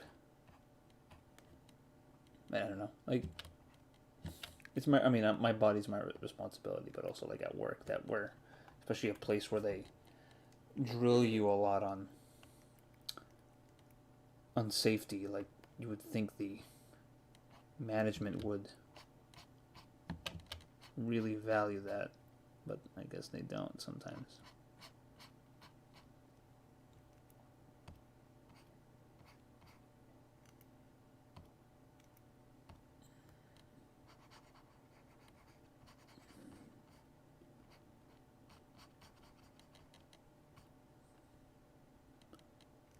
Nice. All right, this is really coming along now.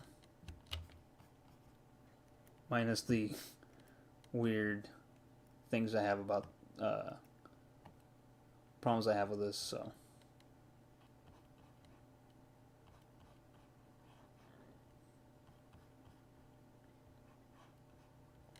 should I do girly lips for her? And that's usually what I refer to like when I color like a lighter shade.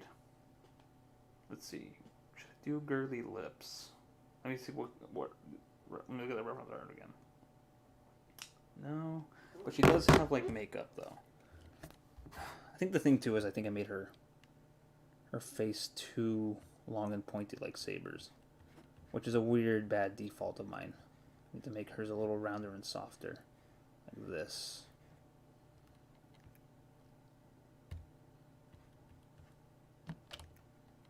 Nope. Come on, there we go.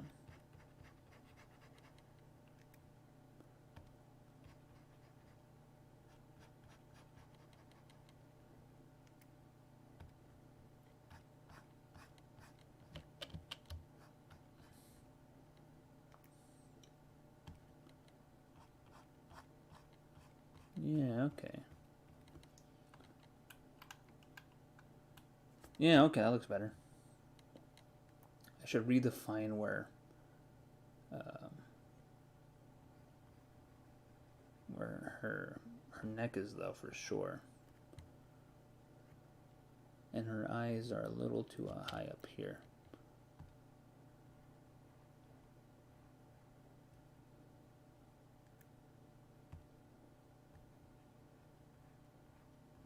I'm gonna fix this right here. There we go.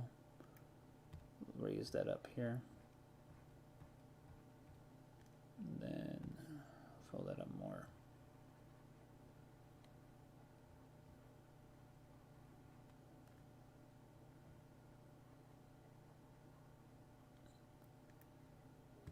Fix that up here.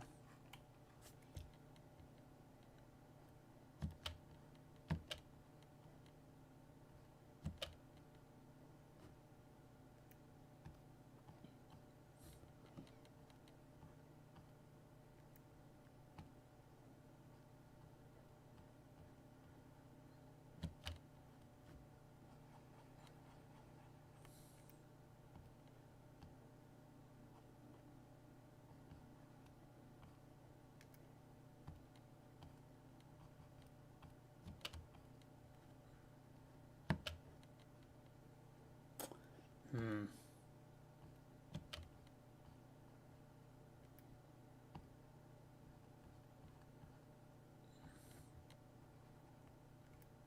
All right.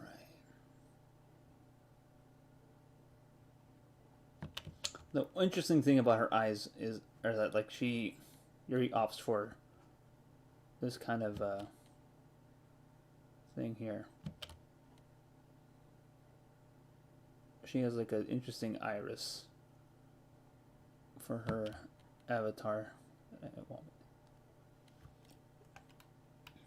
There we go. I like that.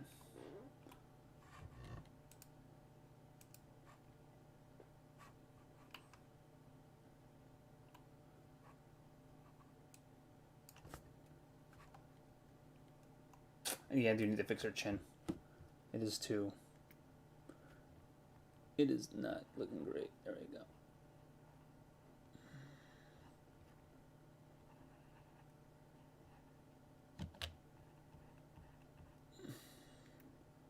Okay. Okay, there we go.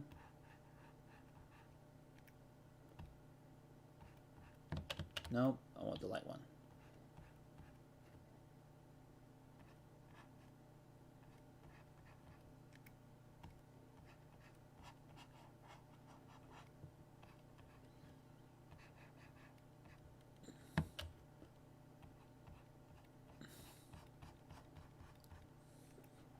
Okay, so now let me fix that chin.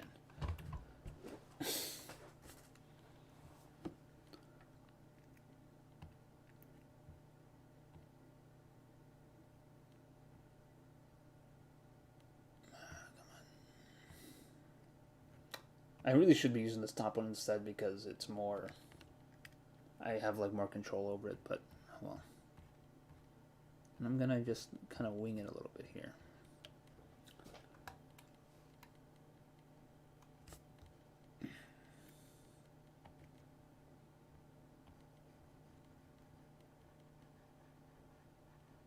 Yeah, there we go.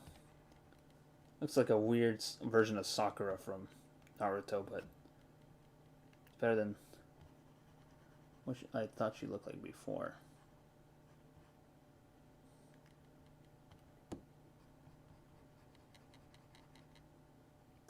Let me redraw her neck a little bit. Fix that here.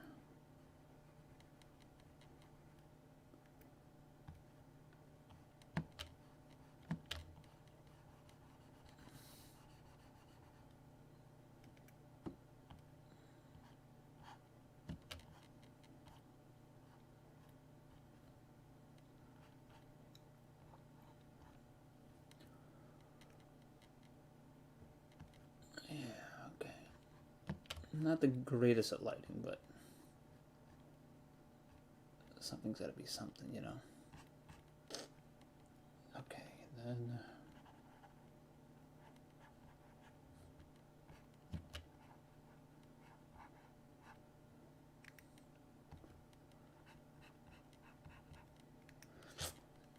You know, it's looking a little bit like Twilight Sparkle. Like a weird version of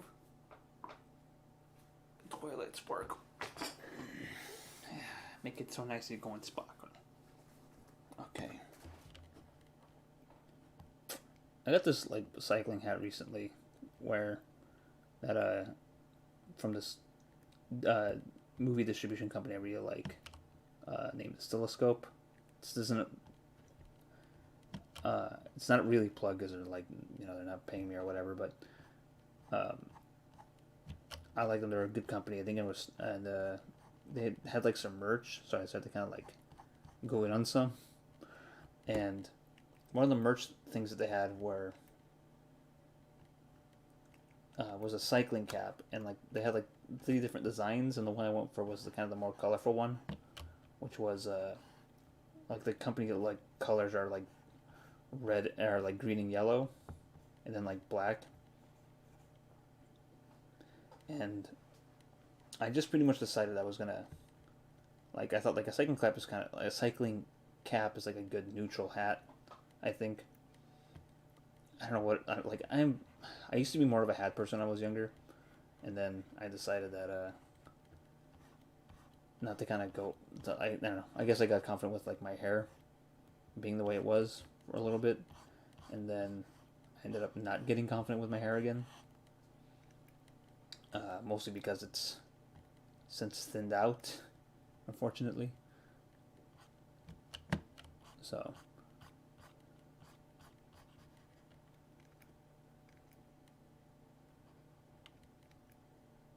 but I started to like kind of like to protect my well, especially since like I tried growing my hair out recently to see where it was, and I realized that like it was in not a great place anymore because of how much male pattern baldness I had developed. I guess in the interim of shaving it all the time.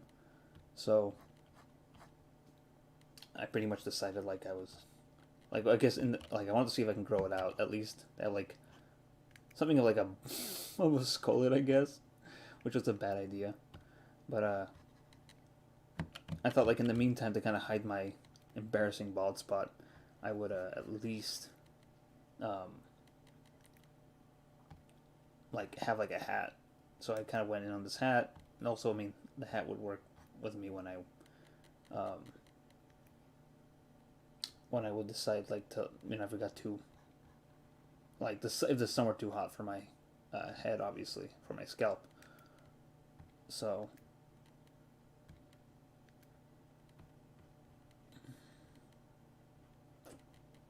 the hard part is this because she did bags under her eyes. Sorry, but yeah. So my hat would cover my bald spot and or my balding spot. Um, but I guess like the last day I wore it before I decided to shave my head, one of my coworkers because he recognized that the flags are the same as the Jamaican flags, which is the second time because I think like my other brother thought I was representing the Jamaican cycling team. He's like, no, it's just the colors are similar. It's in some for making the joke though, but he made it, and I explained to him that it wasn't that. It was this, and I explained it also to my coworker, and he just refused to let it go. Just like, no, it's a Bob Marley hat. I'm gonna call you Bob Marley from now on. It's just like, oh, one of these guys. There's always one guy who finds something that like identifies something off of you, and then like decides that that's what they're gonna refer to you forever as. And I don't know how they live through life that way. How they can just like be the guy who sticks to that one joke, to the one bit. Like how they can commit to the bit, but they do. You know what? Maybe more power to them.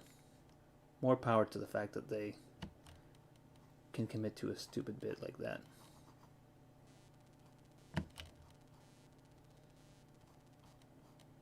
Maybe they're a stronger person than me.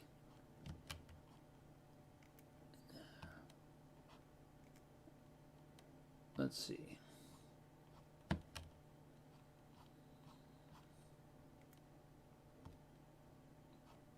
I'm just gonna connect there and just wipe this part clean here.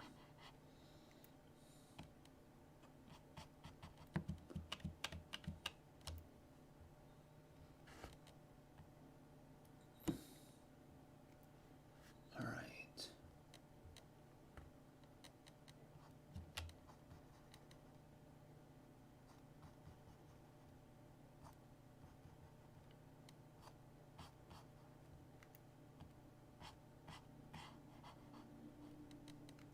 Yeah. Okay.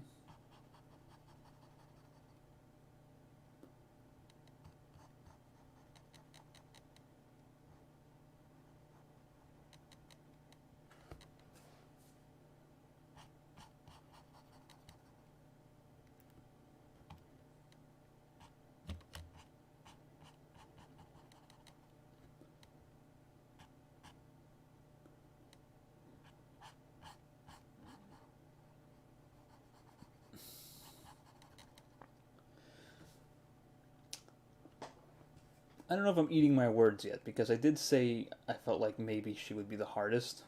Did I say that she would be the hardest to do? Or if maybe I would like find it, I would be more streamlined by the time I got to her. But I don't know. I feel like there is a part of me that maybe has kind of streamlined this a little bit. Let me see. Alright.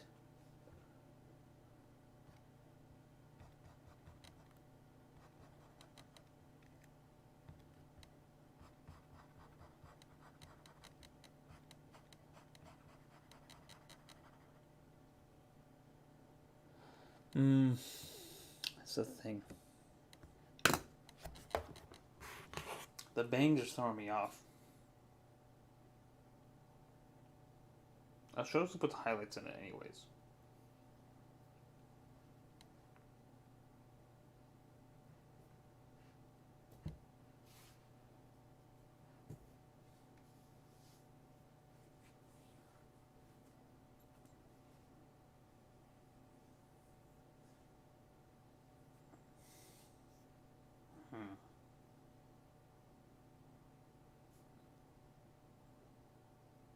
Okay.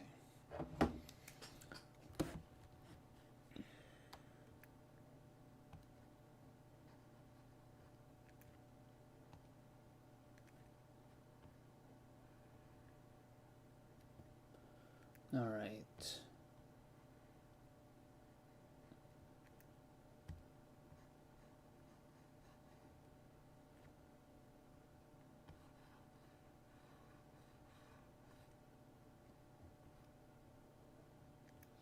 I'll have to clean up her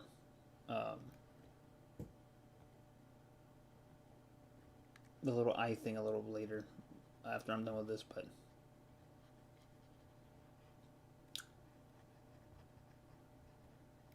thing is too, I'm getting too into I'm getting away from my original like strategy, which was to kind of go a little big and refine.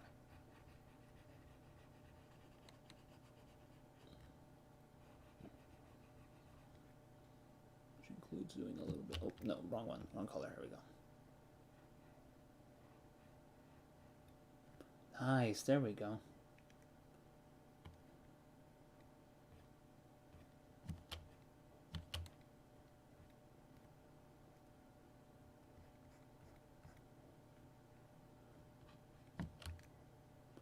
Alright, let's see. Now let's do this.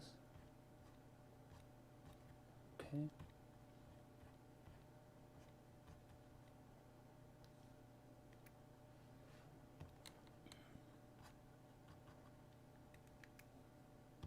Okay, nice. Liking this more and more again. Now I feel like I've found my center again.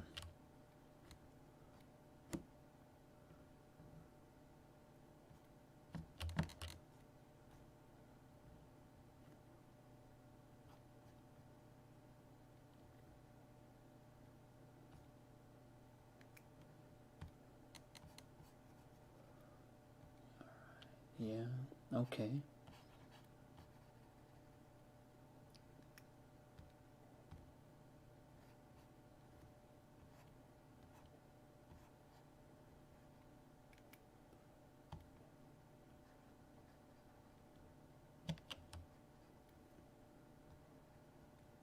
Yeah, okay, nice.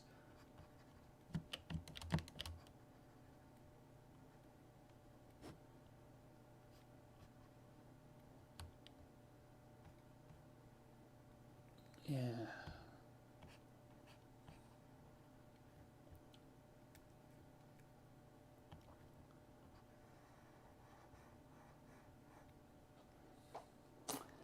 I think that's pretty good. I think I'm going to give her some highlights, though,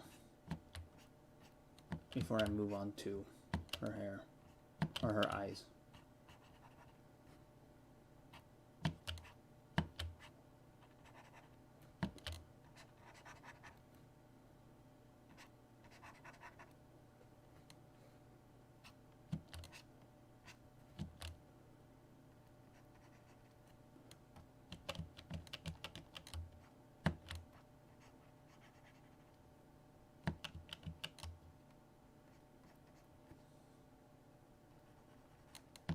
No, okay, go on. Where should the highlight go?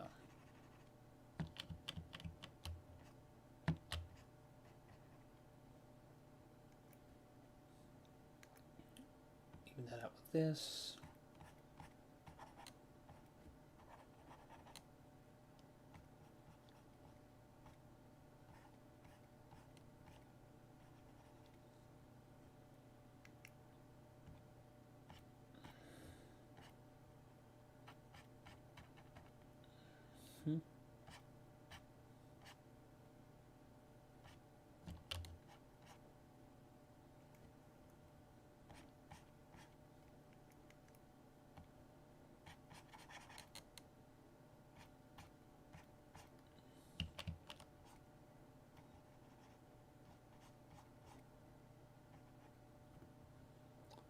That looks good.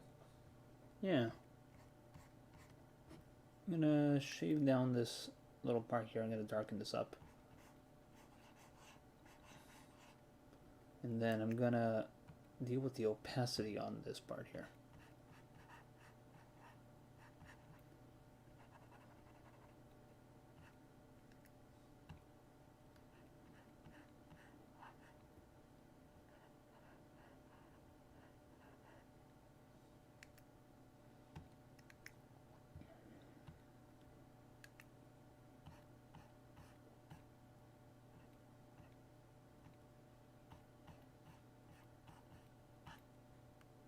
That looks good, yeah.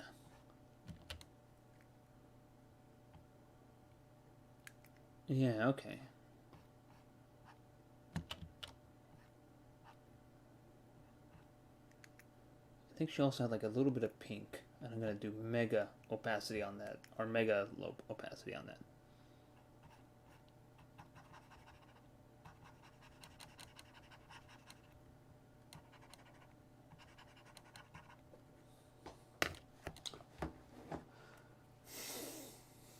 She looks a little scuffed, but like I said, I knew somehow drawing Saber and him being all beachy and cute worked out, but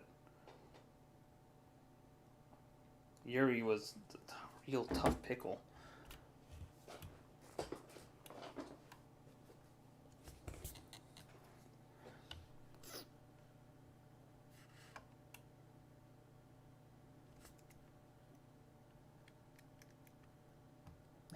I can't finish it here. I need to do her justice.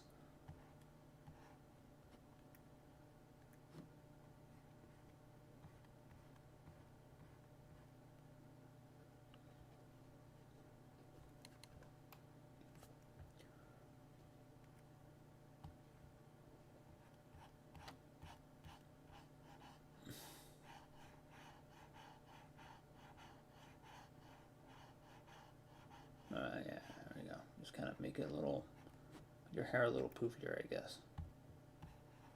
I mean, look at how poofy Saber's hair is, you know?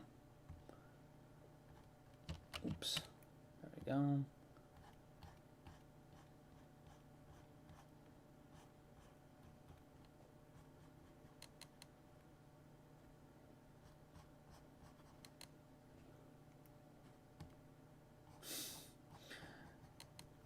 It's probably not so obvious to anybody still watching, but I can always hear my cat whenever she uses the litter box late at night.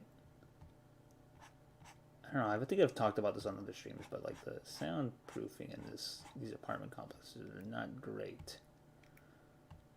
Like I said, like I'm surprised that the Mad Lad upstairs has not been as vocal as he usually is. I think maybe he's taking a break, or maybe he might be at a friend's house. Who knows?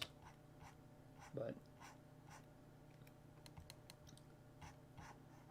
I'm actually more upset with the fact that like most people cannot hear that kid. Oh, that's right.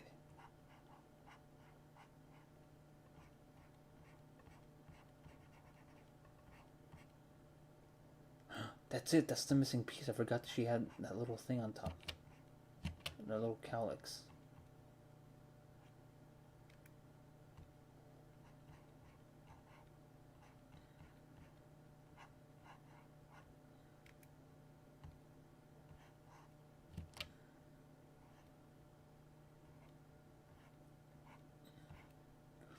You know, after this, I think after I'm done with Yuri, and I save Turuma for tomorrow,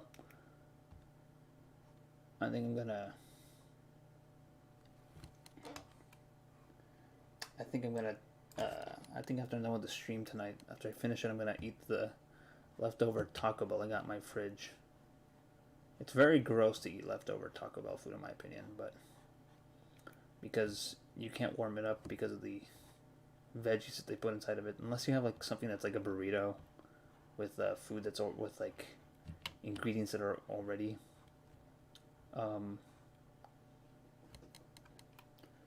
like already warm, then it's perfectly fine. But I think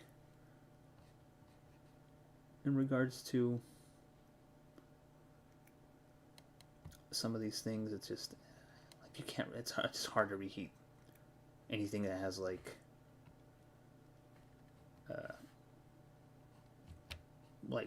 cold, wet elements in it, or like cold or wet elements that are originally cold. Yeah, like just the cold, fresh elements. You can't. It's hard. You just can't reheat it. It goes against nature. Could you do it? Absolutely. Should you do it? No. If something has sour cream in it, you best believe I'm not gonna clean it.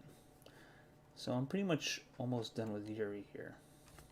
I think I'm gonna clean up this part of her a little bit though, her like cheeks.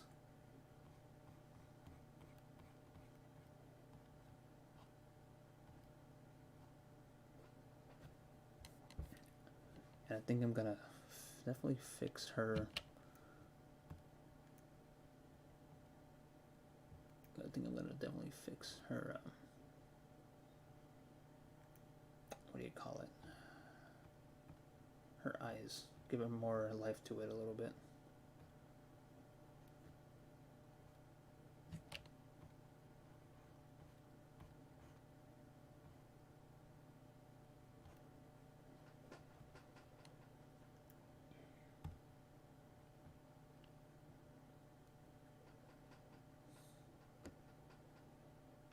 Okay.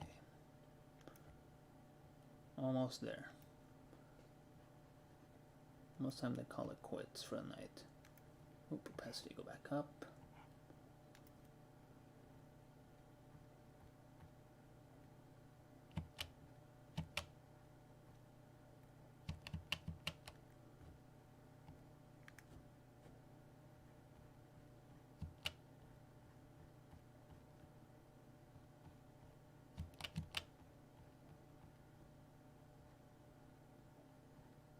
Okay, let's do her eyes now.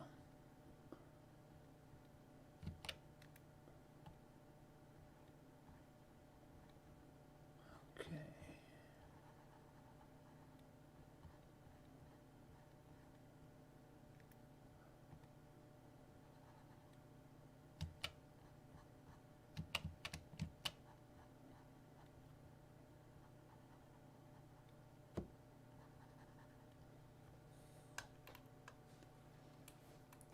That looks nice.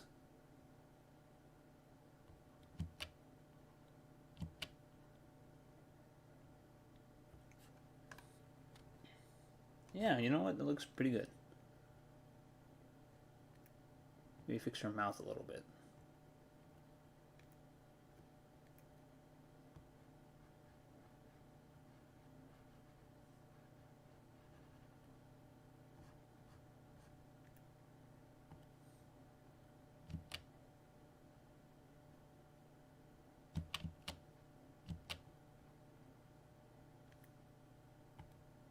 Yeah.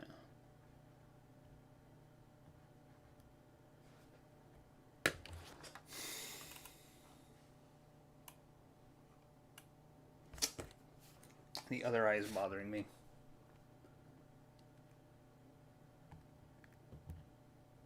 If my wife were here, she would tell you that the other eye was probably not that. Needs to be fixed a little bit. There are times where I do ask my wife sometimes to like come in and be an art critic for a second. got roughly the same education as me, so just in different fields. She was gonna be a interior designer, but it's just like how it is hard to like break into any artistic field, or even like field that involves like design. It's didn't, you know, it's like myself, it didn't pan out.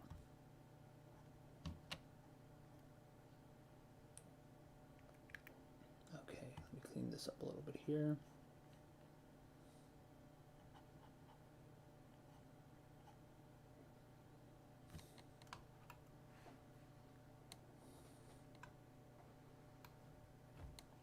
The only thing that I think I fouled this up on is the fact that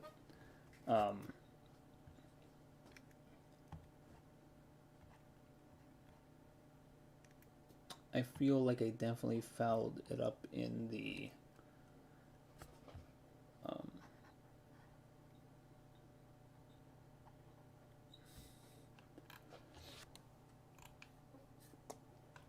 eyeline area, because for some reason they defaulted to looking up, which they're not. They're like kind of looking at you, and they can't, like, they're kind of looking at the audience or the viewer of the poster. So I feel like I've definitely fouled that part up.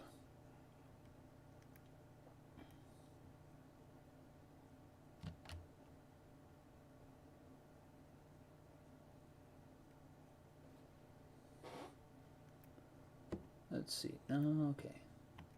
Might want to define this shadow here a bit better. Yeah, like that. That.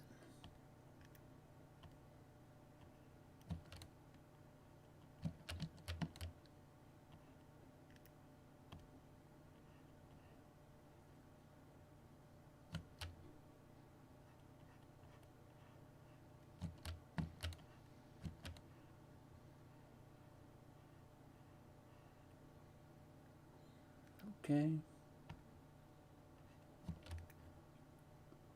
Made a new color by accident. All right.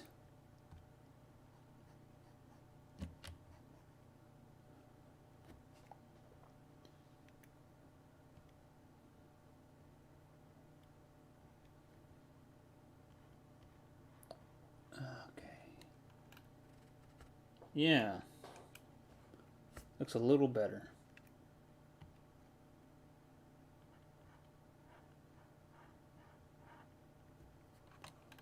You know what?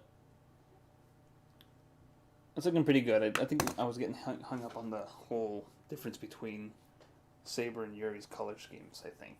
But it looks pretty good. Let me just maybe add a little bit of a texture to those cowlicks.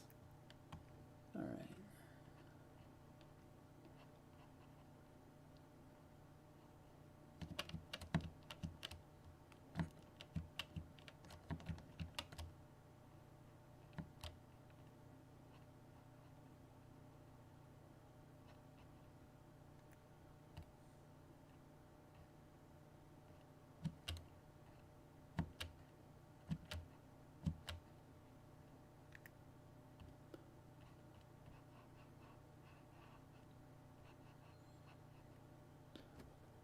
Okay. This'll do. I'm gonna save this.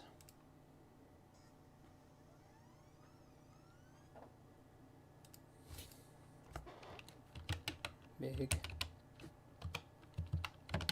fellas.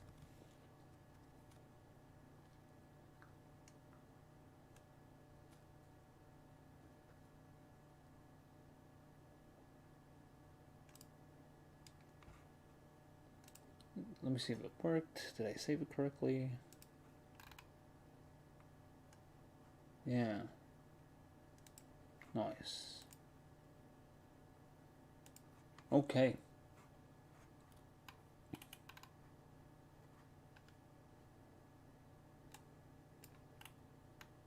So, honestly, that almost looks done. Like Terumo's the last bit left, and of course, like the logo, which is gonna be hard because now I realize that I should. Well, I'll get to the logo. I'll do the logo and Terumo tomorrow, but I'm gonna call it quits for now because it's late. I'm hungry, and I need to give my shoulder area a rest. But for those of you who have been watching, I really appreciate your support. I appreciate that you tuned in. But like I said, I'm going to go back to my original home, back on Twitch. Doesn't mean this channel's going away. I mean, this channel is going to be the place where I upload like finished video work and animations when I get around to it. So, just if you've been following this channel at all, and you'll check it out here. But if you want to see me stream and talk about weird things that interest me, you're gonna have to go over on Twitch. I'm gonna definitely connect.